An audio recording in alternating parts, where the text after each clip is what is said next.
All-Star Construction has been doing all that and more, shaping and building Edmonton communities for land developers all around Edmonton. That's what All-Star Construction is all about. You've got a go-to coffee spot, a trusted barber, even a lucky game day jersey. But when it's about looking your absolute best, there's only one name you need: Mr. Dirk. Family run since 1939, we're experts in crafting impeccable tailor-made suits and offering a wide variety of everyday styles. Pair that with personalized one-on-one fittings and the convenience of Here's Thornton taking it in that thing, and where's Thornton is going. You don't have the time. With 14, the Buckeyes pushing that thing game with 14.3 to go.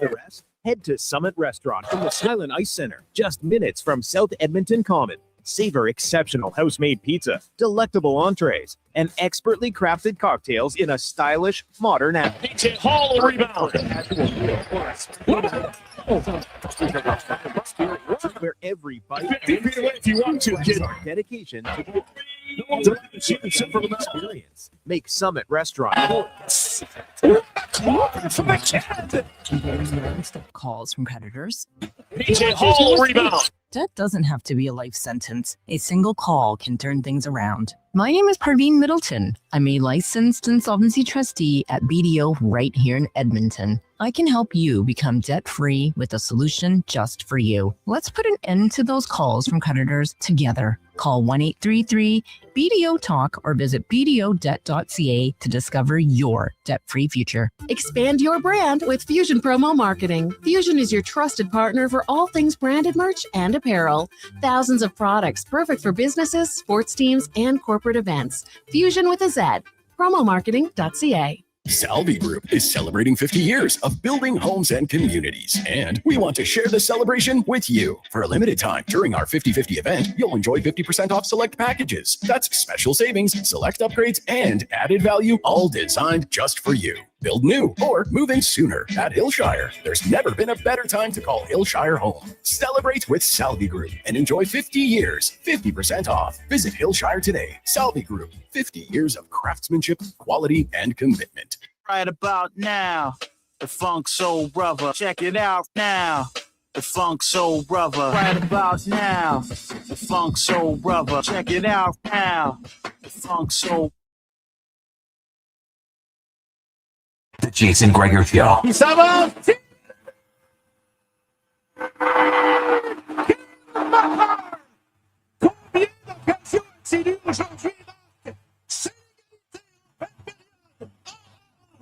On Sports 1440.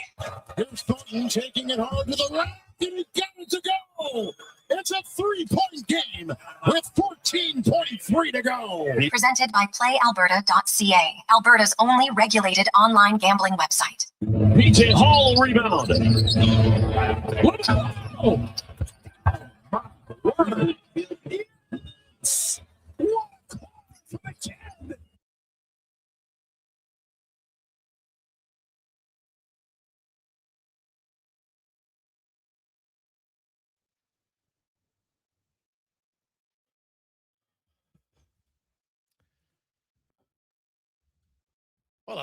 Well, tough Monday afternoon. How are you? And welcome to the Jason Gregor Show. Sports 1440, sports1440.ca, YouTube, Facebook, X, and Instagram. You've had like a day and a bit to get over it. I don't know. For some people, it'll bug you a lot longer than others. It's a one game. There's lots of hype. There's lots of excitement. And, it was a pretty entertaining game. Canada dominated for long stretches. Just couldn't score. And then Hellebuck made some great saves, but we have to call a spade a spade. Nathan McKinnon had a wide open net. The goalie didn't stop him. He just missed the net, which I still can't believe happened. I watched that play numerous times. It's just unfortunate ending for the men's hockey program. The Olympics, I think pretty good success. Some outstanding performances from some individuals from lots of different countries, including Canada, across the world. And we'll have to wait 4 more years for another Olympics. Only 2 more years for the next best on best World Cup of Hockey. I'll be curious to see how many teams are involved. There's going to be some new faces on both Canada and the U.S. and other teams. So we'll see kind of how it goes between now and then. And Hey, the Oilers, no rest for the weary, man. They got to get right back at it. Well, they should be well rested, other than McDavid. Even Leon Draisaitl, he hasn't played since last Wednesday, so he should be fine. It is the Gregor Show, as always, brought to you by our title sponsor, PlayAlberta.ca, where you can get involved in the game. Use the Jason Gregor Show specials. Check them out. We got a little NBA action for you, even an outright Quinn Hughes, potentially Norris Trophy winner. Look at his numbers since he went to Minnesota, man. You cannot rule it out. I'll say that. He is in the mix for sure. So we'll get to that. And of course, live dealer lottery and more. PlayAlberta.ca. We got a loaded show for you. Ken Wiebe will join us from Winnipeg. Austin Mack, new receiver of the Elks. Kevin Woodley. We got Speck. We got Sean Brown. We'll get to the oil report as the Oilers are traveling. Interesting. They're leaving early to get to Anaheim, likely because that just saves less travel for Connor McDavid. So he goes straight to Anaheim, and they'll practice there tomorrow. And then they will have a skate in the morning, maybe, probably optional like usual on game day. Adam Henrique, if nothing, if there's no injury in practice tomorrow or Wednesday, he'll be activated after practice from the LTIR. Matt Savoy will be recalled on Wednesday because that's how tight the Oilers are to the cap to be able to recall him. And then they'll have 12 healthy forwards because Kasperi Kapanen got banged up again. He's going to miss at least the first 2 games coming out of this break. My goodness, that guy, they got to bubble wrap him because when he's healthy, he's been really good, but he's just the third different ailment for him this season. And, Regula played a game. He's going to play another game tomorrow for Bakersfield. And if he's not going to be in the lineup Wednesday or Thursday, might as well keep him down there and get as many games in as you can for him on his conditioning stint. And, people asking, hey, is McDavid going to dress? Well, if he doesn't dress, they're going to have to go 11 forwards because they don't have a 12 forward. So because even if they send Mangiapane or Janmark down to recall Szymanski, they still only have 12 forwards. So I could see McDavid dressing on Wednesday, might just not play huge minutes. So we'll see. 833-401-1440, 833-401-1440. Sean Brown is here. Brownie, how you doing? Good. It was good to run into you yesterday out in Ardrossan. You had your chest out and head high sounded like a win for you guys, and a very chest was out. You were loving walking through the lobby there. There's nothing better as a coach walking through with a win. Oh yeah, right? Normally, normally I always go that rink. Normally, you walk out of dressing room, you just go out the left. Yeah, but the doors are shut, so it's kind of like what the hell's going on. So then it's almost like the walk of shame, walking through everything. So. Sounded like it was an emotional game. Yeah, the boys lost. The boys on both teams, right? A little emotional, and it wasn't that crazy. Nowadays, I think people freak out a little bit more, but there's a little pushing and shoving after the final whistle. But some kids, they don't mess around. Some kids get suspended if you hit somebody after the final whistle. Well, that's so. Unfortunately, playoffs begin next weekend, and I think there's going to be some suspensions, which sucks for those guys. I can tell you that. So. We'll see what happens. How's it for you? Like, how's your fun meter coming down the stretch? Me working with Strathcona, like it's a tough time, right? Because everyone's been together for a long time. And, some teams you're trying to just kind of push through the finish line and other teams are still enjoying it. Where's your fun meter at? Oh, I think it's high, man. I'm lucky. We got a good group of kids. Yeah. Our team's competitive in our league, and we're in the, so we're in tier 1 and there's 14 teams, right? Everybody makes the playoffs, kind of like a qualifying round. Yeah. And you got to finish top 2 in your pool. Yeah. And if you do that, then you move on to the elimination games. And my team has a decent chance, I think. But in the playoffs, I try to tell kids, we had a practice literally at 9:15 on Sunday morning. Right. Oh. So right after the game, and it was because we drove there after the third period ended, and got there, and we're going to watch it. Just there was actually a TV at the Garrison, and we're going to watch it, and boom, Hughes scored right away. And my son was in the car; he had it on, watching on the phone. We were just parked there because we got in and the period started. I said, well, we'll wait for a break and then we'll run in to watch on the TV. And there was no break. And Hughes scored. And my son just puts the phone down and didn't say anything and just got out of the car. And I could tell he was annoyed, obviously. Yeah. But then we practiced. And I honestly think for the kids, because I got the practice right away, you kind of you're not stewing in it. Yeah. Right. Because I had people still a few of our coaches came and they're just like, God, they really. Yeah. So, the boys talked about it a little bit in the room, and then afterwards just said, okay, guys, we got playoffs, right? Yeah. And you know what? The best team doesn't always win. So we got to play as hard as we can. Yeah. And you know what? It's, even if we lose, hey, I'll be proud of you guys if we do our best. So I I don't know if they if it really resonated or not, but I think the practice softened the blow for the kids a bit. So our association is funny because my wife helps out with the ice allocation, and she's like, "Oh my God, why is everyone giving their ice back?" Yeah. And so I was like, "Well, the Olympic Games, right? So we allowed everyone to give because normally you get fined if so we were eating the fine. Well, see, we were.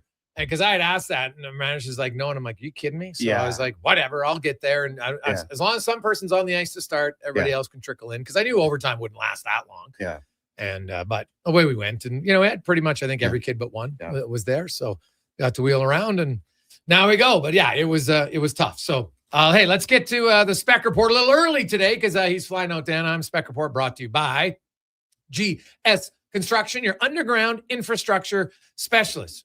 Easy things from running water to freeways. They do it all underground. GS Construction has Mark Spector from Rogers Sportsnet joins us. And Spec, my goodness, you don't see a lot of games where a team really dominates. A lot of people thought, oh, this is going to be a pick'em game. Well, Canada dominated, even though they lost. And, played great. And Canada's best guys, their top line, each had a glorious chance, and none of them scored on it. Celebrini breakaway, McDavid breakaway, McKinnon wide open net, Yeah, and Celebrini with a couple more on that last power play too. McDavid put a couple on his tape, and it's just a funny game. Like, I think it's funny every time Canada and U.S. play in a big game.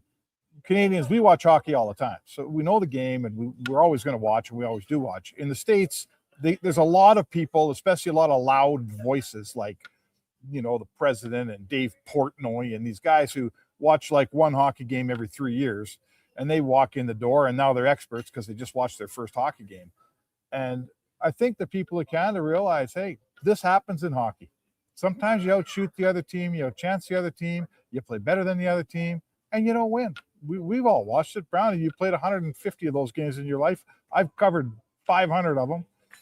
Jay, we see it all the time. So in Canada, it makes you mad. You wish you won, but I can accept that happened on Sunday because I've seen that happen before. Canada was the better team. There's no question, but they didn't win. And that's just sometimes what happens in hockey. We get that, right? Yeah, I agree with you, Spec. I mean, it was a great game, and it wasn't easy for either. It wasn't a cakewalk for either team to actually even get there. Switching gears a little bit to the Oilers, they've had some time off here. They've had like a mini training camp. Maybe in your mind, what player do you think, would maybe benefit from this? Obviously there's the hurt guys, you got, Ekholm, who's, getting a little bit older, could probably use the rest. You got Frederick that could probably use a reset, but what are your thoughts? Yeah, I mean, first of all, I know that we've all sat around and talked to Matthias Ekholm, and he has brought it up how it just feels like you've played every second day since October 1st here. It's been a pretty crazy schedule.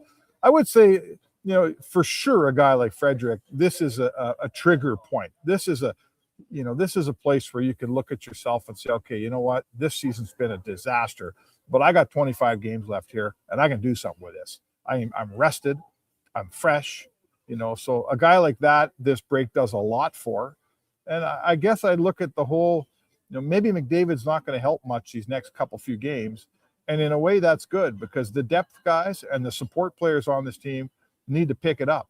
This team's been carried too many nights by their best guys, right? The depth people on this team got to figure out how to be more impactful, and they're going to get a chance to figure that out right away here in California.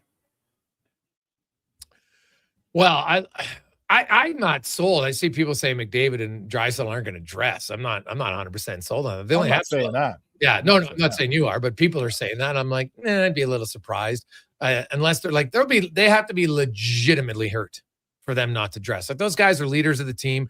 They know what's at stake here. Like, the Oilers are currently in second place, but Anaheim and Seattle have 2 games in hand, and they're only a point back. LA's 4 points back, but they have 2 games in hand.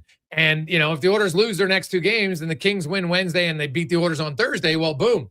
Now the Oilers are in 9th place. So I think the captain, you know what? He'll be disappointed they lost, no question. But, he's an Edmonton order first.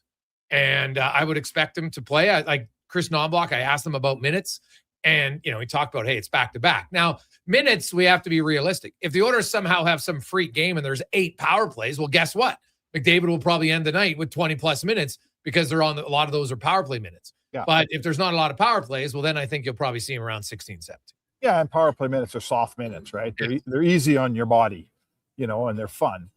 I will say this: they're not the same guy. When was Draisaitl's last game? Jay, was it like Wednesday? Yeah, Wednesday. I want to say Wednesday. So my understanding is that he went back and spent some more time at home in Germany, and they're finding their way to LA. I don't know how that's going to work. I know that the NHL or the NHLPA, whoever's running that plane full of players, they were originally going to go into New York, and because of the storm there, they're going into Miami.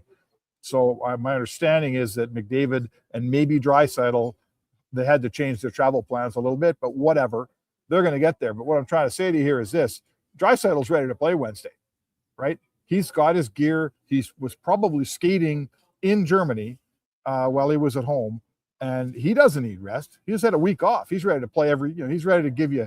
In fact, he should pick up some minutes for McDavid. So McDavid, sure, let's give him a rest. He deserves a rest. He probably needs a rest. I don't see where Draisaitl needs a rest. Yeah, that's totally fair. Looking at the orders, you mentioned Frederick. He's a guy that definitely needs to get going. On the back end, Darnell Nurse, Jake Wallman. To me, those are the 2 guys in the back end that need to get going. And that's why, for me, the number 1 main priority for the Oilers is a right shot defenseman before the trade deadline. Yeah, if that's what we think will help settle those guys out, sure. If we think bringing in Paul Coffey will help settle those guys down, good move, right? The overarching sort of quality that this Oilers team's got to get its head around now in the last 25 games is defensive posture. And it starts with your defensemen playing better, but that's not the whole thing, right? That's not the whole picture. The forwards have a lot to do with putting a team on the ice that can hold the opposition to 2 goals a night once in a while, because they've just been giving up 4 or 5 every night. And, they won't win a round in the playoffs playing like that. So that's got to happen. Does it start with individuals, right? What comes first, the chicken or the egg? Like, does Nurse and Wallman have to play better individually for the team to have better defensive posture? Probably. But they could also play lights out hockey. And if the forwards don't sort of buckler down here and play a proper brand of hockey, it's probably not going to matter, boys. Probably not going to matter. Spec, we talked about some of the players maybe benefiting, but maybe even the coaches too, just to be able to actually coach and get on the ice, do video, maybe get back to a little bit of the basics. They talked about maybe changing and tweaking a little bit in their overall team. What types of tweaks do you think, if we're to tune in against Anaheim, that we maybe would see? I don't know. Like, that's a good question. Maybe the PK. Maybe you've tried some new things in the PK. Now, as Jay's pointed out, they had a 30-game stretch or 28-game stretch where the PK was excellent. 53 games, Spec. Through 53 games, they were 10th overall. And then in 5 games, they went from 10th to 27th because they allowed 9 goals on 14 kills. And I went back and watched every one of them, and I can tell you, 2 bad clearing attempts, a 5-on-3, a bad stick in the lane, or didn't put the stick in the lane. And then Tristan Jarry, there's 3 of those goals. I'm sorry. Your goalie should make those saves. So I think there'll be small tweaks on the PK, but I think it's more about a refocus.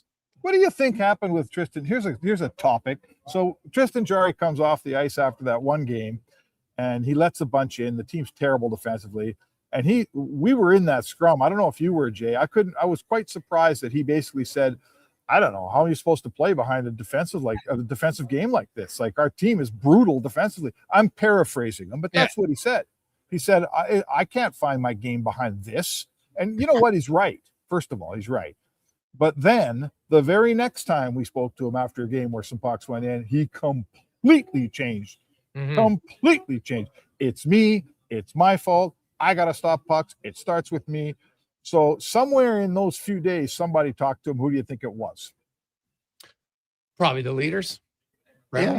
Yeah. I mean, I've never thought calling out teammates is ever good. I know there's different opinions on that, but there's always ways that, I mean, as the media, you want to go in there and, ask tough questions and not get the, standard answer. But, as a veteran and, especially when you're a big piece of the puzzle, there's always ways I think you need to word it, because, over a long season or just in general, how hard the game is. I mean, everyone's going to make a mistake at some point. And some guys, obviously goaltending seems to make the last one. And it's, so it's, I mean, I think it would be a leadership thing. I haven't seen this year throughout the league where someone hasn't called out someone on their team and then the next day, bring that back in some way, whether it was through the media or I'm sure through, a team meeting or something like that. But, I think when the emotion actually settles down and you think about it and you come back, I mean, this guy's been around the league. He's probably been around one of the best leaders of the game and Sidney Crosby, right? So, I think that the overall group would probably address that in some way. And I think having a guy like Paul Coffey now, I mean, it's, these guys have all done well in their careers, but it's different as an athlete, at least from my point of view. When you have these guys around the dressing room, whether they're, what it was like back when I played, Al Hamilton was around, Hunter, like it just seemed like there was all Newsy Lalonde. I think he was kicking around, wasn't he? Tons of, it actually, it means a lot when these guys are around. And when you have a guy like Paul Coffey that, regardless of the video and the technical part of the game, when they speak, it carries a lot of weight just because of, they've done everything they're asking you to do. And I think having him around is really going to help with that. Yeah, I think that's probably totally fair. And you know what? Hey, he'll work on guys more, I think, on the mental side than anything else. I think their in-game management is something that I talked to Chris Knobloch about directly. And, he said, hey, I think like we're missing something a little bit on the staff. And so obviously, he's worked with Coffey, so he knows what he can bring. Spec, what's your expectations on Henrique? And barring a practice malfunction, he's going to be activated from LTIR Wednesday after the morning skate. Yeah, I have to think he returns as your third line center. It sounds like, you don't know what's going on with the cap. You don't know if Bowman's going to be able to make a move. It doesn't sound like Szymanski's going to be wearing an Oilers jersey in Anaheim. Does it? What do you think? No, and well, we'll know officially tomorrow because they'd have to put somebody down on waivers. But I think they're really behind him. And I think, but here's my thing, Spec. What the hell are you waiting for?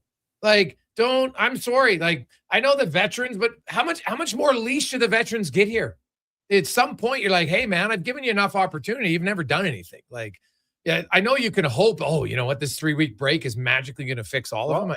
I think that's a magic. You're going to need some special magic potion for that to happen. Well, to follow through on what you're saying, it would require basically sending a veteran to Bakersfield. So which veteran you send in there? Mangiapane. Okay. What about you, Brownie? I'm probably sending Janmark. Yeah, it's going to be one of those two. Yeah. What about you, Spec?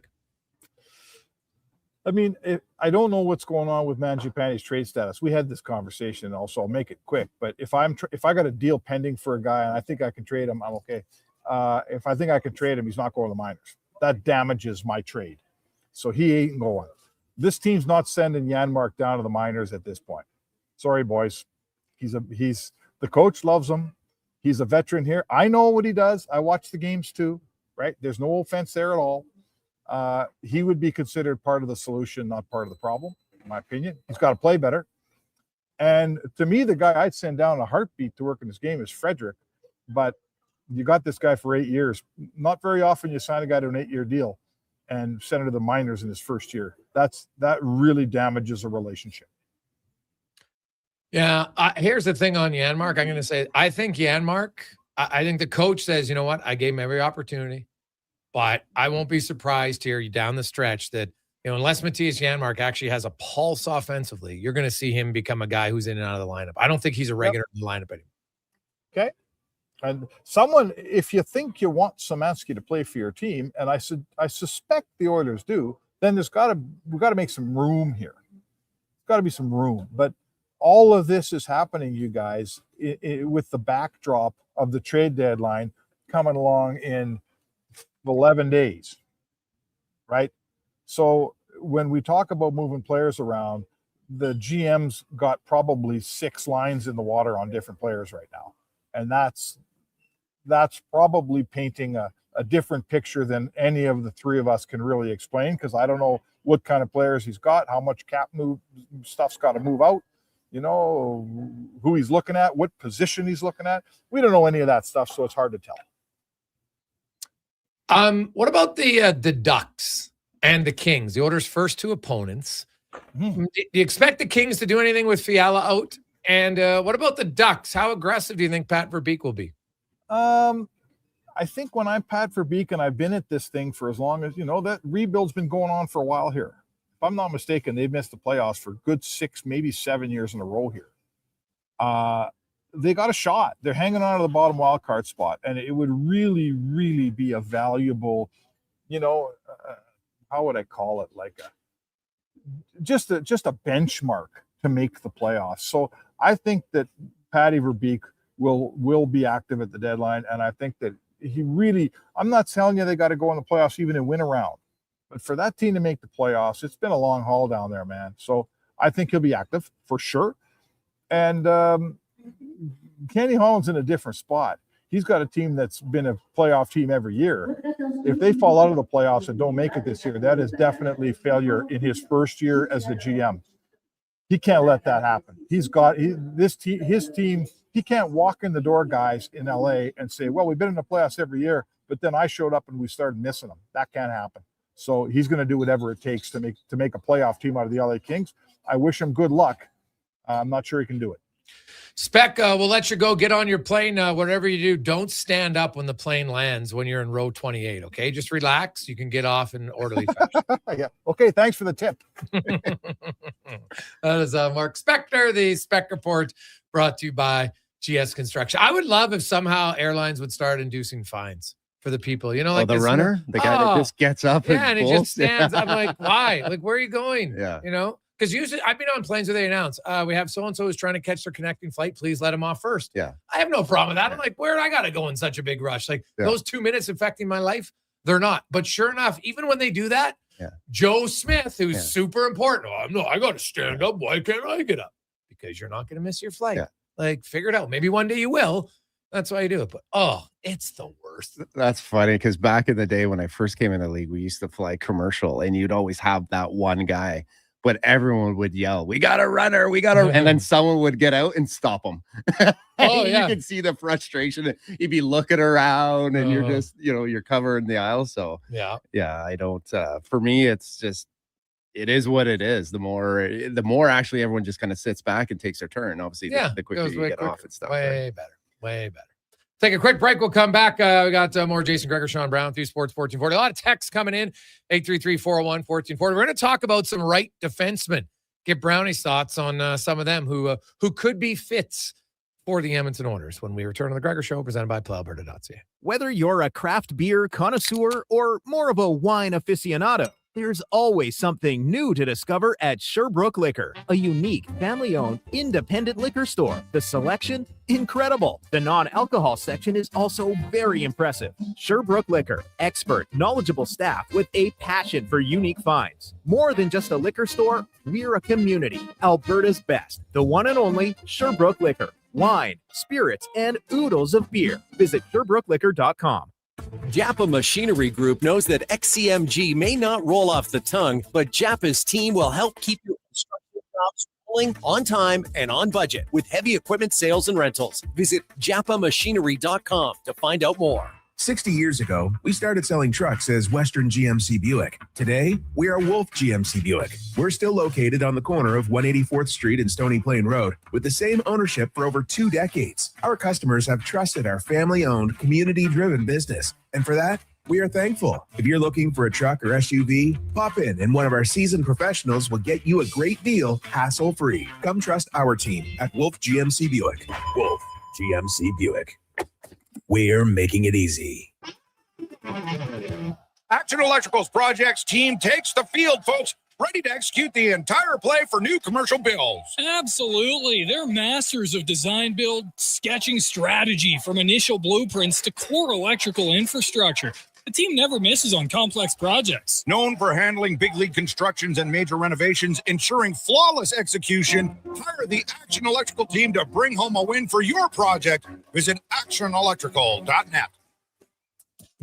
I'm Colin Livingston, president of Cantork. Cantork has always been a forward-thinking company, but now that we've turned 25, I can't help but take a minute to take a look back. Thank you to everyone that's been with us along the way. When it comes to sports in Edmonton, Jason Gregor is a must-listen. He brings you the inside scoop with guests from across North America. If it matters in sports, you'll hear it here first. Gregor rolls out weekdays from 2 to 6 on Sports 1440. Shoulder pain. It can make even the simplest things like reaching up, lifting a bag, brushing your teeth, or sleeping frustrating. Rotator cuff strains, impingement, arthritis, they're some of the most common issues we treat every day. I'm Grant Fedorik, and at Leading Edge Physio, our team brings postgraduate training, evidence-based technology, and just the right amount of humor and humility to help you feel better. Because we never forget the most important part, the gratitude we feel for every patient who allows us the opportunity to care for them. Because life shouldn't hurt. When it does, leadingedgephysio.com. Okay, how about you give us your star winger for a bag of pucks? What if I throw in some Will Hawk beef jerky? Yourself a trade. With Will Hawk beef jerky on their side, the Alberta teams definitely have an unfair advantage this trade deadline. Pick up some today and use it for trade leverage in your fantasy league. No way, man. It's way too good. Will Hawk beef jerky, only available in Leduc. Get yours today, because you don't win trades with salad. Oodle Noodle Origins. In 1864, Francis Oodle took over his dying father's business as a leatherman. He was quite proficient, but his heart was never truly in the trade. After his father's death, Oodle met a cocksure young man named Vladimir Nudel, who was a trailblazer in the popular new art of food boxes. They formed a partnership and aimed to ply their trade in the new world. At Ellis Island, Nudel was renamed David Noodle, and henceforth, the franchise has been known as Oodle Noodle.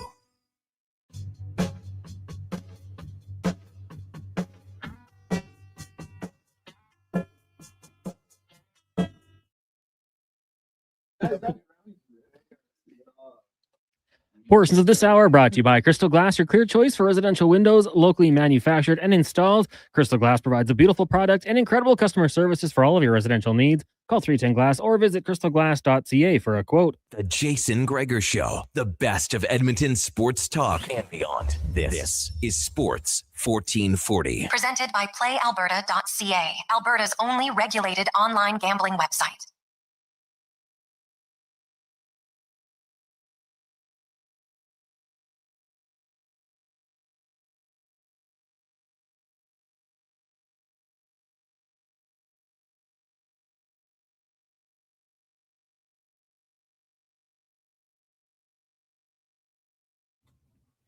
We continue on Monday afternoon, Sports 1440, sports1440.ca, YouTube, Facebook, X, and Instagram.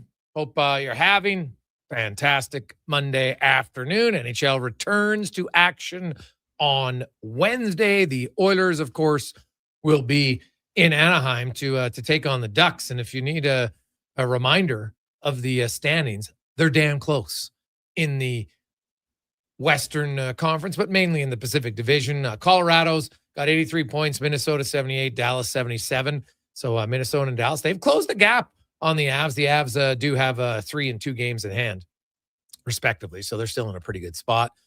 Then you have Utah down at 64. So Utah is battling for a wild card spot. In the Pacific, you've got Vegas 68, Edmonton 64, Seattle 63, Anaheim 63. Those are the top 4. Then you got the LA Kings at 60, and the Sharks are at 58. The Sharks do have 3 games in hand on the Edmonton Oilers. Now the Sharks kind of hit a little bit of a skid here heading into the break, and I just wonder if maybe Cinderella has the slipper has finally fallen off. We'll see. But I'm not a huge Seattle fan either in their team, but they found ways to win, so they've still got a negative goal differential. So I don't love that team, but I think the Kraken, they really want to get to the playoffs. So the Kraken, the Ducks, the Kings, Mike Greer's been aggressive. Maybe even the Sharks are going to look and say, hey, let's just try to bring in even one guy. So it sends the message to our team like, hey, we believe. So the Oilers playing 3 teams. Like if you look at it mathematically, if the Sharks win their 3 games, they would tie Edmonton. So, that's a big game against the Sharks on Saturday afternoon. You have the Kings 2 games back of the orders. It's a big game on Thursday. They got the Ducks 1 game back of the orders, or 1 point back of the orders with 2 games in hand. So you come out of the break, Brownie, and to me, I think this is a good thing. Every player knows what the standings are, right? You're going to know what it is, and it's like, okay, like let's get going here. We can't really feel our way into the restart of this season. Yeah, there's definitely, from a player's point of view, I think there's, it's exciting, right? Because there's light at the end of the tunnel. There's only so many games left and they're important. Lots of guys have just come off their holiday break here and had a chance to kind of get back. And, we're probably just chomping at the bit, to be honest with you. When you get away as a hockey player, like it's it probably takes you 2 or 3 days just to kind of normalize yourself, the fact that you do have a break. And then once you kind of get into that, you're actually you want to get back into that insanity. You want to get back into that rhythm. So I expect a lot of these guys to be rejuvenated, to play with a lot of excitement. Whether you've, been doing well up to the break, you're going to want to continue that. And it's kind of a reset for a lot of guys to be like, hey, I can, change this season into, more of a positive. So I'm really interested to see. At the end of the day, I know McDavid and Draisaitl have played a lot of hockey. I have no doubt that, they're not going to want to take any time off and they're going to get into it. But this really does give, you look for opportunities, and this really does give a guy like Mangiapane an opportunity. And I think it's really important for him to take advantage of this, because the better the depth guys play, the less I think you're going to have to go to McDavid and Draisaitl, and maybe you can kind of save them a little bit. But if the depth guys and certain guys aren't going, I mean, it's just, you've seen it with Cooper, and, everyone talks about, using McDavid and Draisaitl, your top guys, a little too much. I mean, it's easy to do because you know what you're going to get. So these depth guys are going to have a real opportunity. And I think if they can take advantage of it, you can kind of hold back and maybe save some of those minutes for a little later on. Yeah. And it's an interesting one because you got to win the games, right? They need wins. Like the Oilers aren't sitting here 15 points, ahead of everybody else. So that's going to, hey, you've coached, right? It's easy to say the strategy until you get in the game and you're like, God, we need 2 points. Now it's in the third period. It's like 97. Okay, you ready? Yeah, let's go. Yeah. Like, I get why it happens. Like, it's very easy at times. Everybody's like, hey, John Cooper, greatest coach ever. He coaches Team Canada. I can't believe he's playing McDavid that much. Well, yeah, because he's the best player, right? And he gives them a chance. And guess what? Canada outplayed their teams. They won. They got all the way to the gold medal game, and they just couldn't finish, unfortunately. But now Knobloch, you got back-to-back games. So obviously you do want to limit McDavid's minutes somewhat, but the guy's in unreal shape, always is. So, and he wants to play. Like, I think McDavid, that loss is going to sting, no question.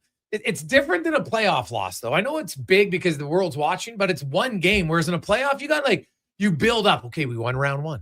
Now we won round 2, right? Like, it extends for a 2-month gladiator battle. Right. So it's just different, not better, not worse, just different. Right? Yeah. You don't have a whole country cheering for you when you're the Edmonton Oilers, right? You got a fan base, and, you have maybe some other people who are like, oh, okay, I can kind of cheer for them maybe a little bit. But when I look at this, like McDavid, the last thing he wants now is for the Oilers to lose some games and they miss the playoffs. So not saying that he's just, shouldn't be, monitored a bit. But I don't think we're going to see him play 14 minutes is what I'm trying to say. I just think that's what makes him so special, is like, he's not going to be wanted. He doesn't want to be monitored. That guy's just a hockey player, and that's what he thinks about. That's what he wants to be. He wants to win. He wants to compete. So, he's going to be chomping at the bit to probably get back with, his teammates. Like, not that the Olympics wasn't his team, but like, this is his team. This is, I'm sure he, made a lot of has a lot of relationships with a lot of those Olympic guys, made some new relationships, but this is his team that he probably feels the most comfortable with. And that he knows exactly the picture and the story that's going on here, and how important he is, and how important the points are, and what he means to this team. So I don't expect him to want to have any time off, and I don't really expect and don't think the coach will necessarily, manage that, because I just think that his game just brings it. right? He's special. He's unique. He's different than any other player that's really in the league. Now, this just coming down. I'm going to get Declan to get his microphone on because I am very curious about this news. So this just coming down on Saturday, September 19th. Some big names in boxing. Now, older names in boxing. Floyd Mayweather and Manny Pacquiao are going to fight in a boxing match at the Sphere in Las Vegas. Now, people have seen events at the Sphere, like the place is unreal what it can do, and it's a big show and glitz and glamour, but both these guys are in their 50s. And I know that boxing has seen guys come back before. You know what? I always to me, this is all about money. And as a boxing aficionado, Declan, will you watch? I will watch, but you didn't need to turn my mic on for this one. I can't say anything you guys couldn't have. It is a sham. It is a money grab. I would actually implore people not to watch it because it's going to be so bad for the sport of boxing. Like you said, Floyd, he's 48. Manny, he is fighting again, but he's in his mid-40s as well. Sham of an event, money grab. Don't watch it. Yeah, it always bothered me that at the peak of Manny Pacquiao's career, Mayweather always dodged him. Well, so Floyd wanted specific anti-doping testing done, which was essentially random blood and urine testing that Manny never agreed to. So that's why the fight didn't initially happen in 2009. Would you say, Deck, would they have a little bit more in their tank left than maybe Mike Tyson? Yeah. Well, no, but here's the thing. If you watch the Tyson fight, you'll see where he kept pulling up, right? And every combination. You can go back and they've had boxing experts break it down. You see him here, and now he's going to follow up, and you can see, all of a sudden when Paul talks to him, like, whoa, you want to get paid, or I don't know what he said. You think it was rigged? 100% it was. Really? 100%. Do you think it was rigged? I don't know if it was rigged, but I think there was Do you think Tyson was punching his hardest? I just think you're 60 with a lifetime of heavyweight boxing. Your fast twitch is gone. Your reaction, he couldn't even walk. He didn't know he had pants on before the fight. But watch him follow up, his combinations he did early in the fight, and then all of a sudden after they clutched, then magically they stopped doing it. I'll tell you this really quickly, and then we can, shut me down here. Because again, that Mayweather pack, it's basically a non-story. I do think Anthony Joshua and Jake Paul had some wink, wink, nudge, nudge, hug discussion about whatever that fight was. Because there's no reason it should have gone as late as it did. Well, 100%, man. How bad is what kind of shape is boxing in? Well, boxing this is what they're rolling out. You know what? No, this is North American boxing. Oh, okay. If you go boxing global, boxing global still does great. It's because there's not any great Americans. So what do they have to do? Well, let's try to change the rules. So you know what? We're going to appeal. No offense. But they're appealing to the uneducated who just want to watch it. Jake Paul and you know what? Oh, you're a YouTube. People follow you now. So this is worth watching. Stuff that they watch now I don't get. Right? People watch other people play video games. How stupid. What? That's crazy. So what are you doing? Oh, I'm just watching them. What? You're online watching someone else play? Yeah. Makes no sense to me, but whatever. It's different, but you couldn't pay me to watch it. You would never pay me. I don't care what you offer me. I'm like, no, I'm not watching Jake Paul. I don't think it's good because it's not real boxing. And I think it's a real disservice to true boxers. Yeah, I wouldn't disagree. I mean, you do, I guess maybe myself would watch. I guess, you kind of get sucked into the media, and the fact that, maybe you want to see the guy lose. Who doesn't want to see Jake Paul lose? Right? The way he handles himself and stuff. I don't know. But, it depends on what I got going on. Maybe my life isn't busy I just don't believe that. Yeah, you want to watch him lose, but he's only going to lose on he makes the rules on how hard you can hit him and when you can hit him. You know what? And people still fall for it. That's that's terrible. I guess the one thing that the UFC does a good job, Deck, and I think we've talked about it before, is just they don't dodge anyone, right? Your top guys fight your top guys, and if you lose, your career's not over. They just keep on. I think the UFC just seems to do a better job at guys when they're at their peak, a little bit in their better. Prime, or seem to be at times, going at it. Sure, a little bit. You're more. number one. They give you the fight that you want to see. In a lot more cases, you're bang on. You know what? When they unified all the belts in boxing, that would help. But there used to be too many belts, right? So that you have WBO and the WBA, the WBG, and I'm just making up that one. But you know what I mean? There's so many different ones. It's not good for the sport. So, there's not the NHL and then the NHL DA and then the NHL SA and all the different guys are playing. Like you have pro leagues in Russia and Europe, but everybody knows what the best league is. Yeah. And that's where you want to play if you want to fight it. So, yeah, I wish boxing had the top guys fight the top guy. And just because you lose once doesn't mean that you're not great. Yeah. That's what I find odd about it. Yeah. I'm like, hey, so did you tell me that, Tom Brady, because he lost more championships than he won, right? Think about it, because he didn't make to a lot of them. So that means he's not great? Of course he's great. Yeah. You can't win every time, especially if you're fighting the other elite guys. All it takes is one or two good punches sometimes. Boom, we got that guy good, and you can't respond. So it's like a tough guy in hockey. Think about it. No one ever said, well, George the Rock isn't tough because he lost a few fights. And so I don't get it in boxing. It's, but he didn't win. Yeah. So you can just fight soup can after soup can and pad your stats. You fight enough, you're going to lose. Oh, 100%. Eventually. Yes. So what did you think of the Olympics? Like, what did you think as far as I felt like there were certain players that maybe needed to win maybe more than others, like maybe like a Hellebuck, right? With the lack of success, maybe Winnipeg's having, maybe the lack of success he's having, as a goalie to win the big game in the big moment. Who do you think benefits the most from winning that gold? Well, that's a good question. Well, Jack Hughes, people are going to be all excited about Jack Hughes because he scored that goal. My thing is this. When I hear, big game player now.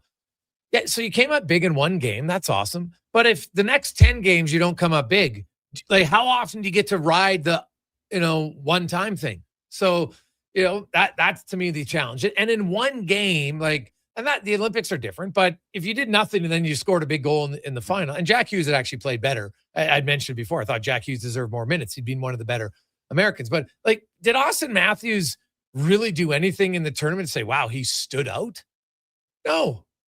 So Hellebuck, his game in the final, there's no question that's going to go down as one of the better goaltending performances for one game. But it can't erase 2 consecutive years of complete and utter flaming out. But it's not like he lost with a 910 save percentage. He lost with an 850. Yeah. It's funny. And I get that he was good in the regular season. I have no doubt about that. But in the playoffs, it wasn't even close for him. But I wonder mentally, though. Mentally, as an athlete, sure, right? Because he's got over it now, right? He won that big game, so maybe mentally, it's shown to him. It's like I've done it. Like his preparation. I think when guys win, as a team, an organization, and individually, it just takes your game to another level, right? You've had that feeling, right? You went through that preparation. Those moments are, they're not foreign to you. Right. So individually, I think that could really, whether Matthews, had as much of an impact as others, I think it just mentally, as an athlete, it just takes your game to a different level because you've done it. Yeah. No, that's still. And when you haven't done it, it might go the opposite way. Yeah. Mentally, it probably can help you. I think that's probably fair. And, now Hellebuck's not going to get a chance this year. I don't see Winnipeg making the playoffs. I don't think Jack Hughes in New Jersey is going to make the playoffs, right? So does that change it though? Does Winnipeg look at Hellebuck now as from an organization be like, hey, you know what? He can win the big game. Yeah. If there was any question marks. Probably, yeah, it would. I don't know if there was question marks, but I'm sure it does ease it for sure. Yeah. But I'm sure Winnipeg fans could also say, where the hell was that when we needed it? Right? It's going to work both ways. Yeah. No question. So it's kind of like Blues fans, man, Binnington can play great in big games, but in the regular season, he hasn't been very good. So it's does funny. This help him though, right? I think it might be harder for a guy to go into that and then come back in a team that's got no chance, right? Mm-hmm. You look, McDavid lost and that's brutal, but the Oilers have a chance to win the cup. Yeah. Right. Mark Stone and Mitch Marner, they got a chance to win the cup, but then there's guys who go back to teams that they're out of it. Right? Winnipeg's not making up that much ground. So, Josh Morrissey's like, geez, do I even rush back here? So I wonder how hard it is for those guys. For a guy like Binnington, he's probably, if you're Jordan Binnington, I wonder if that tournament, he's just like, hey man, let me get traded somewhere. I want to go back to the playoffs again. That's what I would think. Yeah. And it probably ups his value. Yeah, for sure. Quick break. We'll come back. We'll get to the Oil Report on the Gregor Show presented by PlayAlberta.ca. Excavators, loaders, lifts, compaction equipment, and more. Find the XCMG construction equipment you need. Available for rental or sale at Japa Machinery Group. Japa, helping build Alberta from the ground up for 50 years. Visit japamachinery.com. A pizza from Papa John's is already pretty great, but you know what's even better? 2 pizzas from Papa John's. For a limited time, get a medium one-topping pizza for only $6 when you order any large specialty pizza at regular menu price. Whether you're feeding your family, your team, or yourself, get your next meal from your locally owned and operated Papa John's with a $6 one-top medium when you order any large specialty at regular menu price. Better ingredients, better pizza, Papa John's. And here comes Action Electrical Service Team sprinting onto the scene. These are your first responders for any electrical emergency. That's right. With their fleet of service vans and specialized gear, they assess, they service, and maintain electrical lighting and automation systems. They're all about rapid response. Quick diagnostics and repairs to restore power and safety fast. Hire the Action Electrical team to bring home a win for your project. Visit actionelectrical.net. Hi, Mike here from Northgate Chevrolet Buick GMC. Free trips, free iPads, a barbecue, a wood stove, the #1 dealer in the world. What? Who cares? How about no pressure, a great deal, finance rates as low as 0%, trade values you can be happy with, and an indoor showroom. And we're pretty good people. Stop in and see us today, 13215 97th Street, or visit us online at northgategm.com. They're not just a grocery store. They're a butcher, a baker, a cafe, deli, rotisserie pizza, and restaurant, all under one roof. Loca Quality Market does food differently with 2 locations to serve you, Edmonton and Sherwood Park. Visit loca.ca. 24 hours a day, 7 days a week. Edmonton sports fans stay informed with Sports 1440. Stream us. Listen to us on the AM dial. However you consume this radio station, thanks for listening. The job isn't done until the last load is hauled, and having a semi-trailer out of commission is not an option. Whether replacing or adding to your convoy, Edmonton Trailer has a huge inventory of new and used semi-trailers, trusted by the gravel, logging, oil field, fluids, and freight industries. Find a trailer right for you online or at one of their 3 locations. For sales, service, parts, rental, and finance, when you're in it for the long haul, Edmonton Trailer. You've got a go-to coffee spot, a trusted barber, even a lucky game day jersey. But when it's about looking your absolute best, there's only one name you need: Mr. Dirk. Family run since 1939, we're experts in crafting impeccable tailor-made suits and offering a wide variety of everyday styles. Pair that with personalized one-on-one fittings and the convenience of on-site tailoring. Mr. Dirk elevates your style game. Visit our Edmonton store or explore MrDirk.com. Score big on style with Mr. Dirk. Craving a dining experience that rises above the rest? Head to Summit Restaurant in the Silent Ice Center, just minutes from South Edmonton Common. Savor exceptional house-made pizza, delectable entrees, and expertly crafted cocktails in a stylish, modern atmosphere.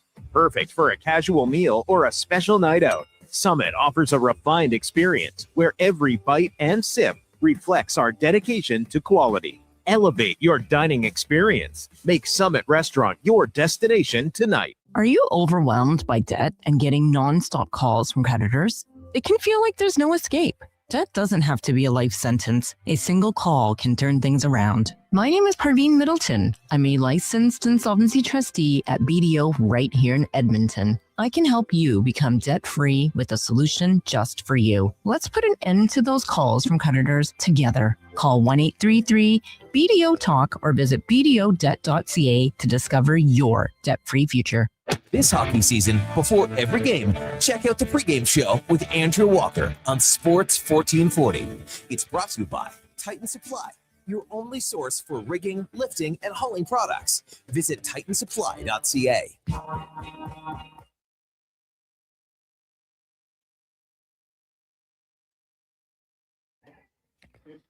Portions of this hour brought to you by Cantork. We offer sale, rental, repair, and calibration of hydraulic, pneumatic, and battery-powered torque wrenches, stud tensioners, and flange maintenance equipment. Order today at cantork.com. This is Sports 1440, where Edmonton talks sports. On YouTube, Facebook, and X. Here's Jason Gregor. Brought to you by playalberta.ca.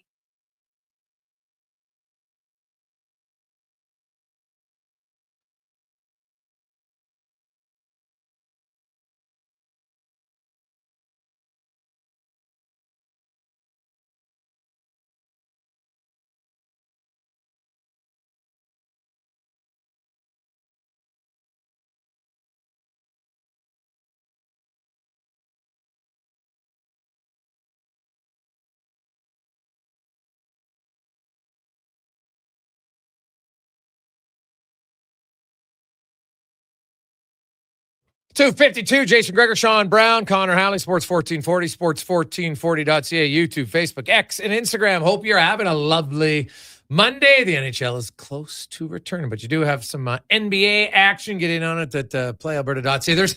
There's actually an interesting game to watch for tonight. If you're a fan of can the streak end? Because the Sacramento Kings have lost 16 games in a row. They've lost 21 consecutive road games. Hey, Deck, do you know what their last road win was? How about in Miami against the Heat in early December? So, hey, do you feel that the Kings, who are not they're not even really huge underdogs against Memphis tonight? So we'll see. Also, though, a heavyweight tilt if you're an NBA fan. The Spurs and the Pistons, two of the best teams. They don't face off against each other very often, but they play tonight, and then they also play again next week, which is awesome. Like, these are two of the top 4 or 5 teams in the NBA. So you got those two, and then you got the bottom feeders at the other side. Then you also have Houston. That should be a blowout win against Utah. But you can have a little fun with it. Check it out, the Jason Gregor Show specials at playalberta.ca. We got a lot of text coming in here. Hey, guys, Matthews wasn't standing out offensively, but it's pretty good defensively. A lot of his backtracks and the effort getting in the passing lanes multiple times when Canada was on the rush from Montana to Rice. Yeah, sure. What did he do offensively? Passed up his best chance. I didn't really notice him. Like, I don't think Team USA picks Austin Matthews and say, you know what? It's going to make good defensive reads. Like, that's nice, but come on. So that's why I know they're all like, and I get it. Your teammates, you're going to defend your teammate and have his back. And maybe winning this will change. You've talked about it, Brownie. Maybe it injects something in it. But my concern about Toronto has always been that they don't have an alpha. Who's the guy that takes over the games? They never had a guy there. Matthews was part of the team, played a role on the team. He wasn't the alpha. At any point in the tournament did he dominate a game. And you're just like, damn. Look at Austin Matthews. He was all over it tonight. Quinn Hughes had those moments. Jack Eichel had those moments. Right? Connor Hellebuyck had them. Obviously for Canada, Connor McDavid did it. Celebrini did it. McKinnon did it.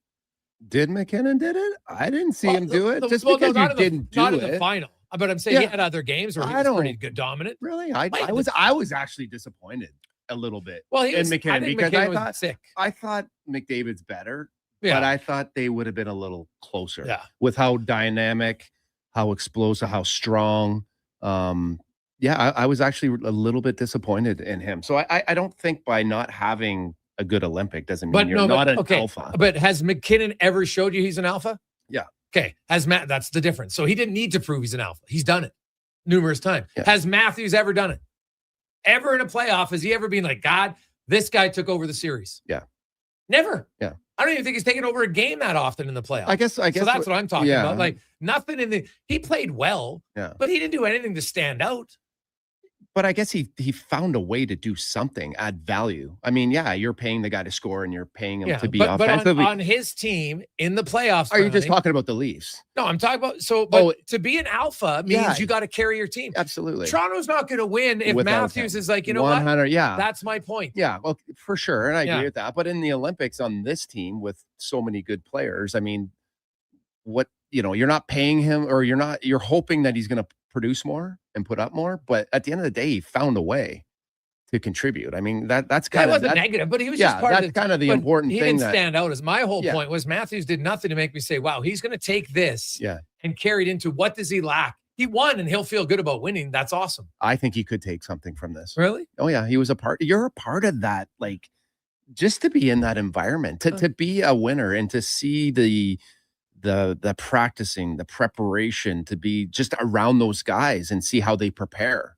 Those guys are always looking for the advantage to add, their preparation and what they do and to see other guys' preparation. And you're always taking bits and pieces. Yeah, right? I think that experience for him would definitely benefit him. Yeah, maybe. I just think a guy like Macklin Celebrini has potential to take way more out of it because he watched McDavid, played with McDavid, but then also elevated himself and be like, you know what? Hey, I can be a leader. right? Like there are games where they're looking for Celebrini, for God's sakes. You know, McKinnon and McDavid, they're passing around. Oh, geez, there's Specklin. Let's get the puck to him. Like, you don't think that makes him feel good? Like, you never saw, like, did Matthews ever, was he a threat?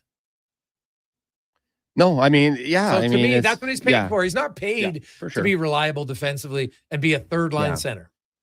Celebrini deserved everything he got. He was outstanding. I mean, what also helped him too is he had some early success, right? In his first game scoring, what was that high deflection, right? And that kind of obviously was something big that you can kind of build off of.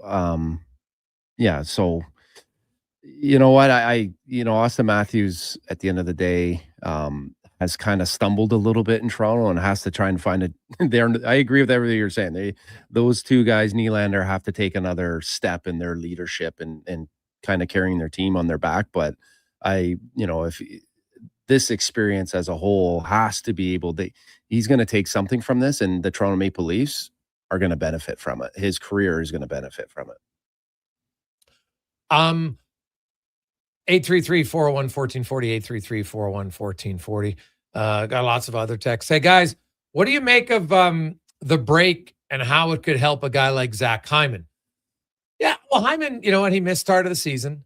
I thought Zach Hyman had played pretty well since he came back. His first 3 or 4 games when he returned were a little slow. And then after that, it's been one of the best goal scorers in the game. So any type of rest when you're coming off an injury is only going to help you, even though you're playing. So, but I think Hyman's been pretty good since December 1st. So he plays a hard game. I think Matthias Ekholm's a guy who can benefit from it.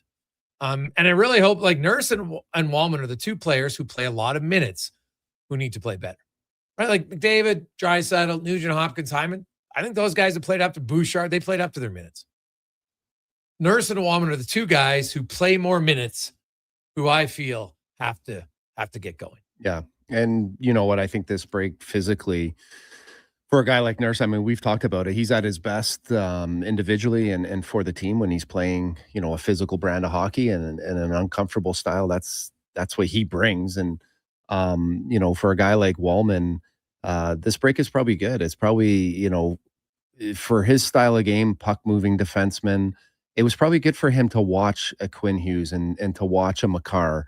And I know that these guys are doing the same thing as anyone that's playing in the game, trying to add and take away and see areas that they can improve in. But if you look at some of those high-end players from the back end, and where I think Wallman gets into a little bit of trouble is just, moving the puck, right? And he skates so well. It's not trying to hold on to the puck and look guys off and do too much on his own. It's just letting that puck do the work and then letting his skating move up in the play and kind of finding offense as a guy that's coming into the play. And I think once he kind of simplifies his game and moves it that way, I think the other areas of his game will continue to grow. And I'm sure, there was lots of opportunity for him to watch Makar and some of those guys, how they were creating offense, by moving the puck and moving up in the play.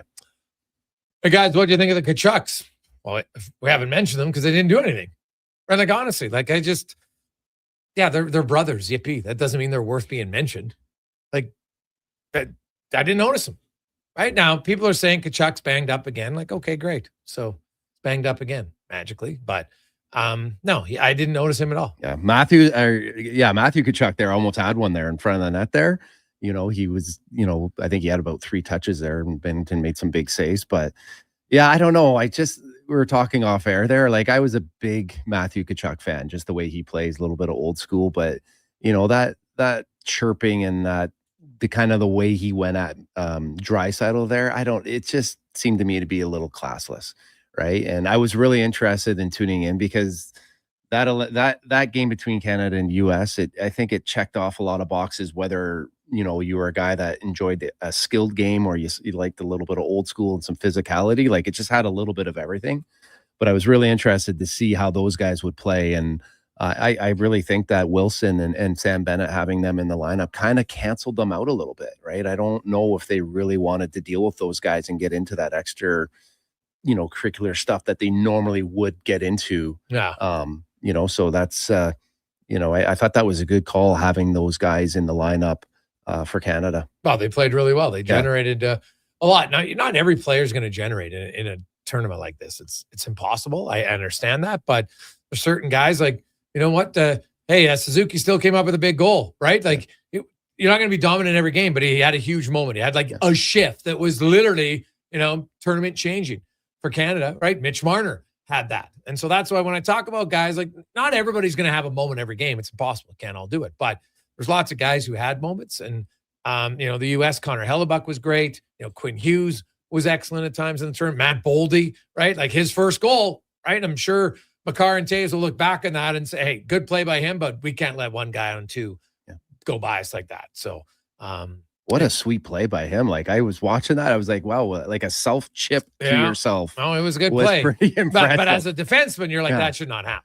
No, yeah, right. I could see the confusion though. You're like, he's got him, I got him. And then it's like, oh no. We don't got him.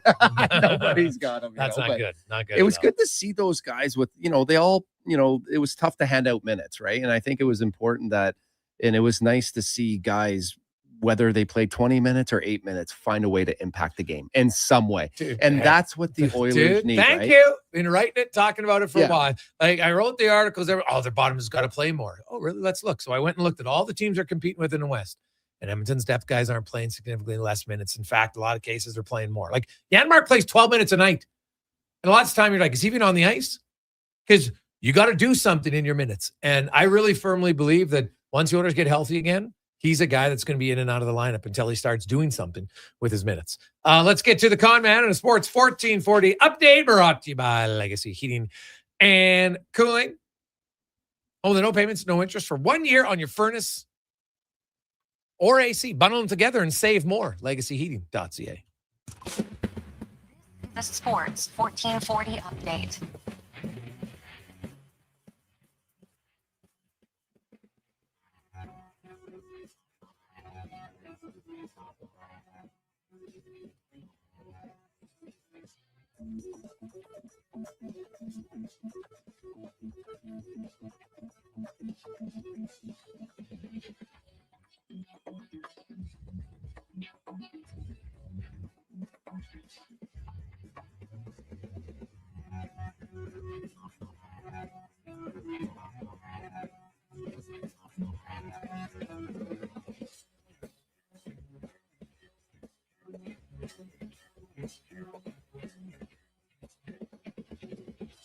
It's Sports 1440, a Stingray radio station broadcasting on Treaty 6 territory. Download the free iHeartRadio app and listen to CKJR wherever you go. Hello. You're never going to believe this. Booster Juice called your name today. You can get a free smoothie or acai bowl. No way. And they're now. Oh my gosh. You and my brother have the same name. Okay, I'm calling in next. I'm hanging up. Booster Juice Names of the Day is back. 2 names are selected each day. And if your name matches, you can get a free smoothie or an acai bowl. Watch for your name on the Booster Rewards app and social media. Must be an app member to qualify. Booster Juice. Canadian born. Blending since 1999. Sometimes you think about what you're going to do in the day. Go to work, pick up the kids from school, make supper. But at GS Construction, we think a little differently. Winter is our season. 252, Jason Gregor, Sean Brown, Connor Halley, Sports 1440, Sports1440.ca, YouTube, Facebook, X, and Instagram. Hope you're having a lovely... Deliver even better, which means we need people like you. Instagram, hope you're having a lovely... the team at GS Construction, now is the time to do it. To apply and save to see more. How we think, visit gsconstruction.ca. Come for Canada's largest trade shows, the biggest names in entertainment, exhilarating sporting events, and more. And stay for the experience at the Edmonton Expo Centre. Looking for the perfect place to host your next big event? From trade shows to galas, meetings, and concerts, the Edmonton Expo Centre has the space, event expertise, and service to make your next event unforgettable. With over 522,000 square feet of flexible event space, in-house catering, and operational expertise, they bring your biggest vision to life. Learn more at EdmontonExpoCenter.com today. You got a go-to coffee spot, a trusted barber, even a lucky game day jersey. But when it's about looking your absolute best, there's only one name you need, Mr. Dirk. Family run since 1939, we're experts in crafting impeccable tailor-made suits and offering a wide variety of everyday styles. Pair that with personalized one-on-one fittings and the convenience of on-site tailoring. Mr. Dirk elevates your style game. Visit our Edmonton store or explore MrDirk.com. Score big on style with Mr. Dirk. The job won't wait. Why should you? At AWS Welding Supplies and Repairs, conveniently located in Nisku, we've got everything you need to get it done. From product sales to servicing and calibrating machines, we're your one-stop shop. We're a proud, locally owned and operated business, committed to serving our community with a proven track record of customer service. Don't let a broken tool slow you down. We offer fast repairs and free same-day delivery of in-stock items to Leduc, Nisku, and South Edmonton. AWS Welding.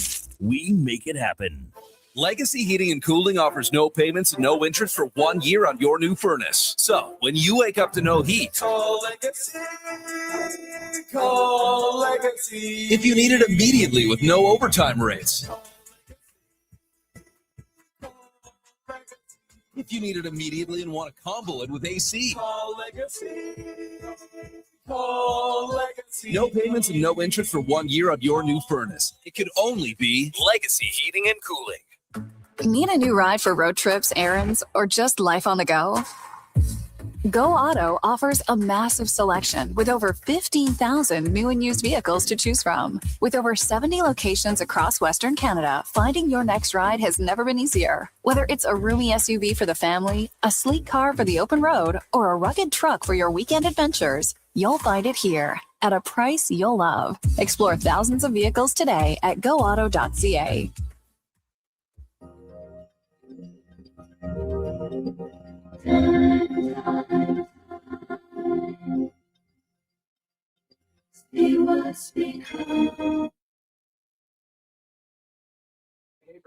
Portions of this hour brought to you by Japa Machinery. Japa is digging deep on their 50-year history of supporting Alberta's construction industry with their line of special edition blackout excavators. Visit japamachinery.com for all the details. This is Sports 1440, where Edmonton talks sports. On YouTube, Facebook, and X. Here's Jason Gregor. Brought to you by playalberta.ca. Just after 3 o'clock, welcome back. Gregor, Brown, Halley, Sports 1440, sports1440.ca. The Gregor Show, presented by playalberta.ca. And tomorrow, the Eric Carlson lottery, $65 million and 8 max millions up for grabs at playalberta.ca. So good luck with that.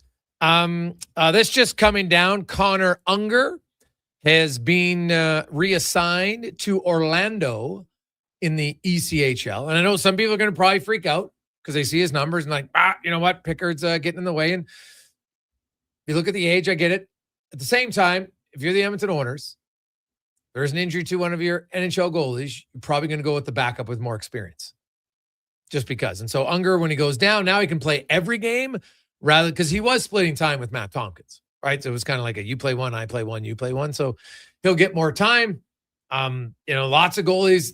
Many more goalies have played in the ECHL and gone on to NHL careers than skaters because simply there's not enough jobs all the time for goalies. And rather than have a young goalie be a backup in the American League, usually they'd rather be a starter in the ECHL just because you get more starts, right? You just need more reps.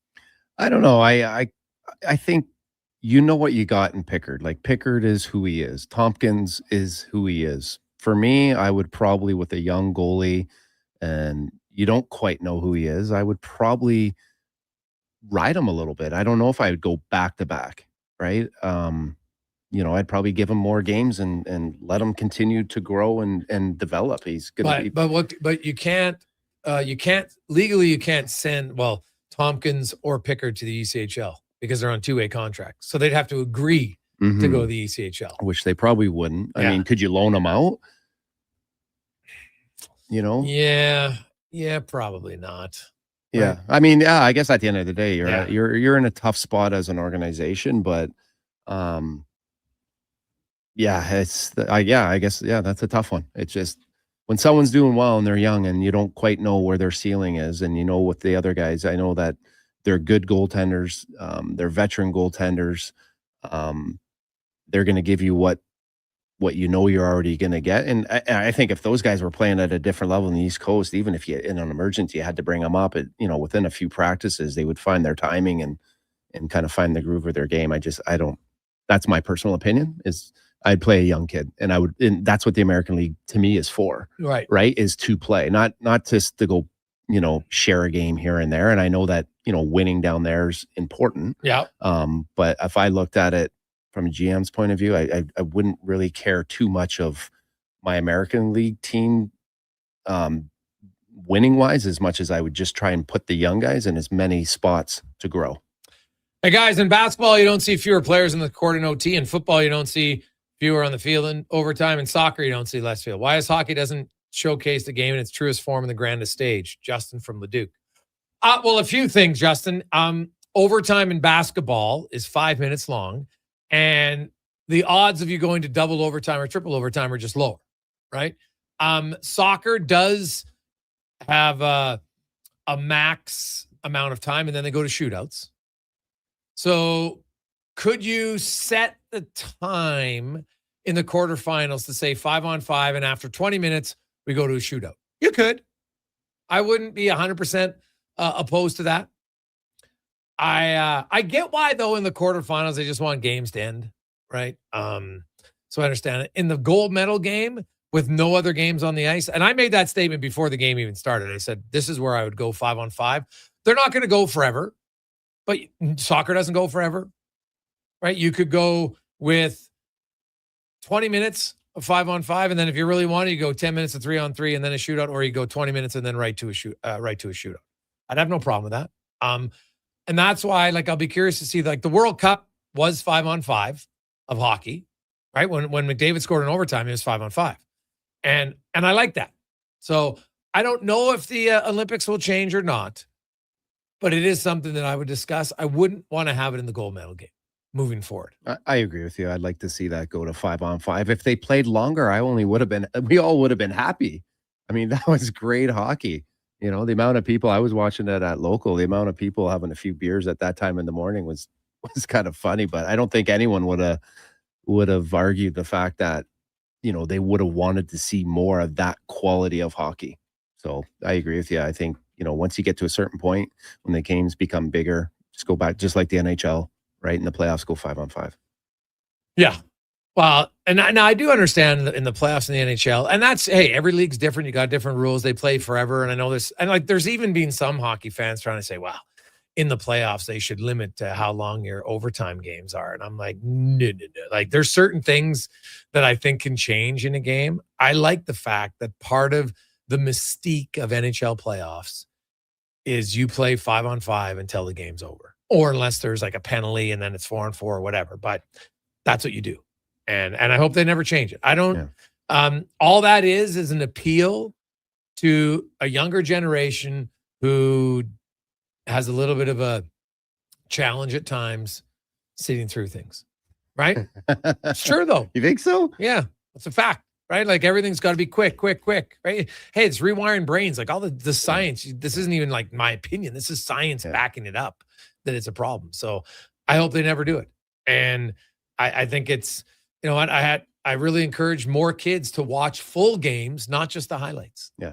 Right? Hey, you can watch a highlight pack. Who doesn't like a highlight pack? I get it. I grew up watching Sports Night, the other highlight packs. It was awesome.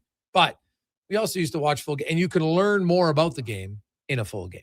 Oh, absolutely. I mean, hey, it's entertainment to me. So the longer it goes, the better, and the more value. And it just, it obviously helps the bars, right? Or any establishment where you're watching it, you're keeping people in there. So, yeah, I'm not really addicted to the likes or my social media and stuff like that. So, if it's a younger generation thing, it's past me. Yeah. So, hey, guys, did they go 3-on-3 because of closing ceremony from Al? No. Well, Al, remember, they had scheduled 20 minutes of 3-on-3. 20 minutes of 5-on-5. What's the real difference? There's probably going to be a few more stoppages. Okay. But at the end of the day, you had allotted the time, and there's still over a 3-hour window from the end of the hockey game to the closing ceremonies, right? And I don't think I saw any of the hockey players going to the closing ceremonies. So I don't think it's, you want to have all the events over 100%, but was the one of the ski races ends, I think, after the hockey game. So that to me shouldn't be relevant. And if you have one period of 20 minutes of 5-on-5 and then you go to a shootout, that's fine by me, because at least that way you've extended it and it finished how the game started, right? Because this one, and it's not sour grapes. I'm saying this. I said it before. Regardless of who wins, I wouldn't want to see it. It's like, imagine if the first round of the playoffs had 3-on-3 overtime. You'd hate it. So I wouldn't want it in a gold medal game. You have it in the regular season, speed things up. I understand it, but I don't want it in the Olympics moving forward. Yeah. If there was one small change, that would be the change. Hey, so I never did watch. It happened so fast when Hughes got that goal. Did he mean to go 5-hole?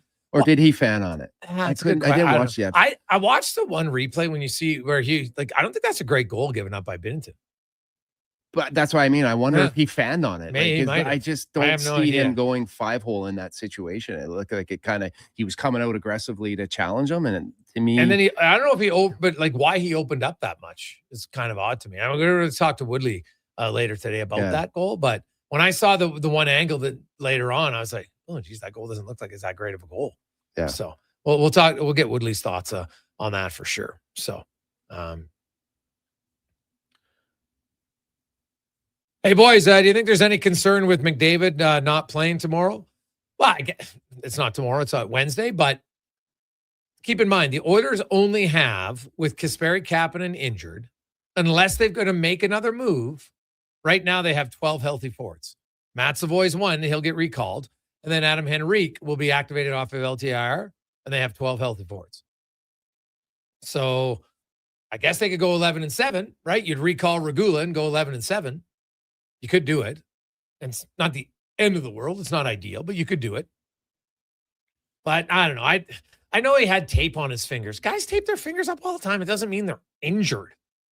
Like, you might have a little boo-boo, but it doesn't mean you're like, oh my God, I can't play. Yeah. So I know everybody looks for any little, he's got tape on his fingers. Yeah, like, I don't know, maybe he had a blister, so he put tape on his fingers. Like, who knows what happens? But maybe it's sore, maybe they're protecting it, sure. But something like that could be good in 2 days. Yeah, I mean, tape on my fingers and tape on his fingers are totally different. But yeah, I mean, I would think that all those guys would be, nicked up in some way, right?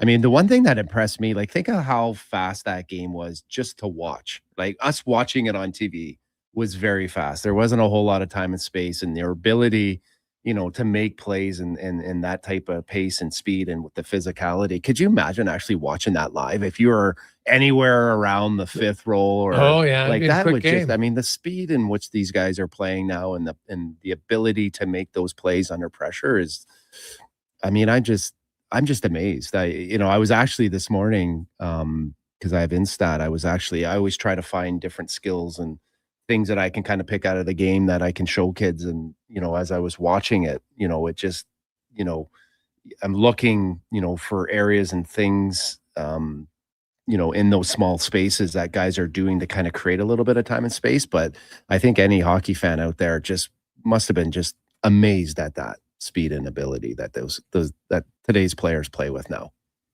Yeah, no, it's very true. We'll come back. We will talk about one team. Who are they going to trade? Because they're on the outside looking in, even though they didn't want to be, but that's the reality. We'll discuss it next on the Gregor Show, presented by PlayAlberta.ca. Planning your next event? Let Loca Quality Market cater. From made-to-order meals to gourmet platters to full chef tasting experiences, they make entertaining effortless. Visit Loca.ca to start planning today.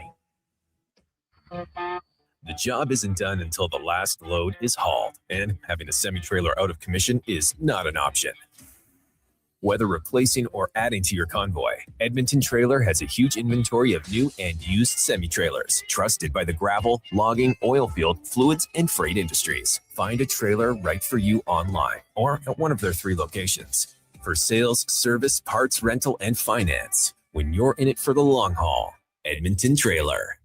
At Fountain Tire, success is a team effort. They're committed to their team members and their customers. And that means treating your vehicle like it's their own and finding solutions that suit your needs. Because whatever the road brings ahead, they're on it with you. Visit fountaintire.com today. If you've got a smart speaker, get it to play Sports 1440. And it doesn't matter when you listen as we roll out the Sports Talk 24 hours a day, 7 days a week. Edmonton's home for sports radio is Sports 1440. It's the iconic Jasper Ave Patty Party. That's on the rocks. We're turning Jasper Avenue green. Your 5-day St. Patty's Day party kicks off Friday at OTR. With live entertainment every day. Including the Feelin' Lucky Burlesque show on Sunday. Plus pipers, Irish dancers, and doors open at 9 a.m. on the 17th. We got more green beer than Marco has fancy shirts. And trust me, that's a lot. Lucky the Leprechaun will be there. Will you? It's the iconic Jasper Ave Patty Party. That's on the rocks. Next round's on me. Woohoo! McValue meals are here. Get the McD's you love for $5 plus tax every day with your choice of a McDouble, Junior Chicken, or Chicken Snack Wrap with small fries and small fountain drink. All for just $5 plus taxes. Canadian restaurants. Product availability varies. Prices exclude delivery. Well, get ready for a Selly hockey fans. Your partner in power just skated onto the ice. EWEL.ca, the new e-commerce website for electrical wholesalers Edmonton, is ready for the Power Play 24/7 365. UL skates to where the puck will be in 5 years. Now that's forward thinking. Killer selection, slamming products from the best brands, and legendary service. Don't sit on the bench. Get your account today at EWEL.ca and win that project. Plug into your partner in power. Get an EWEL.ca account today. Made for some rough roads, but it means trails are now packed and ready for action.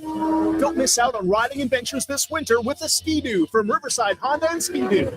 Work or play with new 2026 Generation 5 models with class-leading design and power. And right now, take advantage of 5.99% financing OAC. Only at Riverside Honda and Ski-Doo. 15 Inglewood Drive in St. Albert. And always at riversidehonda.com. Shop local, shop Canadian.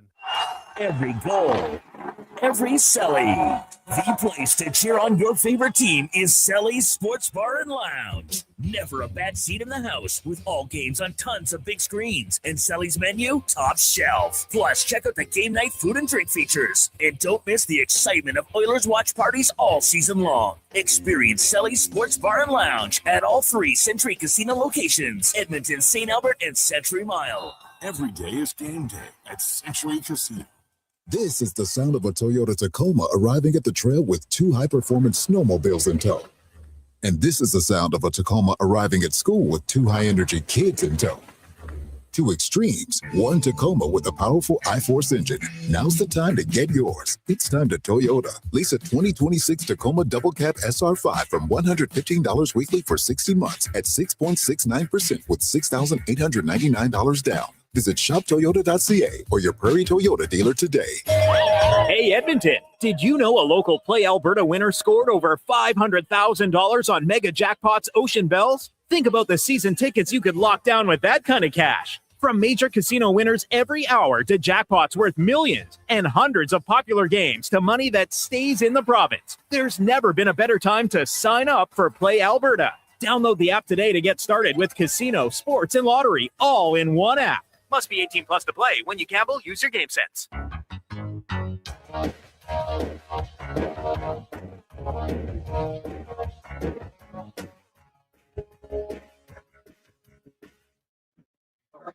Portions of this hour brought to you by Sherbrooke Liquor, the best place for wine, cocktails, and beers from all over the world. Also a variety of excellent non-alcoholic options. See more at SherbrookeLiquor.com.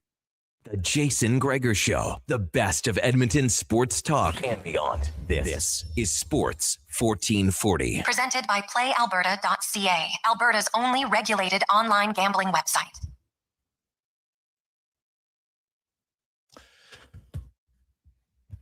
It's getting to the danger zone for some NHL teams as we will be resuming the NHL season on Wednesday. A little bit of downtime. You had a lot of Olympics for a few weeks, a lot of excitement, a little bit more disappointment for Canadian hockey fans.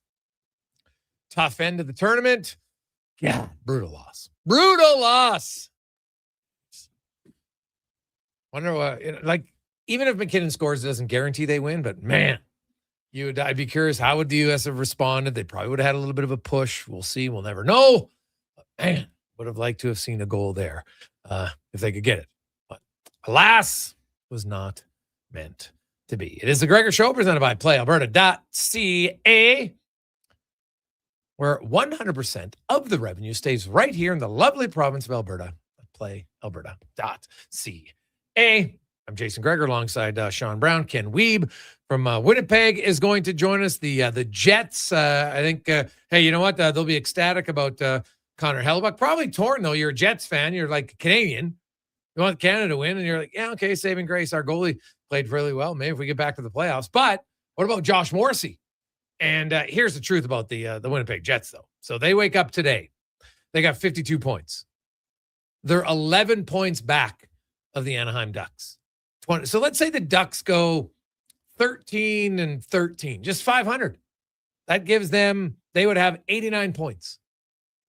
Winnipeg then would have to probably get to 90 points. Let's just for a round number. So they need 38 points to get to 90. They're going to have to go something like 19-6-1, right? Or 18-5-3 to get there. Like that's why when you're in a hole like this, like they're going to have to be great. And it's not just Anaheim, because there's LA, there's Nashville, all these teams are ahead of them. Like there's the Jets, to me, I'm sorry, they're done. They're not making up 11 points. And to discuss it, we go around the NHL, brought to you by McDonald's, and the $5 McValue meals are here. You can enjoy options like a sausage McMuffin meal, the McDouble meal for only $5 plus tax at McDonald's. As Ken Wiebe joins us from the Winnipeg Free Press, Jets reporter, long time. And Ken, had to be mixed emotions for Jets fans. They're like, oh, God, you know what? Canada lost, but our goalie won, and he played great. The problem is they won't get to see him most likely in the playoffs for at least another year. Yeah, great to be with you as always, Jay. I mean, Connor Halley, spectacular. We know the recent playoff woes have certainly been well documented. I mean, folks in Edmonton do know that Connor Halley has occasionally played pretty excellent in the playoffs, dating back to that Canadian Division Series. But yeah, it's a game that he needed, and he was shining bright in that game. But as you mentioned, I mean, short of Connor Hellebuyck going on a remarkable run here, it's hard to imagine the Jets overcoming that 11-point deficit, Jay. They just went 7-3-3 and made up a grand total of 0 points in the Western Conference standings. So you got to be 700 or better. And I mean, they sort of they had been going pretty well until that loss to the Montreal Canadiens. But yeah, it's going to be an interesting time in the next couple of weeks here leading up to the trade deadline for the Jets for sure. But I mean, Hellebuyck certainly did his part to shine when he needed to most. How much do you think this helps Hellebuyck, as far as he hasn't had a ton of success in the playoffs, but he's won a big game here? And I mean, that whole environment, the preparation, I would have to think that's got to help his career in moving forward. Yeah, Sean, I mean, certainly it's going to help him. I mean, it's super interesting around Connor, right? I mean, this is a guy who he doesn't lack confidence, but it's not a cockiness. I mean, unless you're around him all the time, like Connor's a guy who's very deliberate. He comes from a school of positive thinking mentality. So he never wants to, invite the negative at any point in time. I would also counter or not necessarily argue with the critics, but I mean, last year's game, it's not like Bennington made the save on Austin Matthews. That is true. But I mean, the fact that Connor Hellebuyck gave up a goal to an unchecked Connor McDavid in the slot, in overtime, I don't think that meant that Hellebuyck didn't show up for the big game. I mean, yes, he was on the losing end, but I think that he actually sort of helped ease some of those struggles already in that game itself. But doing it on the world stage globally and seeing, I think it's something where it's more people are tuning in. Certainly, anytime you're in that kind of environment, it should help the player for sure. But Connor's also a guy who's never lacked confidence. And I mean, Jay knows this too. I mean, this is a guy that he might give up 6 and say, I like the details in my game, and I can't believe that those pucks somehow made it past me. So I do think it still will help him. I mean, he sort of has, and it's sorry, he let it out yesterday. He, and anyone who's been giving me grief, he sort of gave it a little bit of an up yours. I mean, not necessarily in those terms, but he certainly shared some thoughts on some of those people who haven't necessarily liked his game so far. And I mean, Adam Lowry kind of said today, guys, I mean, yes, the numbers have not always been pretty, but I mean, the captain of the Jets thinks that's more a reflection of what's happened in front of them. Other teams have exposed the Jets' inability to keep the front of the net clean. Speaking specifically in those series against the Vegas Golden Knights and Colorado Avalanche, when the Jets were dispatched fairly quickly in the gentleman's sweep after winning the first games of those series. So, it's certainly something that's going to help him down the road. But I mean, the other issue for Hellebuyck is, he's 33 years old and in the prime of his career, and it looks like a non-playoff year for him. So, he's said many times the only thing that matters to him is winning a Stanley Cup. But he's also talked about going into the Olympics that he wanted his Ryan Miller moment with a different ending, and he got that on Sunday. Yeah. So now you look to the Jets, and some guys on the roster, like the big name that's out there, and not to be Gene Principe here or anything, but Logan Stanley is that guy. And I look at the Jets and I'm like, Logan Stanley's the exact guy they need to keep on this team, right? Like everybody's talked about how they probably need a little bit bigger defense. Well, now you have this guy, you've invested all this time in it, and he seems to finally start to be blossoming, which is probably normal for bigger D-men. Like, Ken, I don't know what he would be looking for on the free agent market, but Winnipeg's done a really good job of keeping all of their best guys there. Like, why should I think that they can't keep Logan Stanley? Yeah, it's interesting, Jay. I mean, obviously, when insiders like Chris Johnson and others are mentioning, $5 million maybe on the open market, it's going to be somewhere in that 4.5 or 5 range, perhaps potentially up to that number. Yeah, I mean, so the debate is, can you pay that to essentially a third pairing defenseman? Now, Logan's done a great job this year. He's averaging 16.5 minutes. So it's not like he's a sheltered third pairing defenseman like he was previously. But again, it's just the dollar value and maybe finding the term. I mean, this is a guy who's, his shooting percentage is off the charts, but even if he's a 5 or 6 goal a season defenseman rather than a 9 to 12, I mean, you want a 6'7" guy that's willing to fight. He just dropped 10 or 12 pounds over the off season, but you're trying to establish if this is the new normal or if this is kind of an outlier type of season. So for me, it'll be interesting. I mean, there's a lot, if they can't get the deal done, Jay, they have to move him as a pending UFA, in my opinion. And the beauty for teams like the Oilers and some others that are looking to get bigger and stronger on their third pairing, any team in that situation can afford a $1.25 million cap hit. It's not like the other guys that normally are costing 3 or 4.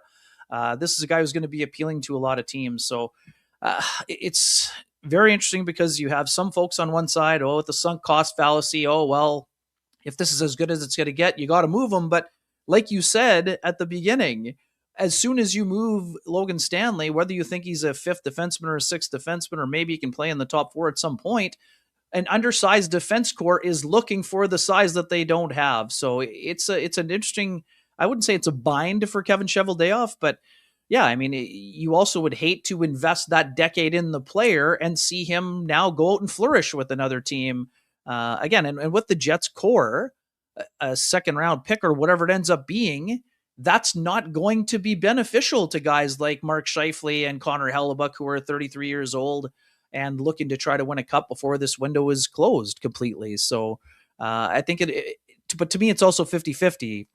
I don't have a great, feel on which way the Jets are leaning in this one. And the player, I spoke with Logan last week in a one-on-one. He expressed his, willingness to want to be around, and that's what you would expect from someone. But, for all the folks saying, oh, he asked for a trade 2.5 years ago, well, his circumstances have changed dramatically since that time. So that doesn't mean he's automatically wanting to be a pending UFA either.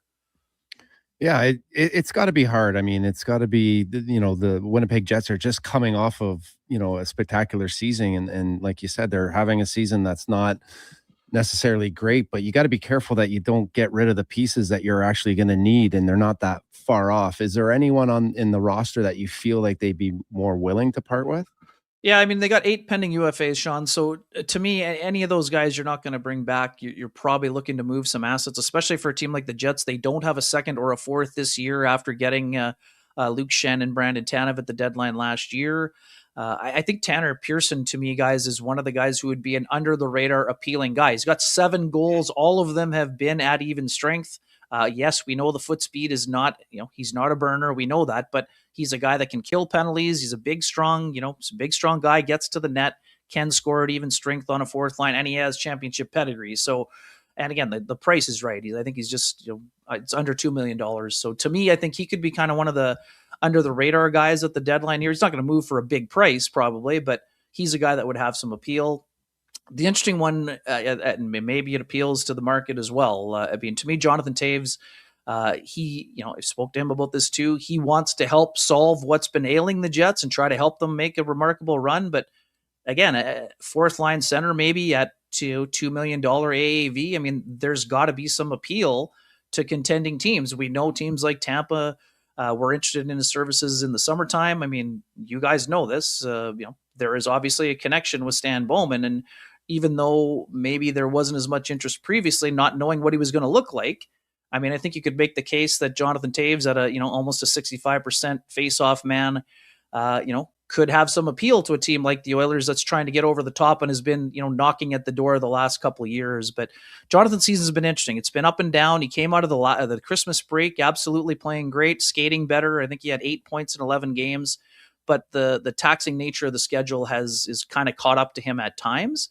But I mean, we know this. He's a gamer. He's won at every level. And for a team that's been as close as the Oilers have, man, if I'm in that management team, I'm certainly checking in about the cost. And if there's interest in the player moving his, waiving the no movement clause in order to move to a contender.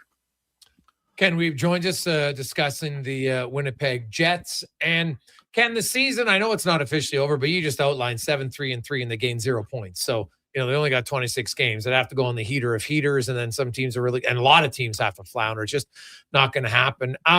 What are you hearing as far as, management goes? Because, I always hear the rumblings, and I know the reality of being in a Canadian market, and you got the American dollar and everything. Do you see, with the salary cap going up, do you see the Jets salary cap staying the same, or do you think they will push with the growth of the salary cap next year? Yeah, I think they're going to have to. I mean, again, Mark Chipman and Kevin Cheveldayoff were both very vehement when they signed Hellebuck and Scheifele to those matching, $8.5 million deals that they plan to contend and be a committed team. Last year they left a little bit of money on the table when they were unable to swing the deal for Brock Nelson at the deadline. So it looked like they took a step back, but they had been a cap ceiling team for, I think, 3 or 4 years leading up to that. Now we know the economics are, not great for the smallest market in the National Hockey League, but I don't expect them to go the Miami Marlins or the Pittsburgh Pirates route and go from being a cap ceiling team to a cap floor team. But at the same time, I mean, it's going to be interesting to see how things go on that front. I mean, they've done a better job in the attendance side of things, and we know they just committed $12 million on an 8-year deal to Kyle Connor. So I don't see them taking a step back as it pertains to the salary cap. But at the same time, you got to bring in guys who are willing to come here, whether that's via trade or free agency. We know that they want this to be the outlier season and they want to contend again next year, but they're still looking for a second line center, and they're going to have to probably upgrade the defense core, especially if Logan Stanley isn't re-signed. So they have some key pieces that are around, but they're going to have to augment the core in order to become a contender. Like, look at all the teams in the West that are competing, and those teams that are below the line. We just watched what Macklin Celebrini did at the Olympics. I mean, I can't imagine the San Jose Sharks are going to be below that playoff line for much longer, and Utah's showing what they've got, and it's going to be fascinating to see what it's like moving forward. But yeah, I mean, I expect the Jets to be active here.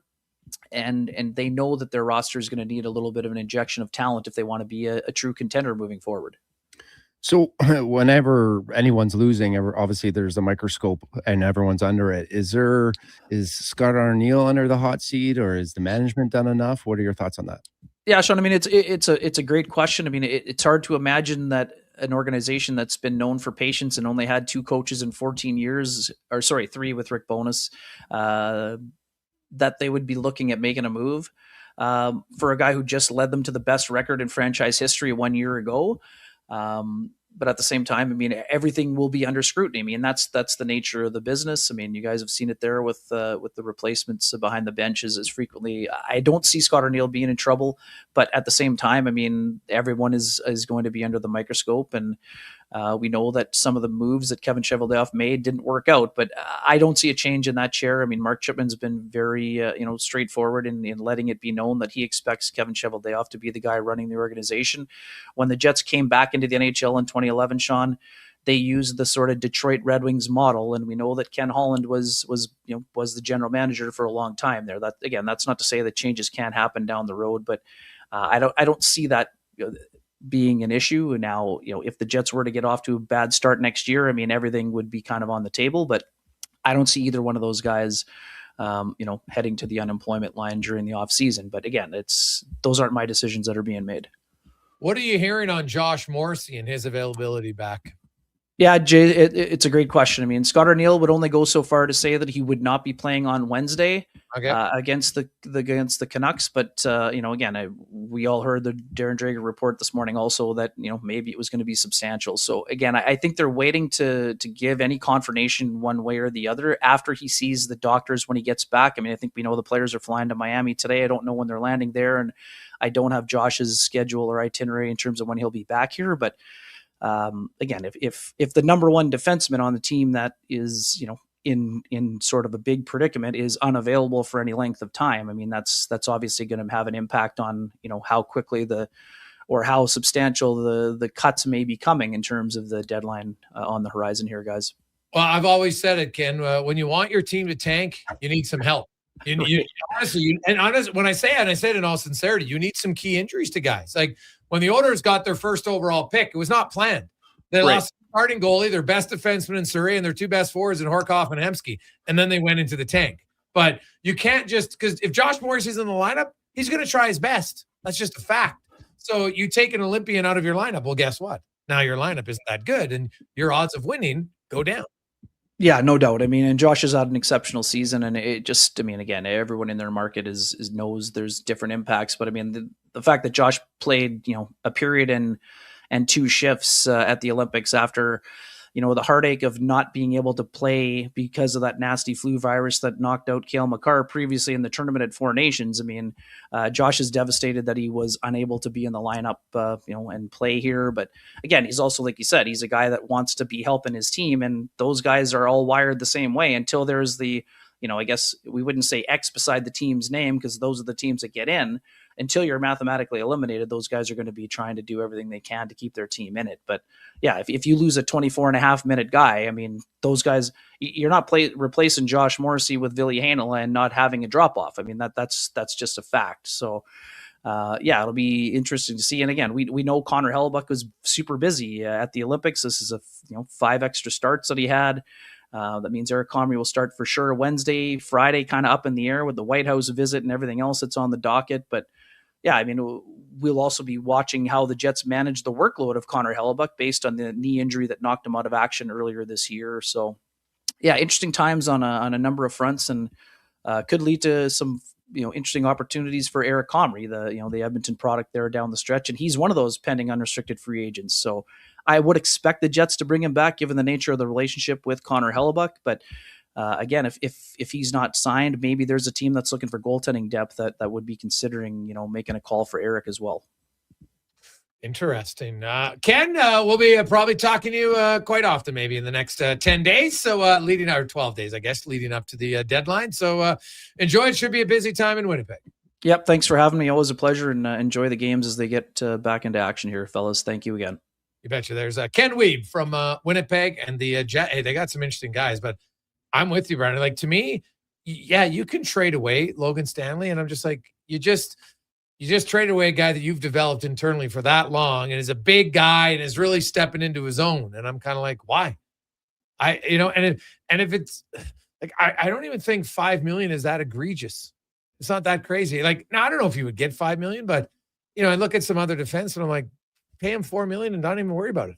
I don't even think twice.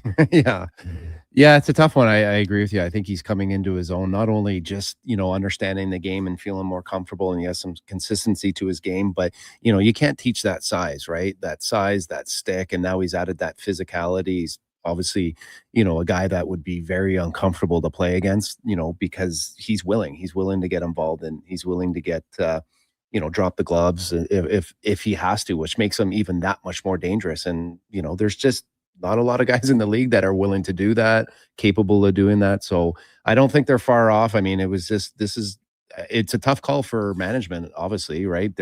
You go from a great, season last year to where they're at this year. I think internally they got to kind of figure out where they're at, but, with maybe a couple signings, and you kind of keep with what you have, they're right back in the mix, especially when you have a goaltender like that. So, I'm kind of more interested in the question I wanted to ask him. I mean, and not that it means anything now, but Josh Morrissey being in the lineup in the Olympics, how much of a difference does that make, right? Having those defensemen that can make plays, it was just amazing to watch Makar and Hughes and these guys on the back end, and the poise that they have and the playmaking. And, we get to see it with Bouchard. How much of a difference do you think Josh Morrissey in that gold medal game makes a difference? What are your thoughts on that? Oh, I think they missed him, no question, right? Yeah. Morrissey, Crosby. Hey, you want Braden Point? Sure. But, they'll say the same thing at Four Nations when they didn't have their guys too. So that's just part of it, man. Like, you got to – I would look – and Canada, like, they dominated the game. So could they have dominated more with Josh Morrissey? I don't know, right? Like, maybe. I don't know if he was going to be that much of a difference maker. Like, I don't think he would have been on the ice at that moment in 3-on-3, right? So I don't know how much of an impact. Maybe we'll never know, right? Yeah. So I don't love the what if game because I think Morrissey's a good defenseman and could have helped your team, but Canada wasn't overwhelmed in the game at all. Like, I was actually surprised at how much they dominated. I thought that this would have been a closer game, coming shots and scoring chances and rush chances, because it was not like USA was sitting on a 2-goal lead and just sitting back. Right? They had a 1-goal lead and then it was tied. Like, it was tied for the whole third period, and they weren't nursing a lead. It was tied, and they did nothing. So yeah, I don't make that much of guys are out. It's unfortunate for those guys, but Canada controlled it. They just couldn't score. So really unfortunate for them. 3:47. We'll come back. Jason Gregor, Connor Halley, Sports 1440. 5 questions next. It's Gregor Show presented by PlayAlberta.ca. Hello. You're never going to believe this. Booster Juice called your name today. You can get a free smoothie or acai bowl. No way. I'm heading there now. Oh my gosh, you and my brother have the same name. Okay, I'm calling him next. I'm hanging up. Booster Juice Names of the Day is back. 2 names are selected each day, and if your name matches, you can get a free smoothie or an acai bowl. Watch for your name on the Booster Rewards app and social media. Must be an app member to qualify. Booster Juice, Canadian-born, blending since 1999. Do you sit around at work listening to sports radio all day? That's right, my friend. There's no shame in it. It's the good life. And we're not here to snitch. Say, if your company advertised on Sports 1440, you could be the one listening for your company's ad every day. Now you've got an excuse to listen to Sports 1440 all day. It's part of the job. Sounds like someone's getting a promotion. Email Gregor at sports1440.ca and let's get to work for you. 1 in 3 adults don't get enough sleep. The Brick is here to help with deals on your entire bedroom. Save up to 50% off clearance mattresses, 50% off beds when you buy any 3 matching pieces. Buy one, get one half price on ceiling memory foam pillows, and save $100 off any adjustable power base when you buy a mattress over $9.99. Plus, check out other incredible savings in every department. Some exclusions apply. Check out The Brick in South Common, West Ed Mall, North Side, and downtown. Your furnace is dead. It's time to replace it before winter crushes you. Legacy Heating and Cooling is practically there already. Yeah, we're working in your basement, doing a replacement. The work is so earnestly building your legacy. With no payments and no interest for 1 year, you gotta call Legacy. Replacing your dying furnace before it's too late, that's how you build your legacy. Legacy Heating and Cooling. Hi, Mike here from Northgate Chevrolet Buick GMC. Free trips, free iPads, a barbecue, a wood stove, the #1 dealer in the world. What? Who cares? How about no pressure, a great deal, finance rates as low as 0%, trade values you can be happy with, and an indoor showroom. And we're pretty good people. Stop in and see us today, 13215 97th Street, or visit us online at northgategm.com. Struggling to find skilled workers? What if you could fill your talent pipeline with motivated, pre-vetted youth and receive funding to support your efforts? At Careers the Next Generation, we connect Alberta employers with interns in skilled trades, IT, agriculture, forestry, and more. All WCB covered, high school accredited, safety trained, and ready to contribute from day one. With 83% of RAP students continuing their apprenticeships after high school, investing in youth today means securing your workforce for tomorrow. Don't wait. Visit careersnextgen.ca to get started.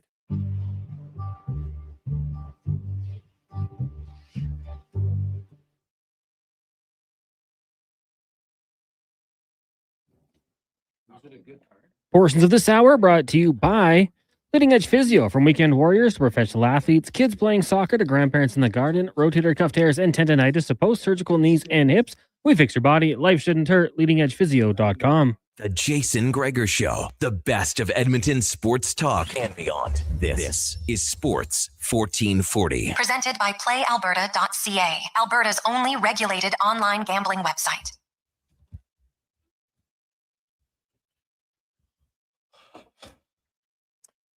$3.50. Welcome back, Gregor, Brown, Halley. It's the Gregor Show presented by PlayAlberta.ca. Remember, tomorrow, Lotto Max, $65 million. Woo-hoo. That would be nice. Get your tickets, PlayAlberta.ca. Time now for 5 questions brought to you by The Brick. 1 in 3 adults don't get enough sleep. And The Brick is here to help with deals on your entire bedroom. You get up to 55% off clearance mattresses. Also, hey, maybe you just want to sleep on the couch. Doghouse sleep sofa starting at only $499. Check it out at The Brick and thebrick.com. It's time for 5 questions on the Jason Gregor Show. Just quickly, guys. Gregor, you said 1 in 3 adults don't get enough sleep. Of the 3 of us, who is that adult? I'm a pretty good sleeper, but I'll go stretches for like 3 days where I wake up every day like 5. So that's annoying, but I don't need a ton of sleep, so maybe it's me. But I also, when I do sleep, like last night, man, I was lights out at 10:15, woke up at 7:15. That's 9 hours. I'll take that all day. I never sleep to my alarm. Like I set my alarm, but I always just seem to wake up before. But this morning I slept to my alarm. All right. You know what? I find that for me, it depends. And for my wife too, it kind of depends on our kids' social life. Right? I mean, Cons, you got a young family, so your kids everyone's in your house when they decide to go to bed. Everyone's in there, right? Yeah. You know, for my kids and anyone that has teenagers, like the more social life your kids have, the more it affects, you know, my life and my sleeping patterns, because you're always worried about where they are, what they're doing, do they need to be picked up? So I dread when my kids say they want to go out. You know, and then when they decide to have people over too, it's like karaoke seems to be the big thing. Well, it seems like the machine is like right below our bed. And so I don't want to take away from their fun because I'm glad they're having fun. But yeah, I'll say that I'm probably the one here lacking sleep, just with older kids. All right. We'll get to the real questions now. Well, what was your guys' biggest takeaway from the Olympics as a whole? Oh, well, it's not my biggest one as a whole, but I just want to say the 5-person panel, terrible. It's pointless. You don't need 5. There's no flow. It doesn't work. You're just kind of get one. Why do you have 5 people on there? Like I didn't like that for the hockey. I don't think you need 5 people on the panel.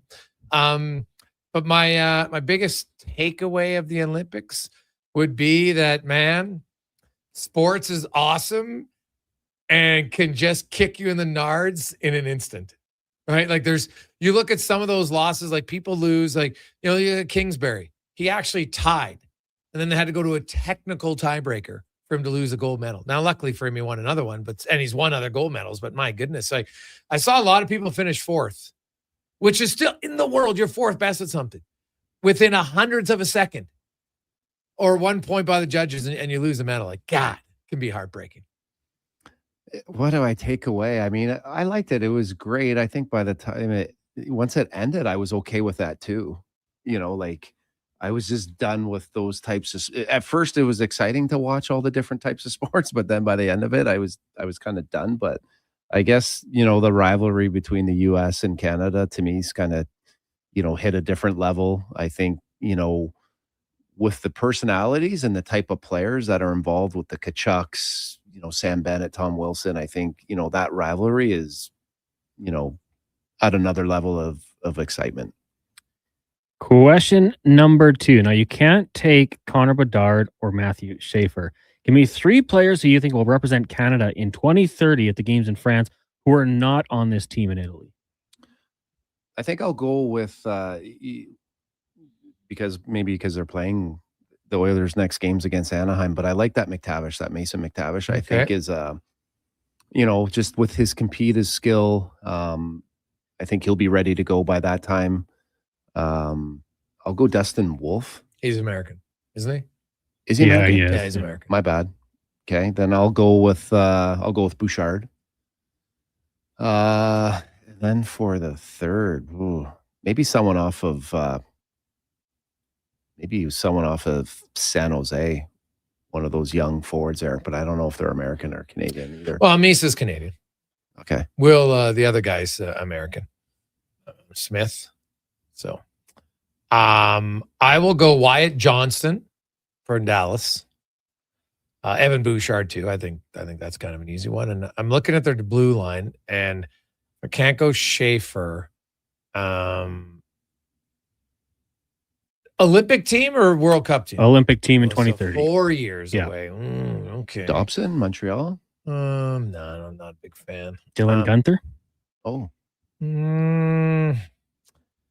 Yeah. Gavin McKenna. Does Braden Point count? But I'll actually go. I'll go Bennett Seneke. Good one. All right. Question number 3 for you guys. The NHL trade deadline, we know, going to be here before you even know it. Give me a name who you think could be on the move that might surprise people. I'll go with Stuart Skinner. Oh, not the Penguins are trading away guys, or not in a bad way. Not because Stuart Skinner's not performing, or I just think with Shilovs that they have there and the young goalie that they have, I think there's maybe a possibility that they could move off of him. Maybe depending on obviously Sidney Crosby. I think he's obviously close to coming back, but maybe if he doesn't come back and they fall off a little bit. I'll be on the move. Might surprise people. Ooh, that's a good question. Well, if we're going goalies, how about Sergei Bobrovsky? That would be from Florida. Yeah. Well, you asked for guys who are going to surprise. Florida's out of it. I don't see them making it. And I've heard rumblings that San Jose is interested, so I will go with Bobrovsky. And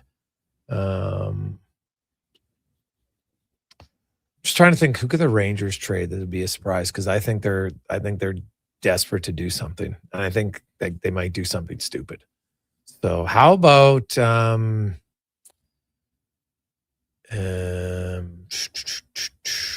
Miller? No, I think they'd probably like to, but I'll say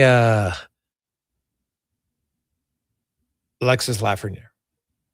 All right. Question number 4 for you guys. Sitting in the prep area, aka the bar, at the Stingray studio today, a few people came by to watch baseball. Cactus Grapefruit League getting going. Jays, obviously the preseason. The hype is real around this team. Is this something you guys get into, especially after the run that the Jays had? Yeah, I guess I'm interested just based off of that, Connor, that they, the run that they had and some of the new players that they've brought in. I think spring training to me is always exciting because, spring is coming, right? It's a change of pace from the NHL. It's a fast game. It kind of slows down. So it kind of catches me for a little bit. Then it loses me until the playoffs. But yeah, I guess, the Jays getting back on the map and being competitive kind of intrigues me a little bit. I would be lying if I said I even know the Olympics were on. Now we got trade deadline. I'll probably get maybe more interested when you get to near the end, like the World Baseball Classic's coming up in early March. And then right after that. So yeah, the first week, no, the Jays don't have many surprises on their roster on who that's going to come in. Right. I'm kind of listening on the rumblings. Maybe Scherzer's coming back. So, which tells me like they're adding another starting pitcher. I think they know Shane Bieber might not even pitch this year, which is maybe why he took his player contract just to know, hey, I'm getting 16 mil because I'm hurt. Right. That's why you have the option. So you say no, then you never pass physical. You wouldn't get another contract. So that's probably what's interesting. But no, I don't watch a lot of the grapefruit games. No. Final question for you guys. On this day in 1945, photographer Joe Rosenthal captured a photo of the Marines raising the American flag in Iwo Jima. Obviously, a very recognizable photo. I attached it for you guys just so you know. When it comes to sports, what would you say is the greatest photo of all time? I don't know if it's the greatest photo of all time. I'll just maybe go with the golden goal, right? Sidney Crosby, just the excitement, the passion. Talk about big players, talk about, maybe McDavid not, getting the goal to maybe get over the hump and be the guy. Not that I agree with that, but, Crosby being the guy that scored that goal and just cementing himself in, hockey history as being one of the best. What was the greatest photo of all time? In sports. Oh man. There's lots. I don't know if I can say, like, it's hard to say greatest because it's going to depend on which one's, like, what's my favorite photo of all time? The Joe Carter when he has his running around the bases, that one's pretty good because I know exactly where I was. I know the moment. The celebration of Gretzky and Lemieux behind the net, or even the still picture when Lemieux comes down and he's shot and then he's going over the Russian kind of goalie defender, that still shot. I know exactly what it is. So, and that's more from my youth. And it's just something about, like, those memories. I remember being so excited when they won that. So yeah, I'd probably have to say that. What about Michael Jordan jumping from the 3-4 line? And just the way, Jordan just had a look to him. Oh, right? yeah. Like anyone could out jump all and the he time. Just, his knees, those legs, he looked like he was. Yeah, it wasn't like it was in a game of some big proportion. You know what I mean? Like, so to me, I know when I see the Lemieux picture, I know exactly what the game is. I could have Jordan dunking, but you couldn't tell you what game it's at. So that's, to me, the difference. Kawhi Leonard squatting. That's a good one. The Kawhi Leonard one is pretty good, yeah. I was thinking Bobby Orr flying through the air. Yeah, that's a good one. Everyone's got that. But that was before my time, right? So for me, it doesn't resonate as much. Oh, yeah. I mean, if we're doing selfish ones, like, there's a really good one of LT leaping the pile. But doesn't have to be a win? Oh, yeah. All they did was win in the early 2000s. What are you talking about? Did they win a championship? Yeah, 1960s. No. When you were around. In LT's era. Did they win a championship? Simple yes or I'm no. 85 years old, Jason. Did LT win a championship? No. Didn't they pay that guy to work out in his driveway to stay away from the team? Terrell Owens? He could not be more opposite of the character. Yeah, he's talking LT. Like sorry. Okay. Terrell Owens, he was showing them he was in shape. Yeah, that was still a classic, man. That was so, like, we don't have stuff like that. Was so witty and funny actually on his part. Hey, come on over here. What are you doing? I'm in the best shape, but, like, it was awesome. He was doing curls. I can't hear you. Oh, that's so good. Like, when you think back to it, buddy, that was a classic decision by Terrell. Awesome. Brownie, have yourself a great day. Quickly, do you think before next Monday, will the Oilers have made a trade? Well, I'm going to say yes. I think they have to. I think they obviously owe it to their captain, McDavid. I think it's obviously tricky with, I don't get the whole salary cap thing, but, I would say, yeah, I think they're going to. All right. Let's get to the con man and a sports 1440 update brought to you by Fountain Tire. Tires, wheels, oil changes, service. They do it all. One-stop shop, fountaintire.com. This is a sports 1440 update. The Edmonton Oilers have reassigned Connor Halley to the Orlando Solar Bears of the East Coast Hockey League. The Condors will roll with Matt Tompkins and Calvin Pickard for their next 4-game road trip. And the Dallas Stars announced that they have placed Mikko Rankin on the IR with a lower body injury, retroactive to February 20th. Down in Dunedin, the Jays fell to the Mets by a score of 4-3 in the loss. Kazuma Okamoto hit his first home run in the Jays uniform. In the association tonight, Pistons and Spurs meet at 5.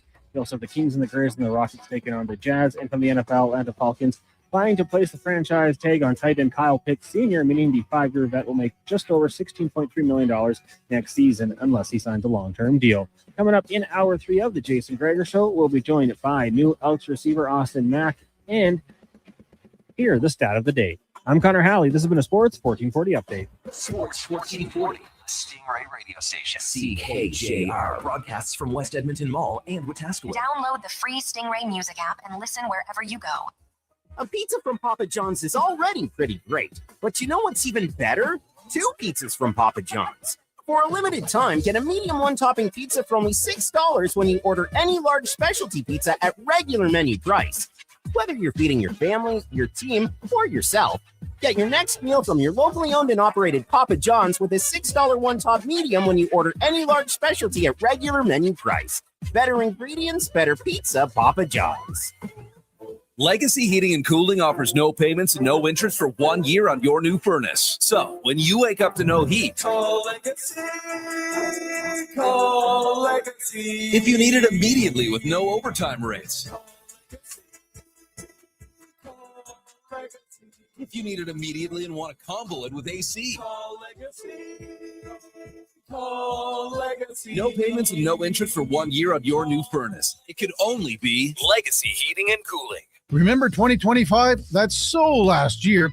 But seriously, St. Albert Dodge needs to clear some. Just after 3 o'clock, welcome back, Gregor, Brown, Halley, Sports 1440, Sports 1440. Clear out of all the remaining new 2025 Jeep Wrangler Saharas. The Sahara package is the best seller, so they have a great selection to choose from. And price we'll come back. $59.9. Discuss it next on the Gregor Show, presented by They're going to go fast. So get there before they are gone. Just head up the trail and see how easy it is. We'll be to do resumed business at St. Albert Dodge. McValue meals are here. Get the McD's you love for $5 plus tax every day with your choice of a McDouble, Junior Chicken, or Chicken Snack Wrap with small back, fries Gregor. and small fountain drink. All for just $5 plus taxes. Canadian restaurants. Product availability varies. Prices exclude delivery. At Hughes, it's all about getting in and out quick and clean. No cash, no problem. With Hughes' new tap and wash system, all you need is your debit or credit card to get your vehicle sparkling clean.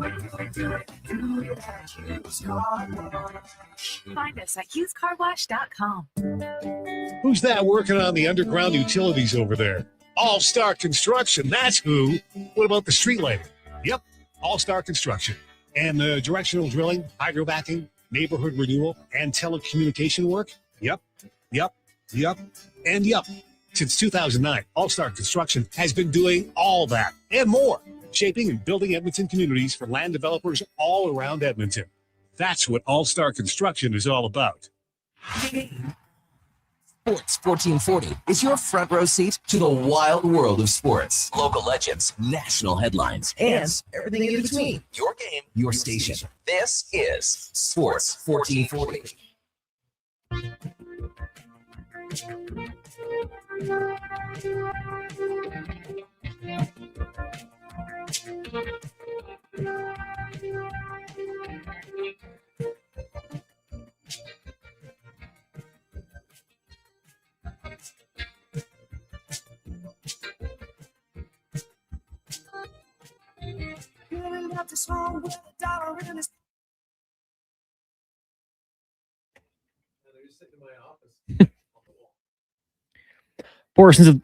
Portions of this hour brought to you by Papa John's. Papa John's is making you 2 or more items for only $9.99 each from their Papa Pairings menu. Enjoy a medium one-topping pizza, boneless wings, cheese sticks, and more. Better ingredients, better pizza, Papa John's.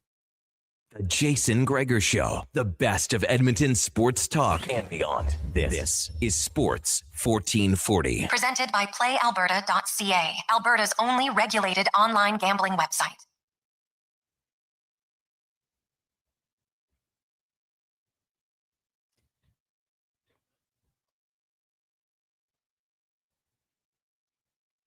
We continue on Monday afternoon, Sports 1440, sports1440.ca, YouTube, Facebook, X, Instagram, and Twitch. Thanks for listening. Thanks for watching.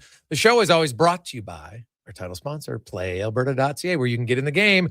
Use the promo code, use the Gregor special. Jason Gregor Show is right there on the page, and you get some odds boosts and more. PlayAlberta.ca. We got a lot of text in on favorite pitcher. Hey, guys, what about Kachuk Turtling from Team Deem? Well, I could see how Oiler fans would like that one for sure. The Muhammad Ali standing over Sonny Liston. You know what? I actually have that one in my house. I went to an event probably like 18 years ago, and there wasn't a lot of people there. It was a fundraiser bidding, and I got it for an absolute bargain. So that one and a Maurice Richard. So pretty sick. That is a very memorable picture, no doubt, of the big man, Muhammad Ali. Coming up this hour, we got Austin Mack, newest receiver of the Elks. We'll find out what he's going to bring to the green and gold. But first, let's get to Chris Knobloch. We'll get to the oil report brought to you by Go Auto. You looking for a vehicle? Easiest place to go. Go Auto. Cars.ca. Cars, vans, trucks, SUVs, you name it, they have it. Over 15,000 vehicles to choose from. Any brand, they have it. GoAuto.ca. And Chris Knobloch. First off, he was asked about the gold medal game and what he saw. Great game. Obviously I'm disappointed with the way it turned out, but I think about all the missed chances Canada had that they could have scored on. They didn't. And obviously it goes overtime and anything can happen there. But it was a good game. As a coach, you think about, the heart. Hey, obviously the Oilers have had to do it. Kind of moving on from tough losses or in a game where you have great chances and you just don't finish. I don't know. There's missed chances are just one-off. Sometimes you capitalize on all those and sometimes you miss them, and it seemed like all those chances they missed. You look at Taves' empty net, McKinnon had an empty net, and Celebrini had a lot of slot shots. There's a lot of opportunities for them to win that game or at least go ahead several times. But it was a good game. And obviously when you have all those good players, you just anticipate there's going to be so much scoring, but I don't think people would give those top players enough credit about how well they can defend also. Well, you look at it, it was a great game. Didn't have the outcome that Canada was hoping. Kasperi Kapanen, my goodness, been a tough year for him. Starts season good, gets banged up. Comes back, plays well, gets banged up. Now, played well after he got hurt the second time. Remember, he's supposed to come back, then he got hurt in practice again. And now Kapanen is out again. Why? Yeah, he's just a little ailment, a different injury, and not sure if he'll be ready for the first two games. It might be later on the week, but he's feeling okay, but whether he's ready for these first two games after missing such a long time, I guess we'll find out. But right now we're thinking it's going to probably be, definitely not the first two games. Well, that's not good news. What about the practice? What did he feel? His team, what did he get? What was the goal he was hoping to get out of practice here for the last few days? I thought it was a good week. We had some focus points on things that we needed to work on to get better. We made some adjustments to our defensive structure, and I commend the guys. I thought they were really focused. I thought they worked really hard. We had longer practices, and I don't think, I thought they were paying attention, working hard. I thought it was really productive. So there you have it. The Oilers, so they could activate Henrique from LTIR. And so last week, actually, when they sent Savoy down, they weren't in LTIR anymore. Even though Henrique's on LTIR, they were under the cap. So then they accrued cap space for a week. And that week of accruing cap space allowed them now to have enough room to call up Savoy again and have Henrique come off of LTIR. So that's why Savoy was sent down. Regula's on a conditioning stint. When you're sent down, you're still on the roster. So it doesn't change other than he gets in a few games. So that's why they send Savoy. So look on Wednesday for Adam Henrique. And really, this is how it works for players who come off of LTIR.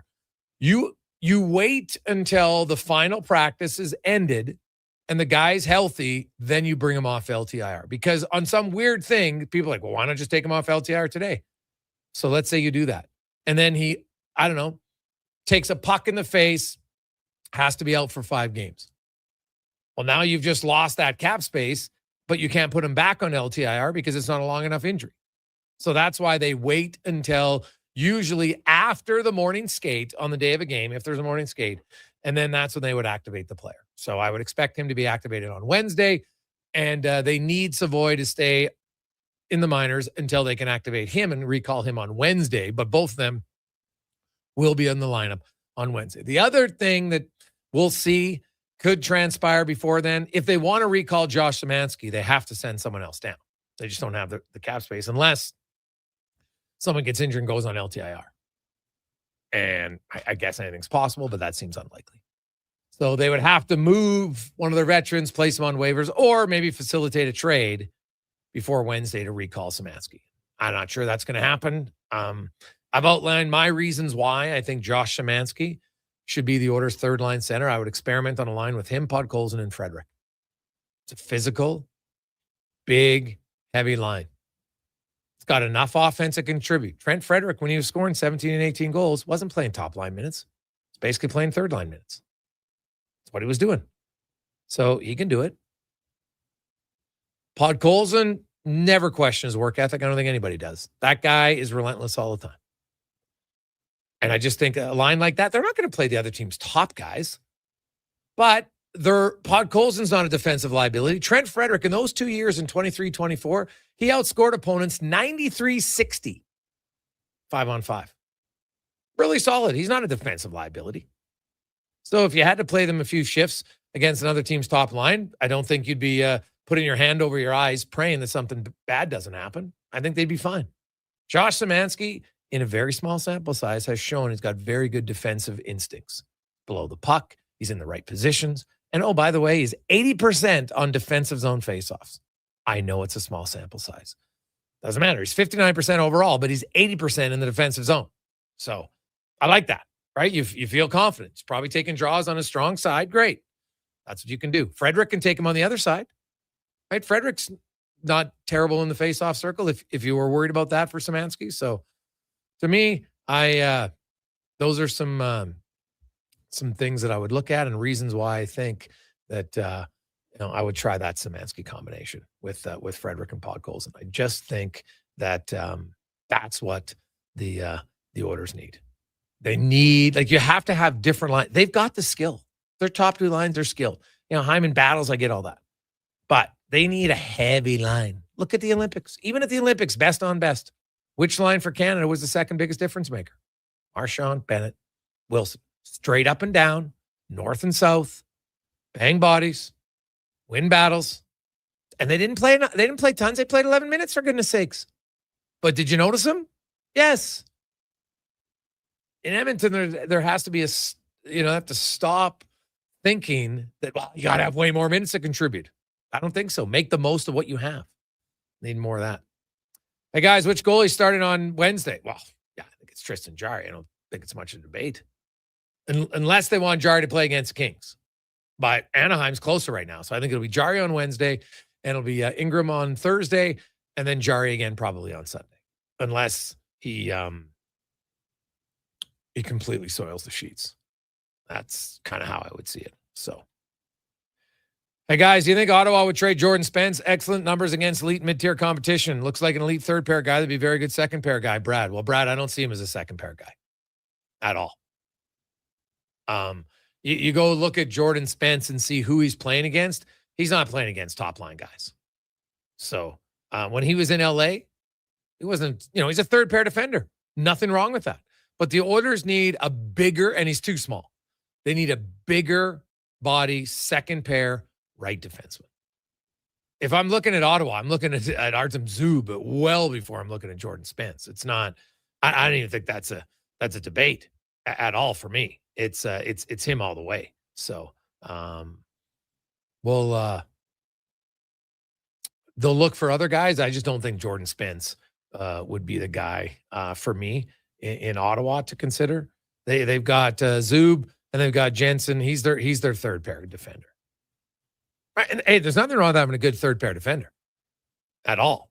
But yeah, I wouldn't. I wouldn't. I like his numbers. I was kind of surprised the LA got rid of him, to be honest. But Edmonton's third pair, I don't mind Ty Emerson. I think Ty Emerson's been fine. They need to upgrade their second pair. Jake Wallman's just not working there. Now, maybe it will, but you've been looking for a right shot for a long time. So go out and get him. And there are guys to get.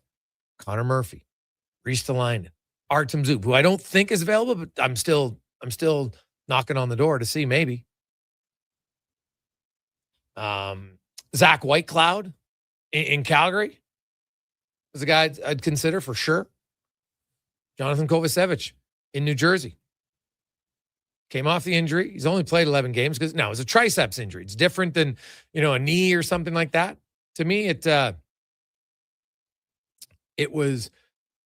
an injury that I'm overly worried, other than the fact that I think he's had two different ones, so that's concerning. But like when you have a tricep, that's not impacting your skating, right? It's not hip. It's not impacting your turning.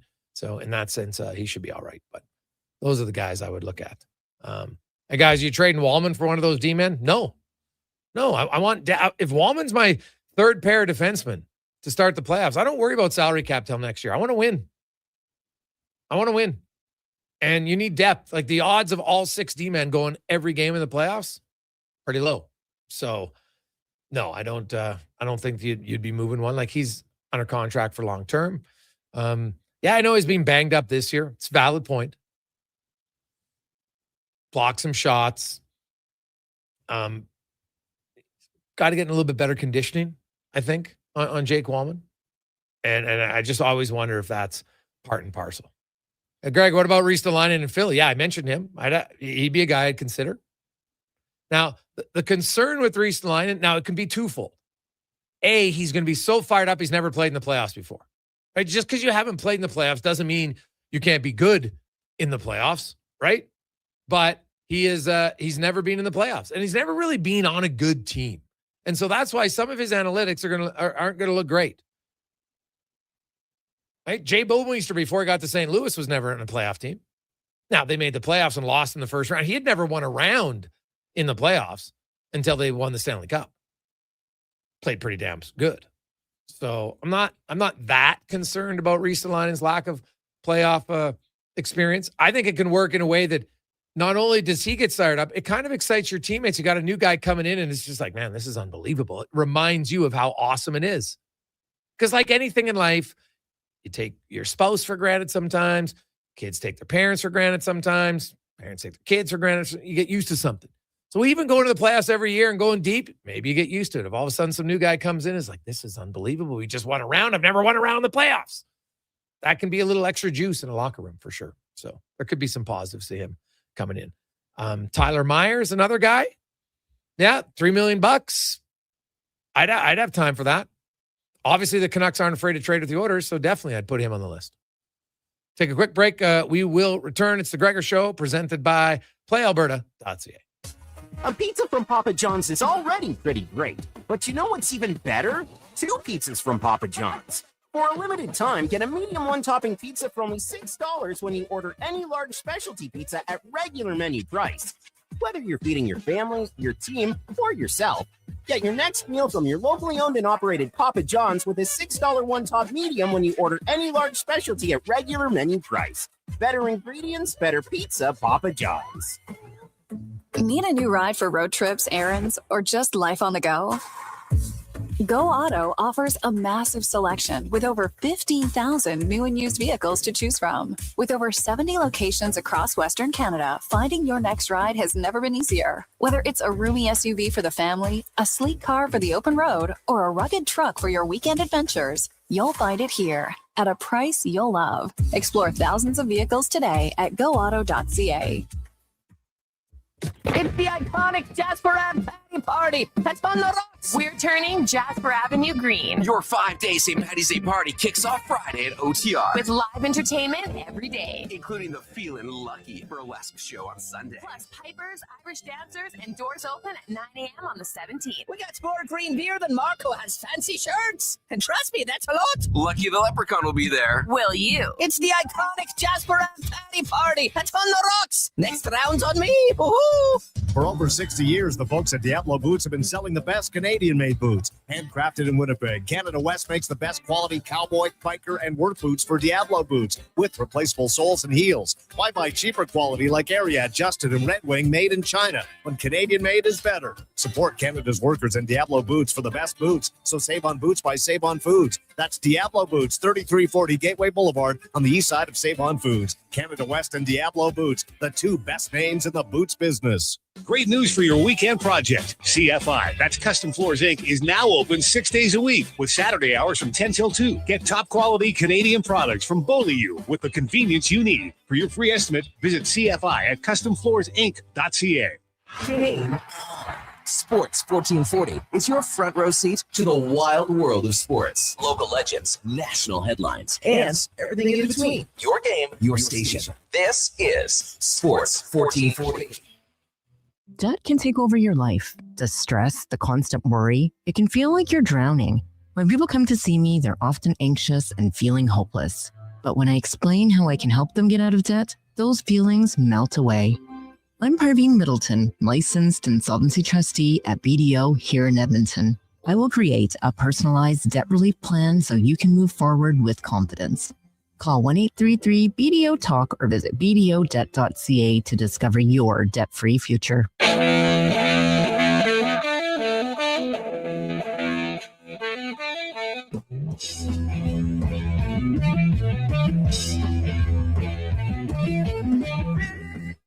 Portions of this hour brought to you by UL. Get your power play amped up with UL, supplying the City of Champions and Alberta with quality electrical gear since 1975. UL.ca is your partner in power. The Jason Gregor Show, the best of Edmonton sports talk and beyond. This is Sports 1440. Presented by PlayAlberta.ca, Alberta's only regulated online gambling website.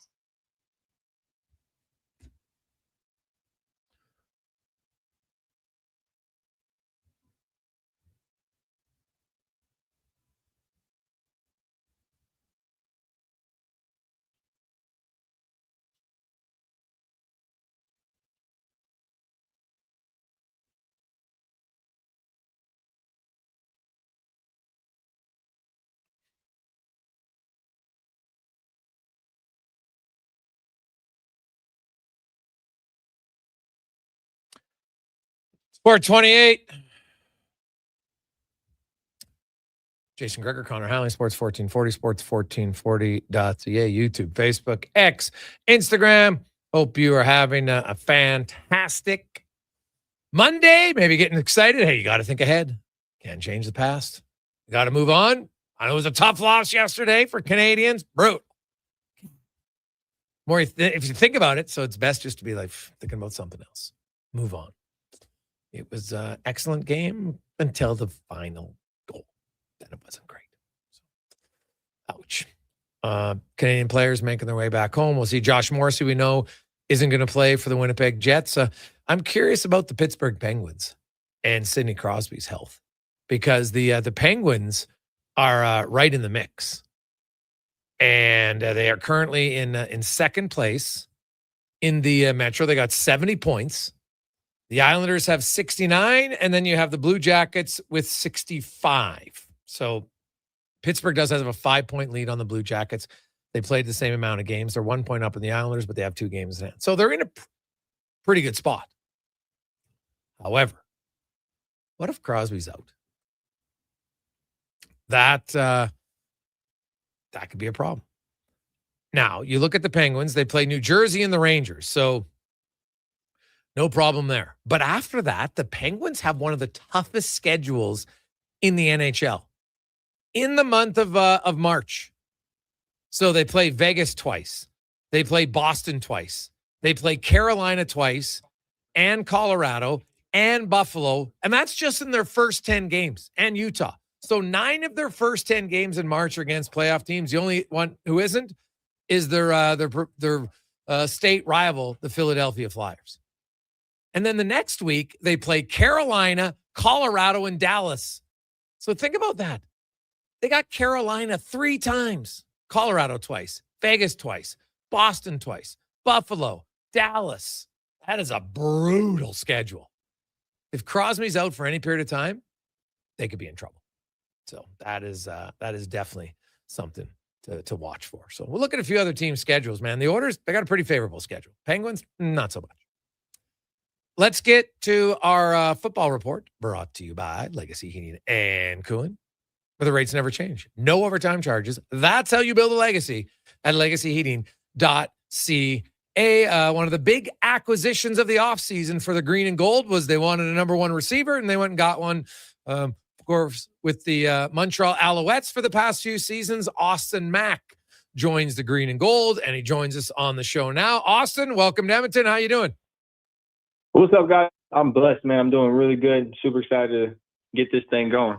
All right. So kind of take me through the process. It was unique. Like, you had signed a deal in Montreal, and then kind of both sides agree to let it go. How come? Like, after the success in Montreal, what led to the change? I mean, the biggest thing is, in my opinion, in business and anything, when you guys sign a deal, obviously it's to, continue to that deal. So me and my family prioritize, obviously, family, and, trying to take a pay cut that they were trying to do just didn't really make sense for, me and my family, and ultimately decided to just bet on myself and who I am, and knowing who I am in this league. I knew a team would end up calling, and as soon as enough, Edmonton was calling right away, and it's just ultimately a great fit. So super excited. Okay, so you come to Edmonton, and hey, the quarterback. That's always a big deal, right? Receiver, the chemistry between a receiver and his quarterback is key. What works well with you and Cody? Yeah, man, I'm Cody brought me into this league early on, and he was one of the big reasons, that I had a lot of success early on in this league. And, he brought me under his wing, taught me the game, taught me the timing and spacing. And ultimately we were able to do what we did in 23. We actually just threw not too long ago, and man, it came right back. So I'm excited to really strap it on and be able to get going with Cody here this year as well. What worked well for you and him? Was it about his game, or was it about your game that complement each other? I mean, I think the biggest thing is that, for me, I just like to know, where does he meet me at, based on timing and spacing. And ultimately, Cody's somebody that needed somebody to be a big body receiver that can use his hands, that can go up and make catches. And at the end of the day, if he just puts it in my frame, I'm obviously going to go up and make a catch and make a competitive play. So I think that's one of the biggest things that really complements each other. And really excited, man. Just really good instincts when we're out there playing together. Austin Mack joins us, new receiver for the Edmonton Elks. Austin, when are you planning on coming to town? Yeah, me and my family, we're actually going to move here. We got to pack up the house, man, in Montreal. So we'll be packed up in end of March, and then probably moving here first of April. Okay. And then, so will you plan on residing in Edmonton kind of year round? Man, I heard it's pretty cold out there, guys. Not gonna lie. So we're gonna definitely be out there as long, for the most part. But we enjoy getting out to Florida and Texas every now and then. For me, my trainers are out in Tampa, so okay, we'll definitely like to still allocate probably 2-3 months in the off season to be in the States. And hey, if you go away in January, that's smart, because that's really the cold month. Other than that, it's not that big of a deal. You come here. There's most days where it's really nice out, so it is good. And you've only been in the league 3 years, but you made a pretty good impact. What do you feel you've learned in the last 3 years that can make you a better receiver moving forward?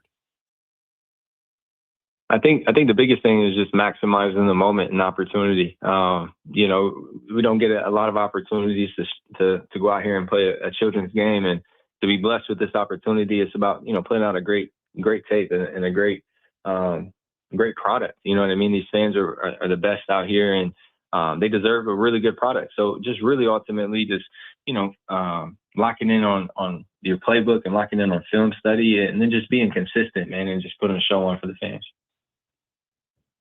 Austin, you spent 4 years at The Ohio State University. So my question for you, give me your top 3 Ohio State receivers of all time.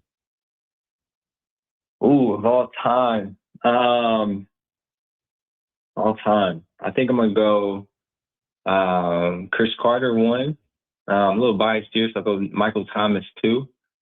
And then I'll probably go man, I got to really play with this brother, and this is one of my guys. I'll go Chris Olave 3. Ooh, Chris Olave. You know what? Chris Olave is one of the more underrated, quiet, productive receivers in the NFL, and maybe doesn't get talked about as much. I kind of like that pick a lot. He's a speedster, man, a technician. The guy's a dog. He just isn't the loudest person. He's going to be a quiet guy in the room. We wouldn't even know it's Chris, but man, when he's on the field, you can feel his impact every play. Austin Mack joins us. Austin, for Elks fans who maybe aren't familiar with your game, what can they expect to see from you on the field on a game-by-game basis? Oh, man, a playmaker. Come on now. That's what we do. Ultimately, I'm a big yak guy. I'm going to be extremely physical in the run game and in the pass game. And as soon as that ball's in my hand, it's time to make a play. So That's what they're going to get out of me. I don't know. When you look at the offense, obviously every successful team, you have to have a go-to receiver. You need a good offensive line, and also you need a pretty explosive running back. And you got that in Justin Rankin. And how does a running back help you as a star receiver? I mean, it takes completely. It's huge, right? So, I mean, he's gonna go get his touches. He's gonna dominate in this league, and as you said, he's a superstar in this league, and that brings people in the box. You can't stop him. I mean, we're just going to run on you all day. So next thing you know, it's going to bring up one-on-one coverage eventually. Them safeties are going to have to play a little lower. It's going to be a little tough for those guys on the outside. And then that's going to be the great compliment, right? That's why this team brought me in. That's what they need. They need somebody to really dominate out there in the boundary or any one-on-one opportunity when those times come in the game. And I'm somebody that's very proven, that's done it over and over and over again. Austin Mack joins us. Austin, you come in year 4. You know what? Your big guy, part of it's going to be, you also got to be the leader amongst the receiving core a little bit. Who are some guys in the early days? You talk about Cody as a quarterback, but who helped you early on understand the nuances and the waggle and everything else of the receiver your early days in Montreal? Yeah, man. I came into a pretty wide open receiver room in Montreal. I think they lost Eugene Lewis and I think it was Weineke. I can't pronounce his last name, but it was a wide open room. A lot of even young guys over there. Regardless, I'm a pro. I played in the NFL for 3 years. Started multiple games for the New York Giants. I know what it means to be a pro. So ultimately, I took that same intuition. I give a lot of credit to Mike Leonello, that receiver coach for the Alouettes, who really just helped me watch as much film as possible. I'm a studious person of the game. And for me, I said, hey, give me all the film I can get on the best guy who was here at the time. It was Eugene. That's all I did. I watched film, right? And eventually it's about practice, doing reps when people aren't watching, and then ultimately mastering the waggle, mastering timing and spacing, the concepts, and ultimately becoming the most dominant person I can out there on that field. And that's really just a lot of me, and also just a lot of being a pro and making sure I maximize the time with Cody whenever I could in the mornings or after practice. Do you have a favorite route to run where you feel like you run this route, I'm catching it every time? Oh, I mean, you name the route and that's it. But you don't have one favorite? Like certain guys just say, hey, you know what? The post pattern, give me that. Like if crunch time, that's the one. It doesn't matter. It doesn't matter. That's the one thing. A lot of people need a certain route. That's, receivers from Ohio State were technicians. We can run any route. Big shout out to Brian Hartline, but ultimately it's about just getting open. So I love an isolation option. 4x1, put me in the boundary. If there's any isolation, go ahead and you name the route. I like me. Okay. Now, you mentioned Brian Hartline. Was he the guy that helped you become more of a technician as a receiver? Oh, absolutely. Mm-hmm. What was the absolutely? What was the most important thing looking back that he taught you to help you technique-wise as a receiver? Well, it's just seeing the game within the game. A lot of people just play the game and they don't really know the why to what you're doing. He ultimately was helping me understand the why to the receiver position and how to win based on leverage, based on split, based on what the concept is, based on where you're at in the read, right? If I'm running every single route 100%, but I'm the fourth person in the read, well, he probably just ran through the quarterback's progression. So ultimately, being able to just maximize now the mental side of the game and tie in my physical and my abilities on that end and really just put 2 and 2 together. I like that. Because there is much more to the nuances of the game for sure. Hey, you got to have speed. You got to have, I think, no fear at times to go across the middle, knowing you might get popped afterwards, and you got to extend it. But there's also the ability just to get better at catching the ball, Austin, because I think a lot of times that's what separates guys. There's lots of guys that can run a route, but at the end of the day, when the ball's there and maybe if it's not perfectly thrown, some guys drop it more than others. How did you become a better catcher of the ball?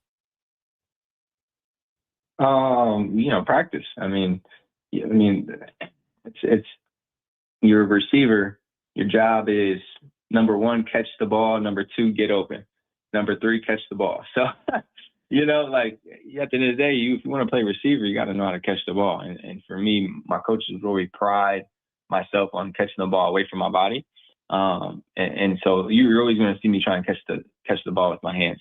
Drops happen. That's part of the game. Just like anybody has a mistake every now and then, but the consistency comes from having confidence in your hands. So that's building my hand strength. That's always making sure I have great hand-eye coordination. I'm doing stuff that's always making sure that, I'm at my peak. I'm not sitting here laxed or, not ready to attack the ball. Those are probably big key points I would say if they're off. How is Austin Mack as a blocking receiver? Oh, I mean, physical, especially on the outside, right? Okay.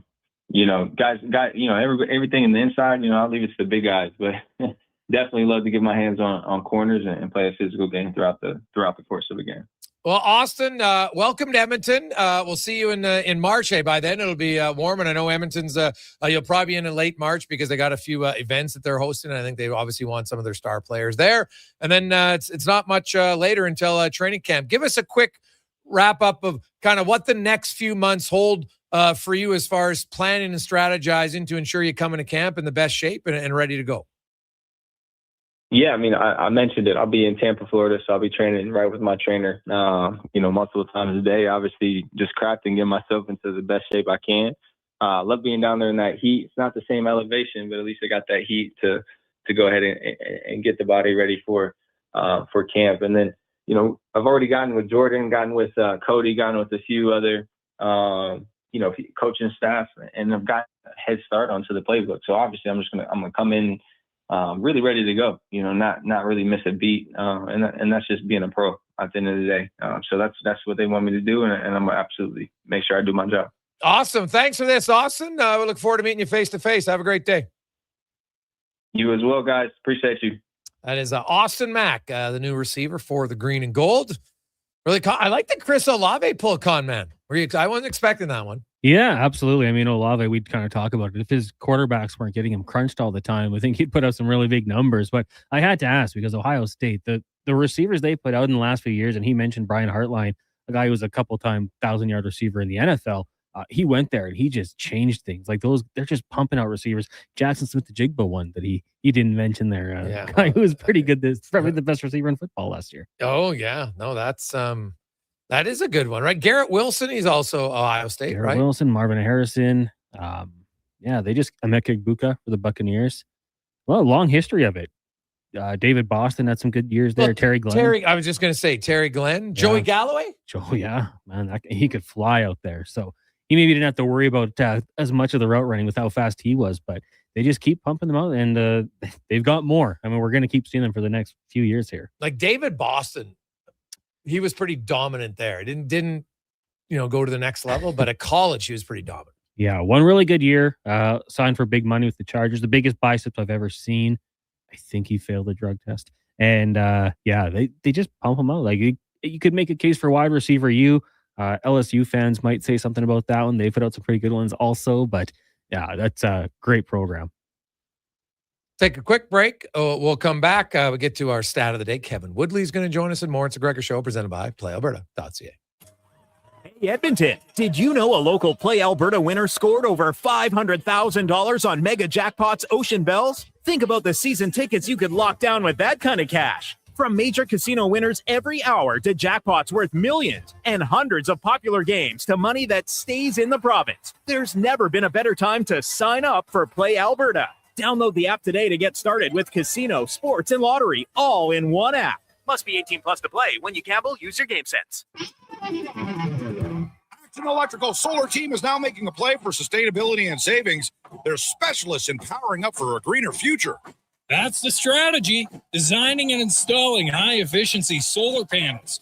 They're helping homes and businesses combat rising utility costs by harnessing the power of the sun. A smart move for efficiency and the environment. Hire the Action Electrical team to bring home a win for your project. Visit actionelectrical.net. For the first time in 66 years, Golden Bears and Pandas hockey are on the move. During the 2026-27 Canada West season, two of the most successful hockey programs in U Sports history will call Silent Ice Center in Nisku their temporary home. The Golden Bears and Pandas are excited to connect with the South Edmonton community and welcome new fans to experience the tradition and excitement of U of A hockey. Same tradition, New temporary home, Golden Bears and Pandas hockey at Silent Ice Center for the 26-27 season.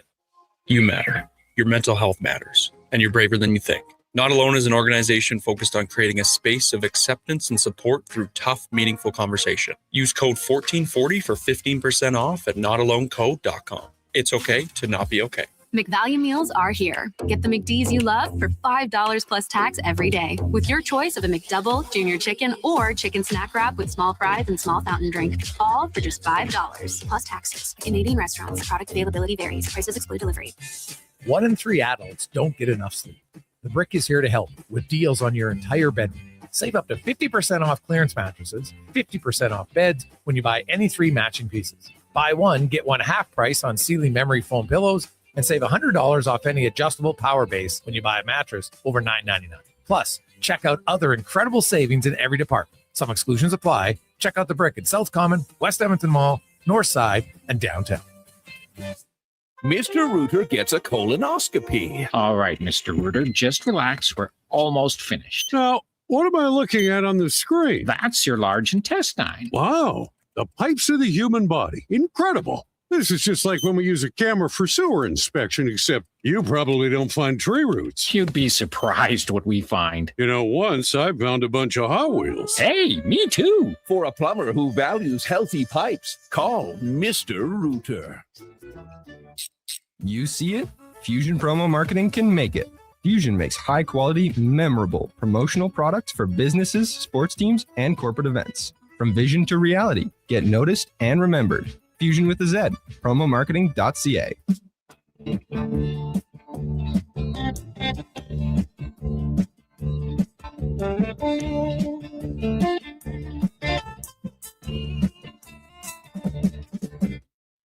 Portions of this hour brought to you by EWEL. Get your power play amped up with EWEL, supplying the city of champions in Alberta with quality electrical gear since 1975. EWEL.ca is your partner in power. This is Sports 1440, where Edmonton talks sports. On YouTube, Facebook, and X. Here's Jason Gregor. Brought to you by PlayAlberta.ca.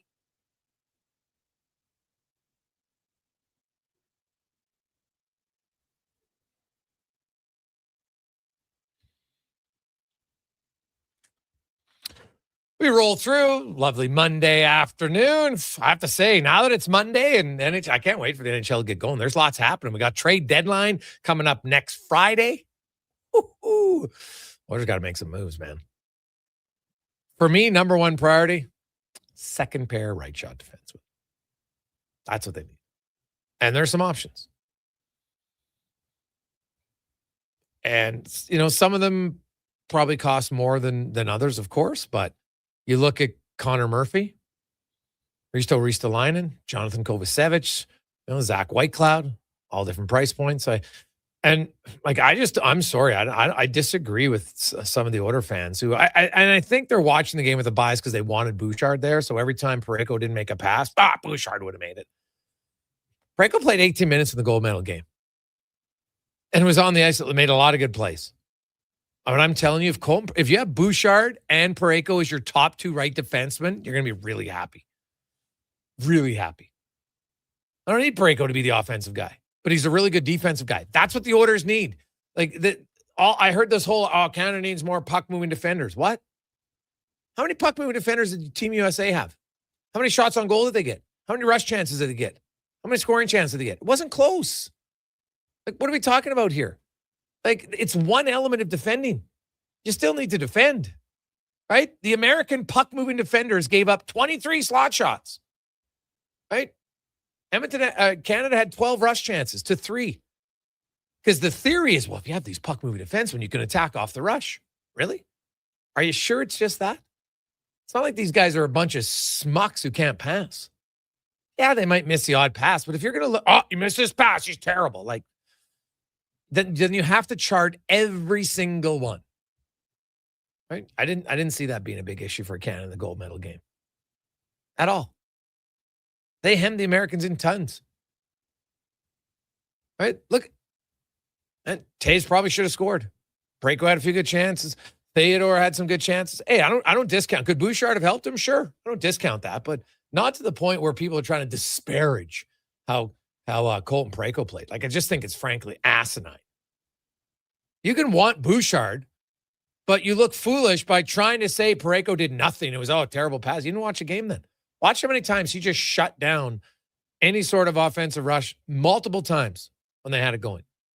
In the D zone, boom, break the cycle, play over. That matters a lot, especially on a team like Edmonton who gives up too many goals. They need a Colton Parayko badly. Now, I don't think they can fit it cap-wise to make it work. I don't think it can. But Parayko is also one of the nicest, most genuine human beings around, and it'll make your room better. And he's won, and he's big and strong. I would take, if Colton Parayko's my second pair right defenseman, I'm doing freaking cartwheels. So I just don't know if they can, I don't see how they can afford it really with cap hit. They'd have to move out a lot. But man, if St. Louis is actually considering moving him, there'd be lots of teams in line to take him. A lot. And Edmonton should be at the top of it. Now let's get to our stats of the day, brought to you by All Star Construction, specializing in underground utilities, power, gas, telecommunications, street lighting. They also do directional drilling and hydrovacing. That is All Star Construction. And wanted to focus on a little bit of Josh Szymanski and why I believe Josh Szymanski is the guy for the third line center spot. All right? And we'll go into some other numbers as why I think, the combination of it, why it would work. So we outlined number one, Nugent Hopkins. One thing I overlooked when I was talking about Nugent Hopkins being the third line center, because he's on the power play and the penalty kill so much, it's really almost impossible for to get him on a regular rotation with his third line. He'd be missing it too much. So you're not going to have the continuity. So then you keep him as your top line center. I don't think Adam Henrique, and I could be wrong, but I don't know if Adam Henrique, and I'm not sure the third or fourth line is going to have a massive difference in minutes. But I'm talking the line I want to build. I want Szymanski with Frederick and Podkolzin. So here's some numbers on Josh Szymanski. Limited time, I get it. 59% overall in the faceoff dot, 80% in the defensive zone. When he's on the ice in his games, the Oilers have outshot opponents 25-12. They've outscored him. His expected goals, if you're a believer in that one, I'm not a huge believer in it because I don't think because expected goals varies from site to site, right? Goals and points don't. Shots don't vary, right? They're the same. So that's why I'm a little bit, expected goals, you can find a site, and then the other one's going to be 2% different. So his expected goals are good, but I'm not going to give you a number because it depends which site you want to look at. His size, his speed, more so you watch Josh Szymanski, watch him closely in the Olympics. I know he was playing wing a bit more, but he's always in the right position defensively. He has a natural pride to be good defensively. And the Oilers need more of those guys. They just do. Right? I think he's got enough offensive acumen to chip in with Podkolzin and Frederick 5-on-5. And the other reason why I think that works is because then I'm playing Henrique with Savoy. Because I'm going to have McDavid, Hyman, and Nugent Hopkins. And when he's healthy, I'm going to have Kapanen, Roslovic, and Draisaitl. So then I have Savoy with Henrique. And again, third, fourth line, give him a name. To me, it doesn't really matter. But the reason I have Henrique and Savoy is because, do you know the two forwards who have played the most penalty kill minutes this year for Edmonton? Number one, Matt Savoy. Number two, even though he's missed 15 games, Adam Henrique. And those two have played together for over 60 minutes. And when they're together, their shots against per 60 is 41. When they're off of the ice, shots against ratio 64. So they suppress shots. They haven't given up a ton of goals. They work well together. They read off each other on the penalty kill. They also are on the second unit power play together. And I know it's limited minutes, but they're still there. So you can keep their rotation. They're on the penalty kill together. They're on the power play. Then you can get them in on a 5-on-5.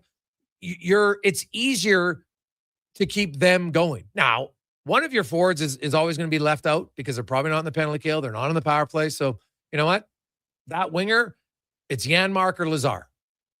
Or maybe someone else, if I'm assuming Mangiapane is going to get moved here before the deadline.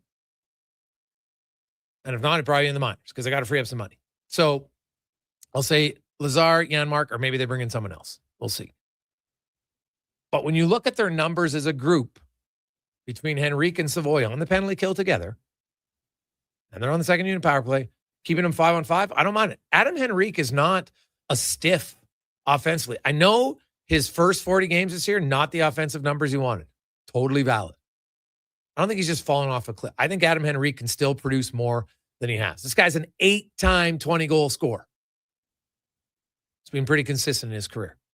So I think he can help create Savoy's speed. You know, Savoy's had a pretty good year. He's on pace for 14 goals. For a rookie, 13 minutes a night is pretty damn good. It's really good for a guy who is mainly, none of it's on the power play. He had the one power play goal I think they scored with like 1 second left on the power play. That's his only power play goal this year, right? Because they got late on the PP and it worked good. So I see those numbers, and that's why I've changed my view on the number one priority for the Edmonton Oilers. I think it's a right shot, second pair defenseman. The Oilers give up too many goals. We can want more goals from the depth forwards, I understand it, but it's not hurting the Oilers. The Oilers are still one of the top scoring teams in the National Hockey League. But they're not a top defending team in the National Hockey League. When the Oilers come out of the break, they are 4th in goals at 3.41 against. The problem is they're 25th in goals against. So if you catch yourself, they need more depth forwards, being like, can we get someone who can help limit goals? That has to be their priority. It has to be. And if it isn't, they're just not paying attention. I think they thought that, hey, Wallman come back, that would have worked, but it hasn't worked. And I know that, you know what, you're going to say, Gregor, he's a $7 million guy in your third pair. Yeah, I live with it for now. I can solve that later. Right? Maybe Wallman gets back up to speed. Now my defense score is even better. Awesome.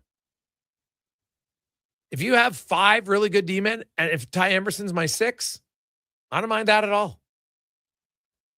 I don't mind that at all. So either way, go out, find a second pair, right defense. And there's some different options. Now, the price point's going to vary depending on who the guys you're looking at. Right? I outlined for them. Salary cap. You can go from Zach Whitecloud, $2.75 million, up until the till June of 2028. So you would have technically 3 playoff runs with him. Jonathan Kovacevic, man, you'd have 5 with him. He's a $4 million cap hit. Big 6'5" right shot defender, plays pretty much a defensive role. He's come back from New Jersey after the injury to the tricep, and he's playing with Siegenthaler. And they take a lot of tough minutes. Then you move up to $4.4 million in Connor Murphy, pending UFA. So you know what? You don't really, if you're worried about the future, but the GM knows him. He had him in Chicago. He's on the penalty kill in Chicago, which is the number 1 penalty kill in the National Hockey League. So he obviously knows how to penalty kill. 5-on-5, I like him. I think he's got enough bite. He's not a huge thumper, but he's got enough bite in his game. $4.4 million. And then there's Risto Ristolainen, $5.1 million he'd have this year and next. So you get 2 runs out of him.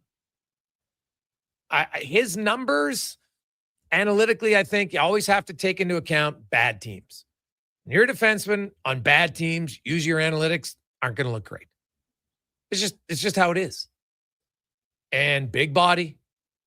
Now, banged up a bit this year, so there's a concern there. Valid. But those are some of the guys. And they're like Tyler Myers is another one. He's only making $3 million. Huge body. Right? Just gets in the way. Physical enough. Kill penalties, decent puck mover. $3 million this year and next year.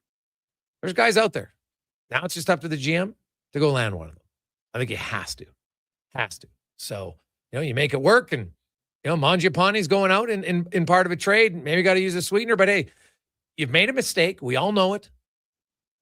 So don't double down on the mistake and be like, hey, maybe he's going to come out of it. No, you just say, hey, we made an error. We move on. That's what the good GMs have to do. Some of the stats brought to you by All Star Construction. When we come back, Kevin Woodley. We're going to break down goaltending. What's Tristan Jarry got to do better? We'll look at Dostal. It's going to be a tough first game back for the Oilers shooters. Then you probably got Kemper. So you're going Olympic goalie back-to-back first 2 games. We'll also talk about Binnington. Any teams out there looking for him? Does his performance at the Olympics only increase his trade value? He makes $6 million. I know we've had people in Edmonton wondering, Jarry's at 5.75. Jari has 1 extra year on his deal. Could a trade work? Possibly. Right? Binnington and McDavid have been teammates now a few times. I'm pretty sure McDavid could talk about the person. And hey, we've seen his numbers. It's good. Like, we're also going to talk about that OT goal. I didn't love it. But what happened technically? What am I missing? We'll get Woodley to break it down. Next, after a Connor Halley, Sports 1440 update brought to you by Northgate Buick GMC. Fall in love with a Buick for the month of February. You can lease a 2026 Buick Envision all-wheel drive with 0 down and $265 bi-weekly payments that includes GST. Shop now at northgategm.com. This is a Sports 1440 update. The Edmonton Oilers have reassigned goaltender Connor Unger to the Orlando Solar Bears of the East Coast Hockey League. The Condors will roll with Matt Tompkins and Calvin Pickard on their upcoming 4-game road trip. And the Dallas Stars announcing that they placed Mikko Rantanen on the IR with a lower body injury, retroactive to February 20th. Down in Dunedin, the Jays fell to the Nets by a score of 4-3 in the loss. Kazuma Okamoto hit his first home run in a Jays uniform in the association tonight. Should be a great one. Pistons Spurs getting going shortly. Later on, you got the Kings and the Grizz, and the Rockets hosting the Jazz. And from the NFL, the Atlanta Falcons planning to use the franchise tag on tight end Kyle Pitts. Coming up in hour 4 of the Jason Gregor Show, we'll be joined by Kevin Woodley from In Goal Magazine and Andrew Walker, pre- and post-game host here on Sports 1440. I'm Connor Halley. This has been a Sports 1440 update. Sports 1440 in West Edmonton Mall and Wetaskiwin. CKJR is a Stingray radio station. Download the free radio player app and listen wherever you go. McValue meals are here. Get the McD's you love for $5 plus tax every day with your choice of a McDouble, junior chicken, or chicken snack wrap with small fries and small fountain drink. All for just $5 plus taxes. Canadian restaurants. Product availability varies. Prices exclude delivery. Monday afternoon, Sports 1440. Doesn't have to cost a fortune. Take it into Hughes today and pay just loonies a wash. Find us at HughesCarWash.com. Scott McGilvery here, HGTV host and renovation expert. The one upgrade I know homeowners will love: better, fresher Culligan water. A trade straight deadline. From the tap. Culligan's Aquessential reverse osmosis filtration system takes your water to the next level. With up to 7 stages of filtration and 14 filter options, they're certified to reduce over 90 contaminants. Your tap water is about to get a major upgrade. Safer water that tastes great. Get started with a free in-home water test at Culligan.com. Culligan, water you love. Every Selly. The place to cheer on your favorite team is Selly's Sports Bar and Lounge. Never a bad seat in the house with all games on tons of big screens. And Selly's menu, top shelf. Plus, check out the game night food and drink features. And don't miss the excitement of Oilers watch parties all season long. Experience Selly's Sports Bar and Lounge at all 3 Century Casino locations: Edmonton, St. Albert, and Century Mile. Every day is game day at Century Casino. This is the sound of a Toyota Tacoma arriving at the trail with 2 high-performance snowmobiles in tow. And this is the sound of a Tacoma arriving at school with 2 high-energy kids in tow.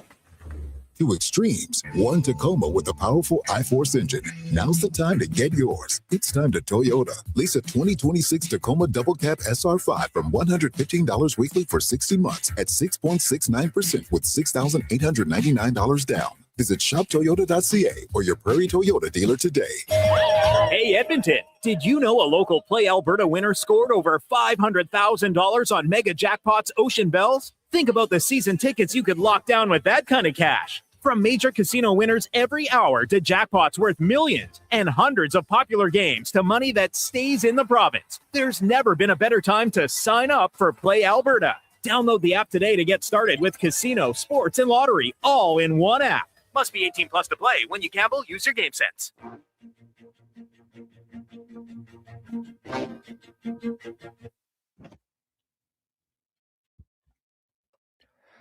Portions of this hour brought to you by Elks Nation. Check out the new website, elksnation.ca. Articles, podcasts, and more breaking down the green and gold, the most in-depth WE football coverage online, elksnation.ca.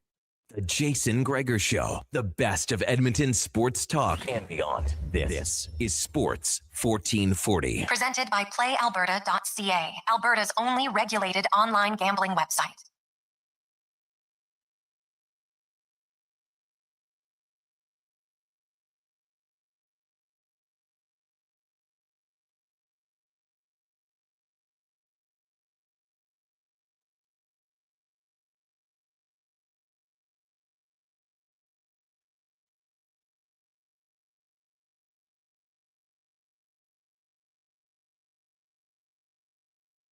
5:06. Welcome back. Jason Gregor, Connor Halley, Sports 1440, sports1440.ca, YouTube, Facebook, X, Instagram.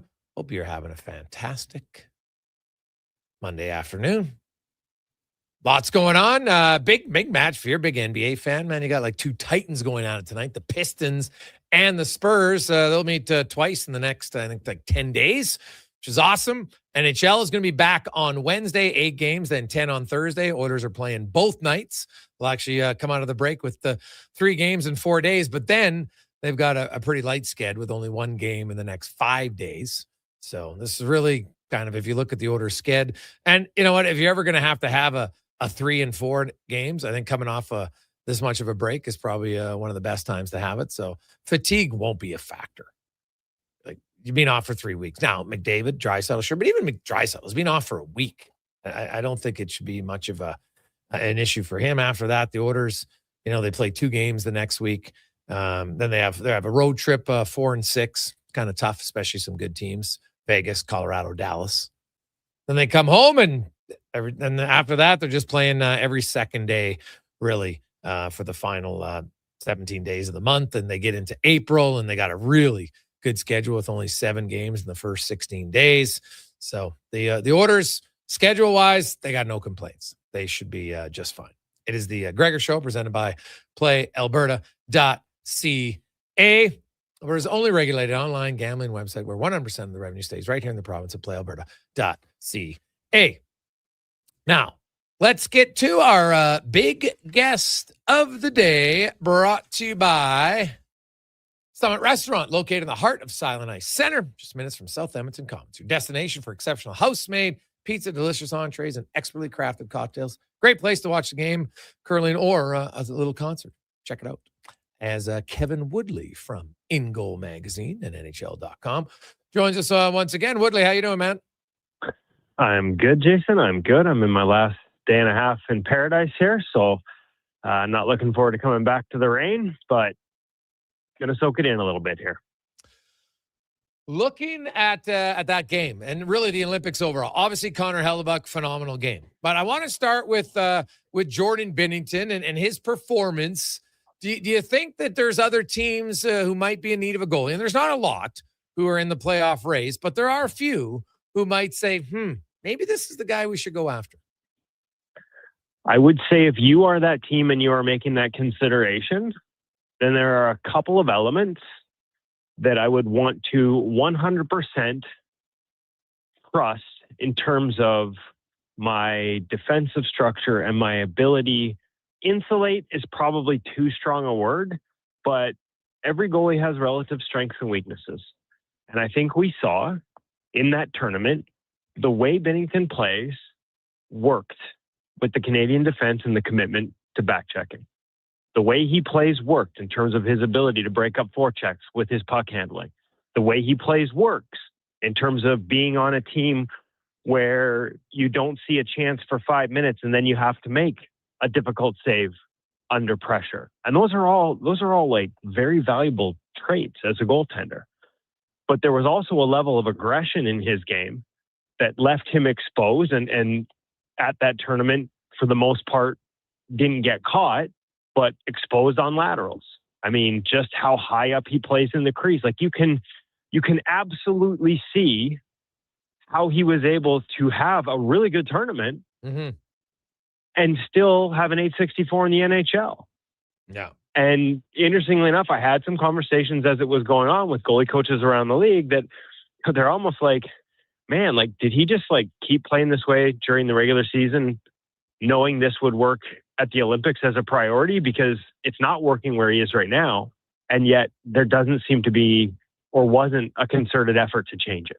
And that may be a little fair because I don't watch them practice on a day-to-day basis. I don't know what those conversations are. Okay. But when you watch him play, the level of exposure, like, it's there. I just don't know how many teams limit broken plays and slot line chances the way Canada limited them in that Olympic tournament. And I would want to have a long, serious, give that consideration before I was making that move, especially if the asking price is high coming out of, like I said, I thought he was really good in the Olympic. I mean, that save a save on Quinn Hughes in overtime.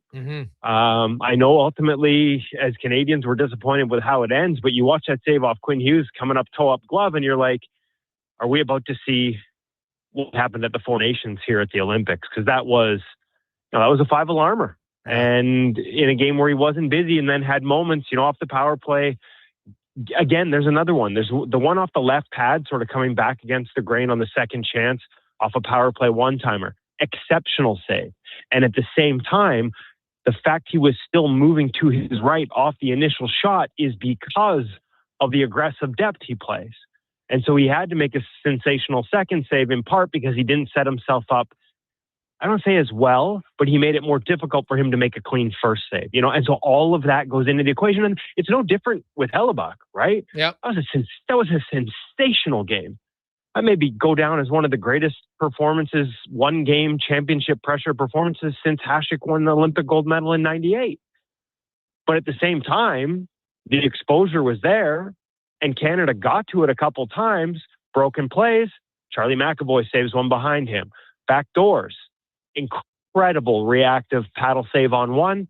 Nathan McKinnon misses the open net on others. Like, are we having a different conversation about this if those exposures get tapped in as opposed to miss? And again, I think at the end of the day, you can look at it and be like, that was an incredible performance. And this kind of goes into what we've been talking about with Hellebuck in the playoffs. The difference is where your exposure is and how much other teams get to it. Kevin Woodley from In Goal Magazine, NHL.com joins us. What did you make of the overtime winning goal by Hughes? Because, when you watch the angle that shows it, what Hughes is seeing when he shoots, like Binnington, I don't know if he slipped or fell, but what did you make of him getting beat 5-hole on that goal? So I'm going to be honest. Thanks to our friends at the IOC, I haven't seen as many replays as I would like. And the one you just described, I wish I had it in front of me to see the sequence of the timing. Because to me, we just talked about the save on Quinn Hughes, toe-up glove. Mm-hmm. Like he went toe-up glove on that one. And that's what breaks the seal. And again, I talked to a couple goalie coaches around the league after that game yesterday. And one of them was like, I don't know if I love that save selection. And I said, my response was, do you think he read high glove? And so the question becomes, did Binnington read high glove? Because that's what Hughes was trying to deliver. And that's what opened him up, anticipating that rather than coming across with both knees on the ice. And he is more prone to that for sure. And there are some goalie coaches around the league that don't want to see that. Or did he read high glove and Jack Hughes missed? And this is not me trying to take anything away from an incredible moment for Jack Hughes.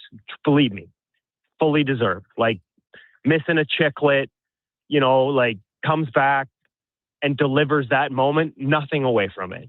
He may have actually seen Binnington come across like that. They may have had it in the pre-scout. He may have shown high glove and delivered another thing.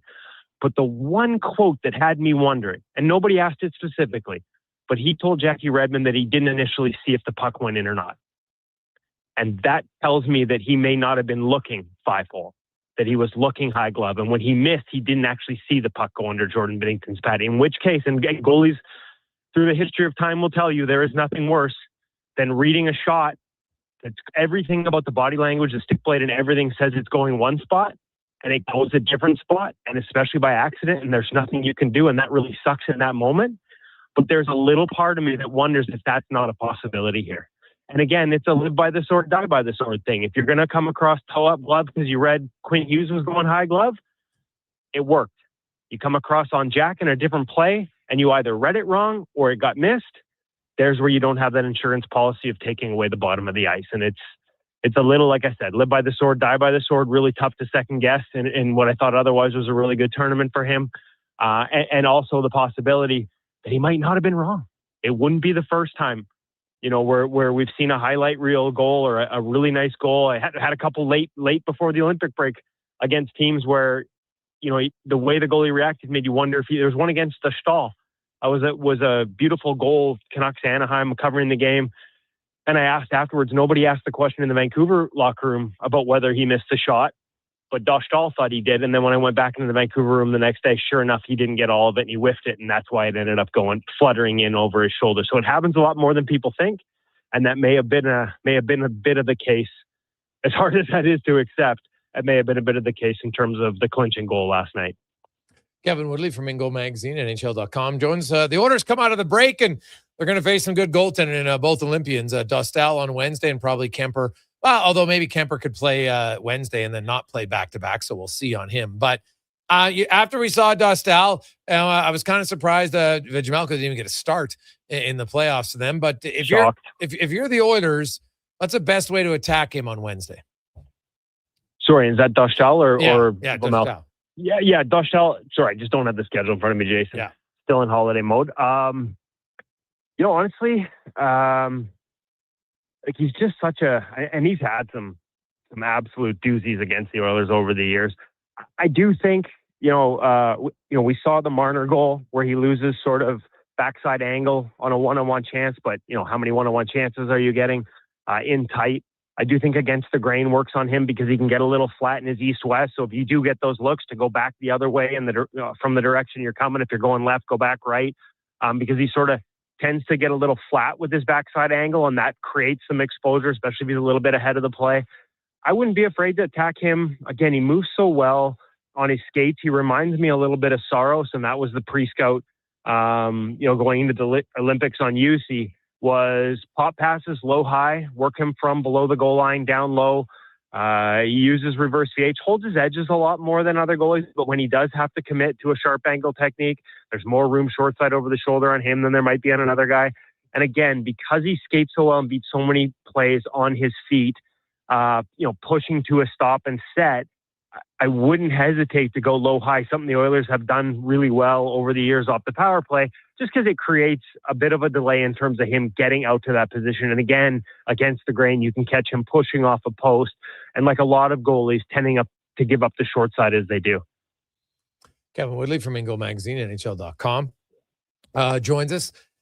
I look at it like now Kemper, the Kings are playing back-to-back just like the Oilers, so I would guess Kemper's going to play the first night for them, so the Oilers won't see them. At least that's what I would assume. He didn't play in the Olympics, so he's not fatigued by any stretch of the imagination, right? Like I would just guess they're going to go with him, and so that means the Oilers probably get Anton Forsberg, and their goals against save percentage pretty similar. Is there any glaring difference that you see in Forsberg to Kemper's game that Edmonton could exploit more in Forsberg? They play a similar game. Like they're both sort of more technical goalies, less read and react, just more pure spot to spot guys. It's, statistically speaking, similar exposures as well in terms of, broken plays and chaos. And I'm kind of curious to see what this looks like coming out of it for everyone. Like, is the defense tight? I thought last year out of the Four Nations, there were some crooked numbers games in the early going, because systems were loose. Guys weren't sort of dialed in defensively the way they were heading in, the way we would traditionally think teams get down the stretch of a season. Things tend to get tighter and harder to score. That wasn't the case coming out of the Four Nations. And so as much as normally at this time of the year, you're talking about, getting dirty, creating broken plays, creating traffic, creating that type of thing, you might be able to get into a track meet where you're getting open looks, where you're going side to side. And I think for both of these goalies, the importance of lateral plays off the rush, if there are going to be rush chances, east, west, and quick. They both play somewhat, not super aggressive, like they're not Jordan Binnington, but they play with a little backflow, a little retreat. They'll get caught. If you've got an odd man rush, look to make a pass higher in the zone rather than lower in the zone. Just again, because they're further out, they haven't fully retreated yet, and that increases the distance they have to cover before getting across to the backside. So catching them early, as much against the other goalies, you might look to make a play below the hash marks. For them, if you get into a bit of a track meet and you get those open looks and get some rush chances, make those passes early in the zone and look for one-timers. Just because of the way both those guys play positionally creates longer routes from one side of the net to the other. And they're guys that can be caught, on one-timers along the ice to the far side, whereas, like a guy like a Logan Thompson is always going to have that. They're guys that have a tendency to not get there on those types of chances. Yeah. Okay. Kevin Woodley joins us. Kev, last thing was, you look at some of the goalies, like Slovakia and other goalies that, had pretty good tournaments for a while. Is it just a good tournament? Do you think that's transferable to him going back to the American League and playing better and maybe being a guy in the NHL, or is it just a hot streak? Because we've seen guys, like I know some goalies at a World Juniors, and everyone's like, oh my God, this guy's going to be the next one. And then it never pans out. What do you make of, a good Olympic tournament for a goalie who hasn't been an NHLer yet? Well, the first thing I would say is a lot of these European teams play together a little bit more, and the structure and the defensive play. Like all we've heard for the past 2 years is questions about UC Saros, and yet I thought he looked great behind the Finns in this tournament, right? So you do have to, and I think the Finns are famous for it, in terms of guys that have played together coming up on national teams and really buy into the systems approach and defense first. But honestly, it translates a little bit to a lot of the European nations. And I just think you have to have that grain of salt. Like when I watched Slovakia, and I was going to say his name, but I know I'm going to butcher it. So we're just going to pass on that one for now. But when I watched him play, you could see the skill. You can clearly see the size. And yet we just talked about the same thing with Binnington and Hellebuck. The exposure is still there too.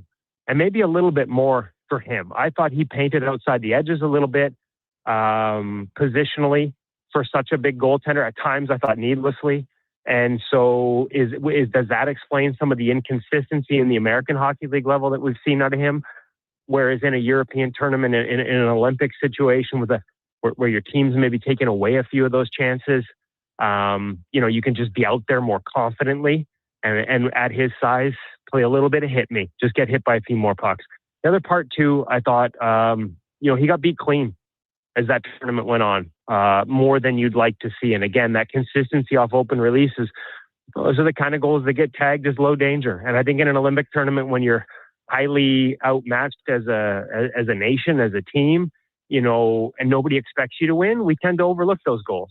But on the NHL stage, they're the kind that teams typically can't get past, whether it's in terms of their analysis of you as an option going forward or within a game. You give those up, and it can, as much as a Hellebuck reach back paddle save will lift the bench, there were more of the types of goals that'll sag one that I saw go in. And I wonder if that's why we've seen some of the struggles to get out of the American Hockey League for him. What did you make of Binnington's save on Taves? Just, lucky save, just, great effort save. What do you rank it? Oh, sorry, the reach back paddle? Yeah. One of the great saves. You can call it lucky for sure. But two things I will give you. One, I actually wrote a story on NHL.com a couple weeks before the Olympics about the importance of the middle of the net. And that in desperation, wide open situations, most guys don't pick a corner. They try and go middle of the net. Now, Nathan McKinnon probably wishes he'd gone middle of the net on his wide open shot. Yep. But in that case, if you look where Taves is trying to shovel it in, and I think it's kind of just where the puck ends up, but it's middle of the net, right? Like that's where you reach back. That's where you try and get something to. And I do think you have to tip your hat to the fact that he didn't give up on it. Like there are a lot of goalies in that situation where it's like, oh, I'm beat. And that ability to have that moment of desperation, to maintain a visual connection, to reach back with the paddle. Yes, it's instinctual, and yes, it's the Olympics, and you're always going to battle. But like in that split second moment, not every goalie does. Not every goalie does. A lot of those end up being tap-ins. But we've seen some of the greatest saves in Stanley Cup runs be that exact one. I think of Braden Holtby against the Vegas Golden Knights on his run, right? Can't remember if that was Ovechkin or not, but the reach back paddle down, wide open net, saves a guaranteed goal, swings momentum in a key game en route to a Stanley Cup championship. I think, and I'm trying to remember whether it was midway through the playoffs or towards the end, Adin Hill had one of those for the Vegas Golden Knights on route to their Stanley Cup championship. So there's a lesson there for goalies at every level. As much as we talk a lot, and I talk a lot about technique, and as important as it is to dial it in, you can never let go of your desperation. And that battle and that willingness to stick with plays when a lot of others might stop. In that case, you give yourself a chance, and the chance was enough to make like I said, what might be one of the greatest saves in Olympic history. Again, I don't have them all in front of me, and I'm sure Hasek had a few during that run in '98. But for a team that was being dominated for the most part, that was not just save the game in terms of keeping them, from falling behind. That was momentum shifting, I think, probably both ways. Like even if you look at McKinnon missing, How much of McKinnon missing that wide open net is him thinking that net's probably not wide open? I got to get this off right away. Otherwise, Hellebuck will get there. Yeah, who knows? That's just a bad miss, right? Like when we talk about a goalie flubbing a goal and say that's a bad goal that he let in, that's just a bad miss. And I know people that, it's amazing to me how much more people will rip on a goalie for allowing a weak goal than they will for a guy missing a wide open net. Like, I'm sorry. It's just as egregious, maybe more, because that's an easier shot to make. Hey, listen, you're preaching to the choir on that one. I'm all about like defending the goalie union and giving the players heck. But I think the pressure of the moment and the fact that Hellebuck, with his deep positioning, had been getting across on so many of those means, and again, like you're right, you can't cave into the pressure. You got to hit the net. But you're probably thinking, like Martin Frere, right? Where did he bury that one on UC Saros from a similar, a little further up, but similar one-timer situation? That thing was 1 inch inside the post, and the difference between 1 inch inside the post and 1 inch outside the post can be the puck sitting up right as you release it. There's a lot of different things that can go into it. So not letting them off the hook for sure. I just think that sometimes when you have a goalie playing as well as Connor did in that game, it can get into the shooters' heads a little bit and force them to rush something. Yeah, maybe. Who knows? Kev, great stuff, buddy. Get home safe, and we will have NHL games and lots of matchups to discuss next Monday. Have a good one. Yeah, I look forward to it. Thanks, Jason. There you go. It's Kevin Woodley from In Goal Magazine and NHL.com. We'll take a quick break. We got more to come back on the Oilers, setting up the final. I know there's some report about McDavid. I'm not sure that's accurate, so we'll get to that more on the Gregor Show, presented by PlayAlberta.ca.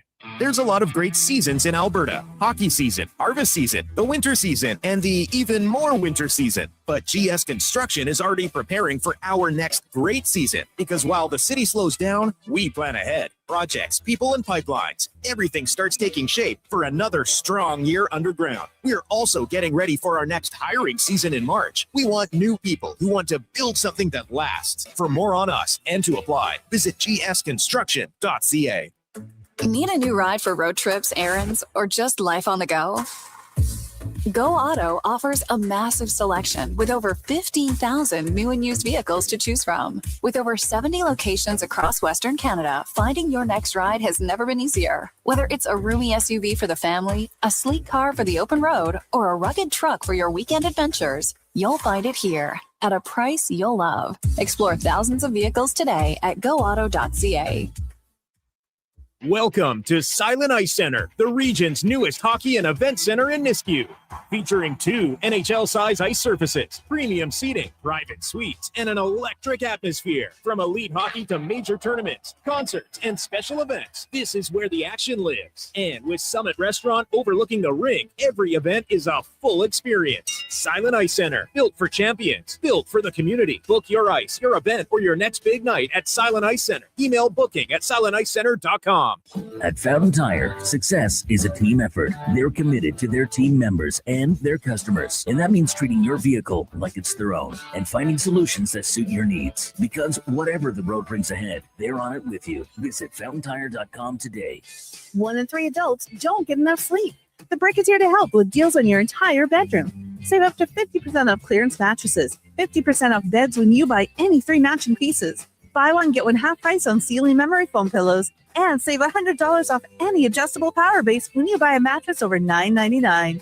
Plus, check out other incredible savings in every department. Some exclusions apply. Check out The Brick in South Common, West Ed Mall, North Side, and downtown.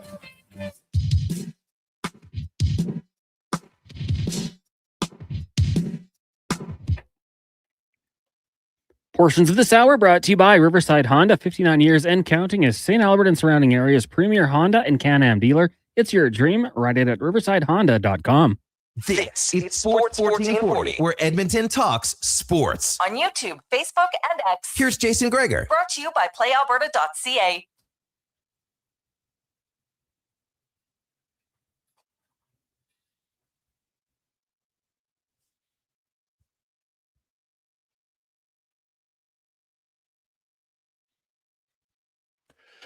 We continue on. Welcome back, Gregor Halley, Declan Kruger here as well. It's a Gregor Show presented by PlayAlberta.ca, casino, live dealer, lottery, instance, and of course sports. You name it, they got it at PlayAlberta.ca. The Edmonton Oilers have arrived. They're in Anaheim today. They will skate tomorrow. Then they will have a morning skate Wednesday, and boom, they will play. Look for Adam Henrique to be activated off of LTIR after Wednesday's skate, simply because you wait until the last possible moment. So in case some freak injury happens, then he's still on LTIR in case he aggravates something. And I use that. Look at the Kapanen example. Prime example, right? Looked like he was ready to play. Boom. Got injured in practice. Missed another 6 weeks. So you never take the guy off until that final practice. That's kind of LTIR etiquette. Also, Matt Savoy likely will be recalled. Well, not likely, will be recalled on Wednesday morning because the Oilers will have enough cap space to activate Henrique and recall Savoy, get him on the roster. Kapanen's not going to play for at least the first 2 games of this road trip. So right now they only got 12 healthy forwards with Savoy and Henrique, and that includes McDavid and Draisaitl. They will have Regula, but he's currently on a conditioning stint. He'll play a second game tomorrow night for the OKC, not OKC, Bakersfield Condors, going back in time to a different AHL affiliate. So there you go. That's a little bit of the update on the Edmonton Oilers. Now, let's talk a little bit more of Oilers and Olympics and much more as we go in the room, brought to you by Action Electrical, one of the most diversified electrical contractors in the province. 53 years of experience with divisions in project service, testing, and solar. Can help you out any issue. ActionElectrical.net. And host of the pre and post game show here on Sports 1440, Andrew Walker joins us. And Walks, it was an early morning. It was everybody was exciting, and then it was silence across the country after a Jack Hughes shot. A devastating loss to what was a great game. Yeah. Hey, Gregs. Hey, fellas. I'm still processing. We've had a lot of this, haven't we? Right, like back-to-back Oilers Cup final losses, and if you're into the Blue Jays, that was. I mean, man, that the Blue Jays loss, that's as bad of a loss as you can ever find in sports. And then, I mean, we're used to it. So I feel like my emotions, I'm used to dealing with some of this stuff, after the Team Canada game. And that's unique, right? Because that's a one-game winner-take-all where Canada, man, they dominated. Like, so I'm okay. I'm okay emotionally, but it comes with a lot of stuff. And I was thinking about this today too. We had a hockey skate today, so we were at a little pub in the South afterwards, and we were talking to some of the serving staff, and the difference, like if Canada, you remember 2010, if Canada scores in overtime, every bar in the greater Edmonton area is just, they're going all night, they're going all day. It's a party. Yeah. And Jack Hughes scores, so everyone pays their bills and walks out and goes back to their lives. And so even economically, I think it hurts a little bit. But yeah, I'm still getting over it. I've really been avoiding social media over the last 48 hours because I don't really want to see the USA rah rah rah, because Canada was, man, they played great. They were awesome. They should have won that game. Yeah, and hey, what's his name played unreal in goal for them. Hellebuck. Canada's, the thing is, when your best guys have good chances, you're feeling pretty confident. And, man, I feel for McKinnon because he's probably going to, I don't know, he'll probably try to block that out. He's had a lot of success in his career, but man, he'll be thinking, how the hell did I miss that shot? And that's just, it's unfortunate, but him, like a lot of other teams, they got to turn the page now, and boom, you get right back to it. And, Edmonton's in Anaheim, then they're in LA, then they're in San Jose, and all three of those teams, if you look at it, the Kings could tie the Oilers in a game because if they win all their games in hand. The Sharks could actually tie the Oilers if they win all their games in hand, and the Ducks are 1 point back with 2 games in hand. So Edmonton's in a little bit of a dogfight here. They, as much as it might be difficult because their best players is going to come off without much rest and maybe be disappointed. They got to find a way here to wake up and be better defensively because they need some wins. And I think you kind of got to win 2 out of 3 on this road trip. The Oilers, I really thought, and this is kind of what they do. This is what we're used to. That homestand, right? They get all the road games out of the way, and the homestand with a lot of beatable opponents. It was really a chance to put yourself in a good spot. And they didn't do it. They were basically 500 and all of a sudden you look down and you're right. It's an absolute dogfight. And when you factor in games in hand, which I don't generally love to do, but because all these teams are going to play each other, and you can't just assume everyone's going to win all their games in hand. We know how that works. But all of a sudden, the Oilers are just one of the teams in a big mix. I would think, if you're an alien and you come down and you look at the standings, you're like, oh yeah, like of course the Oilers could miss the playoffs.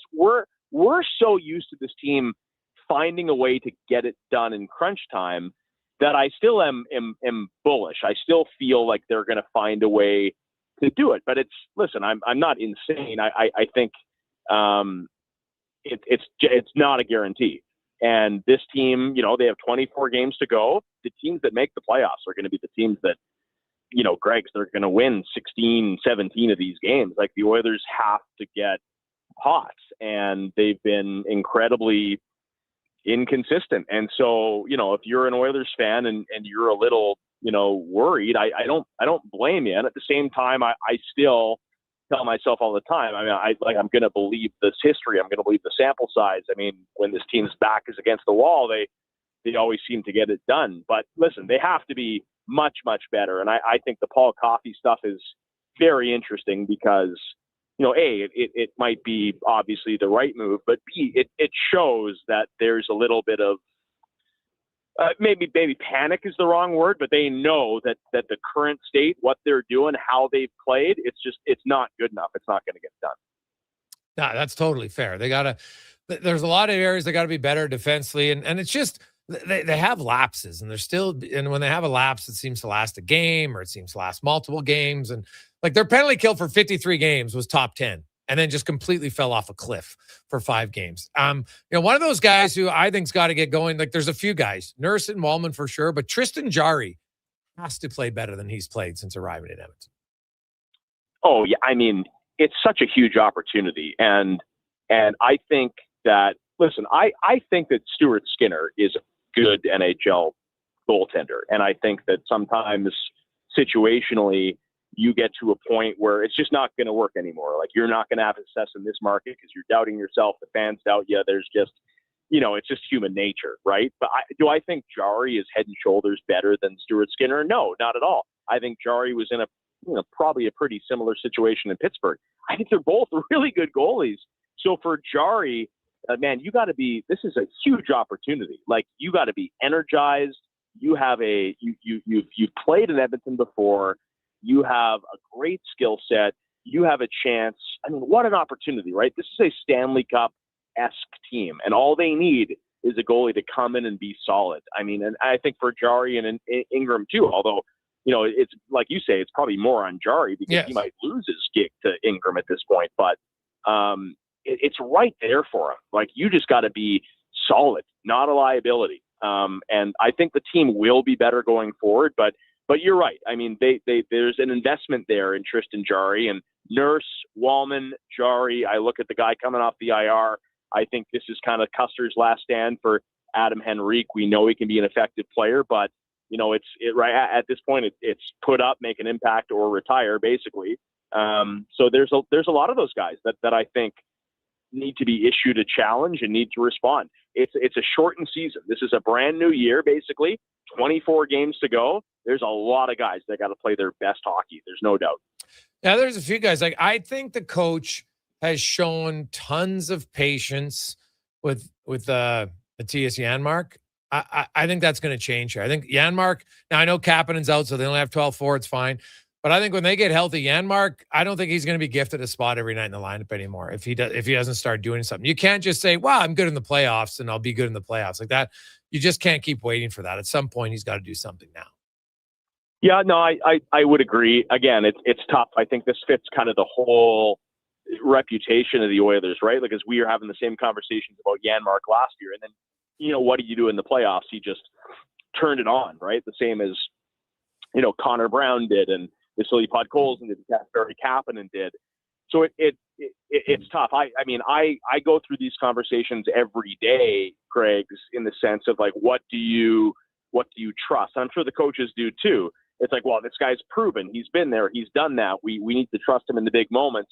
And this team, again, they always seem to get it done when their backs are against the wall. But there is a time where that just runs out, and what are you doing? You're beating your head against the wall, playing guys that shouldn't have been played. Yeah, I would throw Janmark in there, like on if he didn't have the history of playoff success with the Edmonton Oilers, like if he had signed, let's say, this offseason, well, with any team, the Winnipeg Jets, right? If he's Gustav Nyquist, like he's getting healthy scratched and, probably bought out, right? But because he's had that success with Edmonton, they keep throwing him out there. And I'm not 100% convicted that it's right or wrong, right? Like going with the vets has seemed to be a pretty good thing for this team, but I don't disagree with you. I think this Olympic break has given us like this 24-game sequence, and it's, as Josh Donaldson famously said with the Blue Jays, it's officially the not try hard league. It's officially the get it done league, and it's officially the get it done time for the Oilers. Yes. Andrew Walker, pre and post game host, joins us. Walks, I think the number one priority for Edmonton over the next 11 to 12 days leading up to the deadline is they need a second pair right shot defenseman. Do you see a position that's more crucial to fill other than that? Yeah, I do.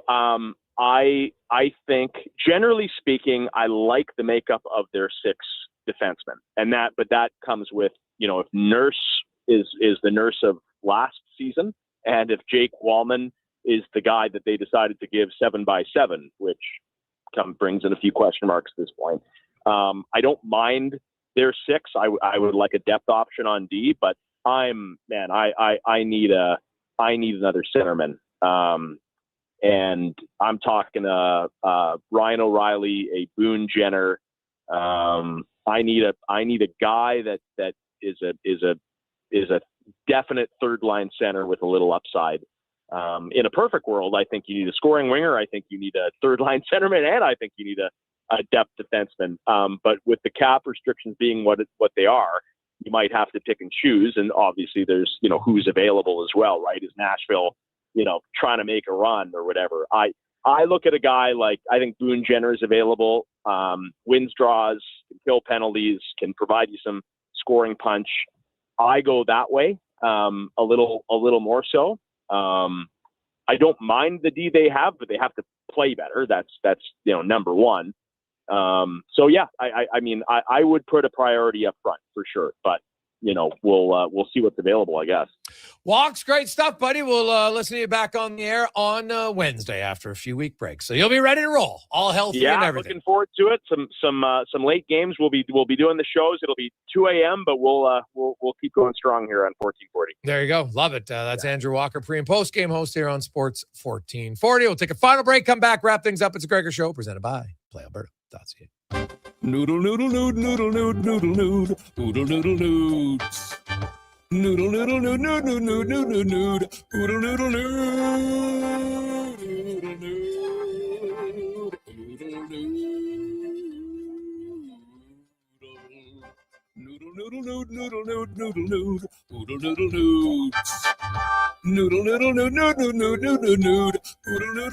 Throw the load down to Oodle Noodle tonight because dine-in is open.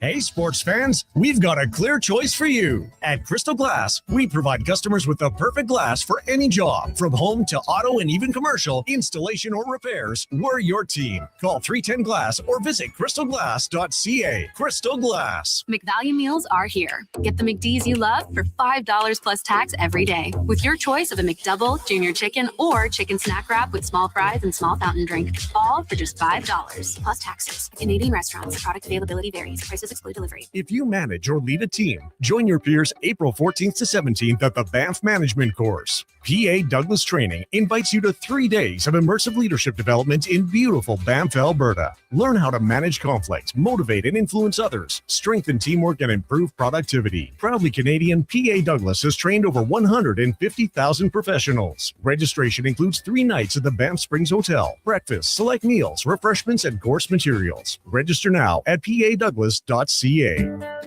Who's that working on the underground utilities over there? All-Star Construction, that's who. What about the street lighting? Yep, All-Star Construction. And the directional drilling, hydrovacking, neighborhood renewal, and telecommunication work? Yep. And yep. Since 2009, All Star Construction has been doing all that and more, shaping and building Edmonton communities for land developers all around Edmonton. That's what All Star Construction is all about.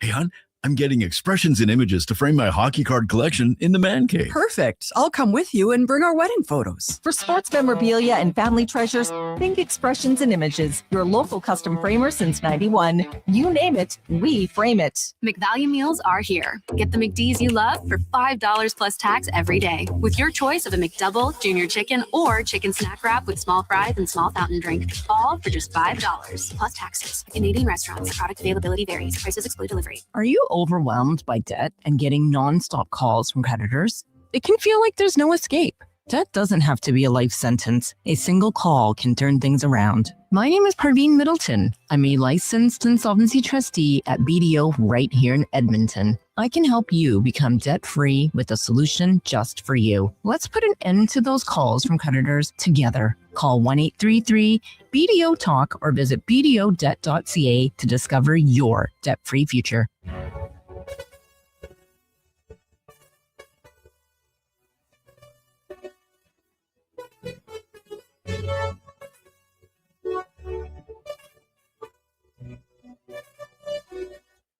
Portions of this hour brought to you by On the Rocks. The Oilers return this week, and OTR is ready to be your hockey headquarters. $5.75 Molson Canadian, 69-cent wings, and play, score, and win every game. See more at ontherocksyeg.com.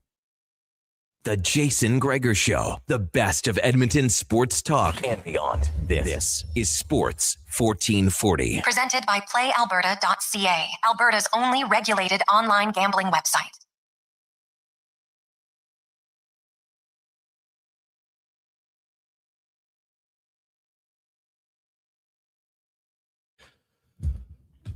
We roll through Sports 1440, sports1440.ca. Shout out to our buddy Cam Tate. No 2-minute warning today. Is Tater fighting off an infection. He's in the hospital, so send some positive vibes, please, for Cam Tate. Nothing overly serious at this point, but just a day off for the Tate man. So he'll fire it up. Cons, I don't know if you're watching the early Detroit Spurs game, but when you watch two good teams in any sport, top teams going at it, it's just fun. It's good. It's good sports to watch. Yeah. Spurs were up 14-2, I believe. Now Pistons lead 29-26. Now we're tied. But this is going to be two really good teams going at it right here tonight. Pistons jerseys look fantastic. Kind of going back to that, I don't even know what it was, that weird horse with the exhaust coming out of it, colors of the black scheme. But it's going to be a fun one tonight for sure. You didn't get a chance to watch a guy like Wemby. He's going to keep them in it no matter what. Yeah, well, hey, Cunningham, pretty good player. Both these teams are pretty good. So, the Spurs and if I was what series could I watch in the NBA playoffs? It's San Antonio, OKC, 7-game series in the Western Conference Finals. That would be a matchup. Oh yeah, 100%. I mean, coming out of the East, we'll have to wait and see. But I think that would be one of those series where you watch it and you think, this is probably going to be the winner, similar to the Seahawks and Rams in the NFC Championship. Right now, it looks like the strength lies in the West for sure. Yeah, no, that's there's no doubt about that. Although I wouldn't sleep on the Celtics. I don't mind Detroit. I will say I'm surprised Toronto's just continued to hang in as long as they have, man. The Raptors are way better than I thought they'd be this year. You look at if you're at PlayAlberta.ca at the wins at the start of the year, the Raptors are going to crush it. So they're playing a lot better. They're still 5th in the East, and I don't think they're a dominant team by any stretch of the imagination, but you know what? They're sneaky competitive.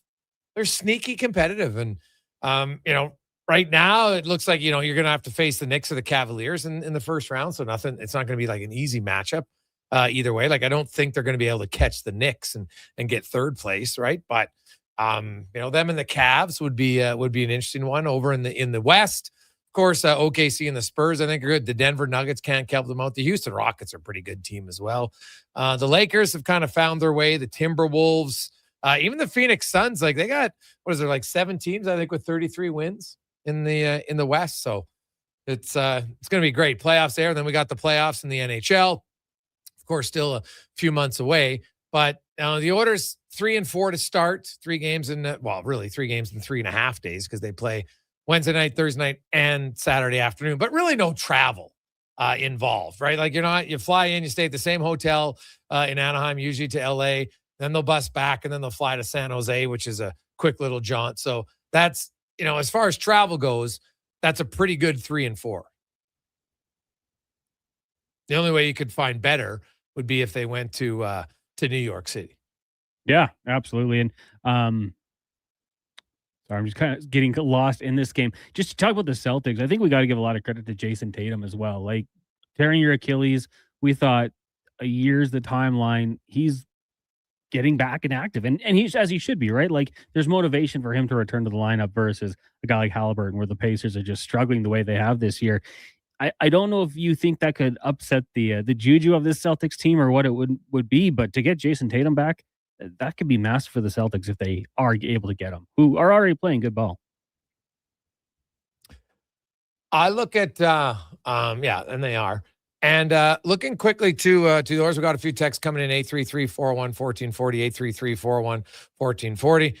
Hey, guys, I think we need to move Henrique and Mangiapane if we want a Parayko type. If it's just Mangiapane, then we can only get a B-level guy from Camrose Chris. Chris, keep in mind, $3.6 million for Mangiapane, right? You get that out. Let's say you take on Murphy from Chicago and, they retain a little bit. I don't think that's a B-level guy. He's a good player. There's Ristolainen. There's a guy, like, I really like Whitecloud, man. I would look at Whitecloud. I don't know what Calgary's looking for him, but I think that could be a sneaky good pickup for your team. I look at Whitecloud, and I think that he has potential to do more for your team than a guy like Brett Kulak did. That's how much I like him. I think he's a really good defender, and he's aggressive. He's been in the West, so he knows how it's played. So I'd be in on him for sure. I don't know if they have to move both Henrique and Mangiapane. Plus, if you move Henrique, you still got to bring someone back, right? Like you need a third or fourth line center if you're going to do that. So we'll see kind of where it goes from here. Let's wrap things up here. I don't have my headphones on, so I couldn't hear you, Concert, so I just had to say, let's go.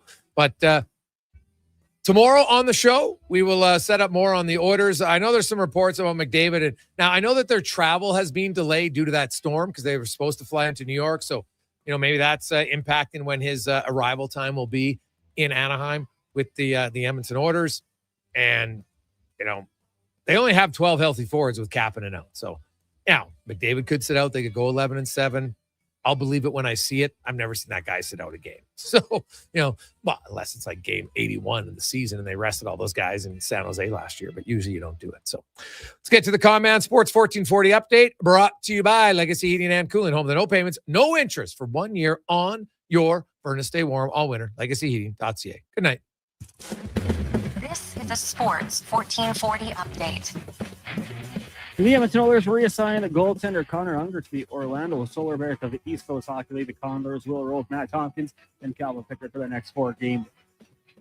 And the Dallas Stars announcing that they placed Mikko Rantanen on the IR with a lower body injury retroactive to February 20th. Down in Dunedin, the Jays up the Nets by a score of 4-3, but in the loss, Kazuo Okamoto had his first home run in a Jays uniform. In the association, Spurs trailed the Pistons 35-29 in the second quarter. Later night, Grizz up against the Kings, and the Jazz are in Houston. Meanwhile, in the NFL, the Atlanta Falcons planning to place a franchise tag on tight end Kyle Pitts Sr. With that, he'll make just over $16.3 million next season. Coming up next year on Sports 1440, it is Fox Sports Radio. We've got live local coverage resuming tomorrow morning, 7 a.m. with Kevin Carius. I'm Connor Halley. This has been a Sports 1440 update.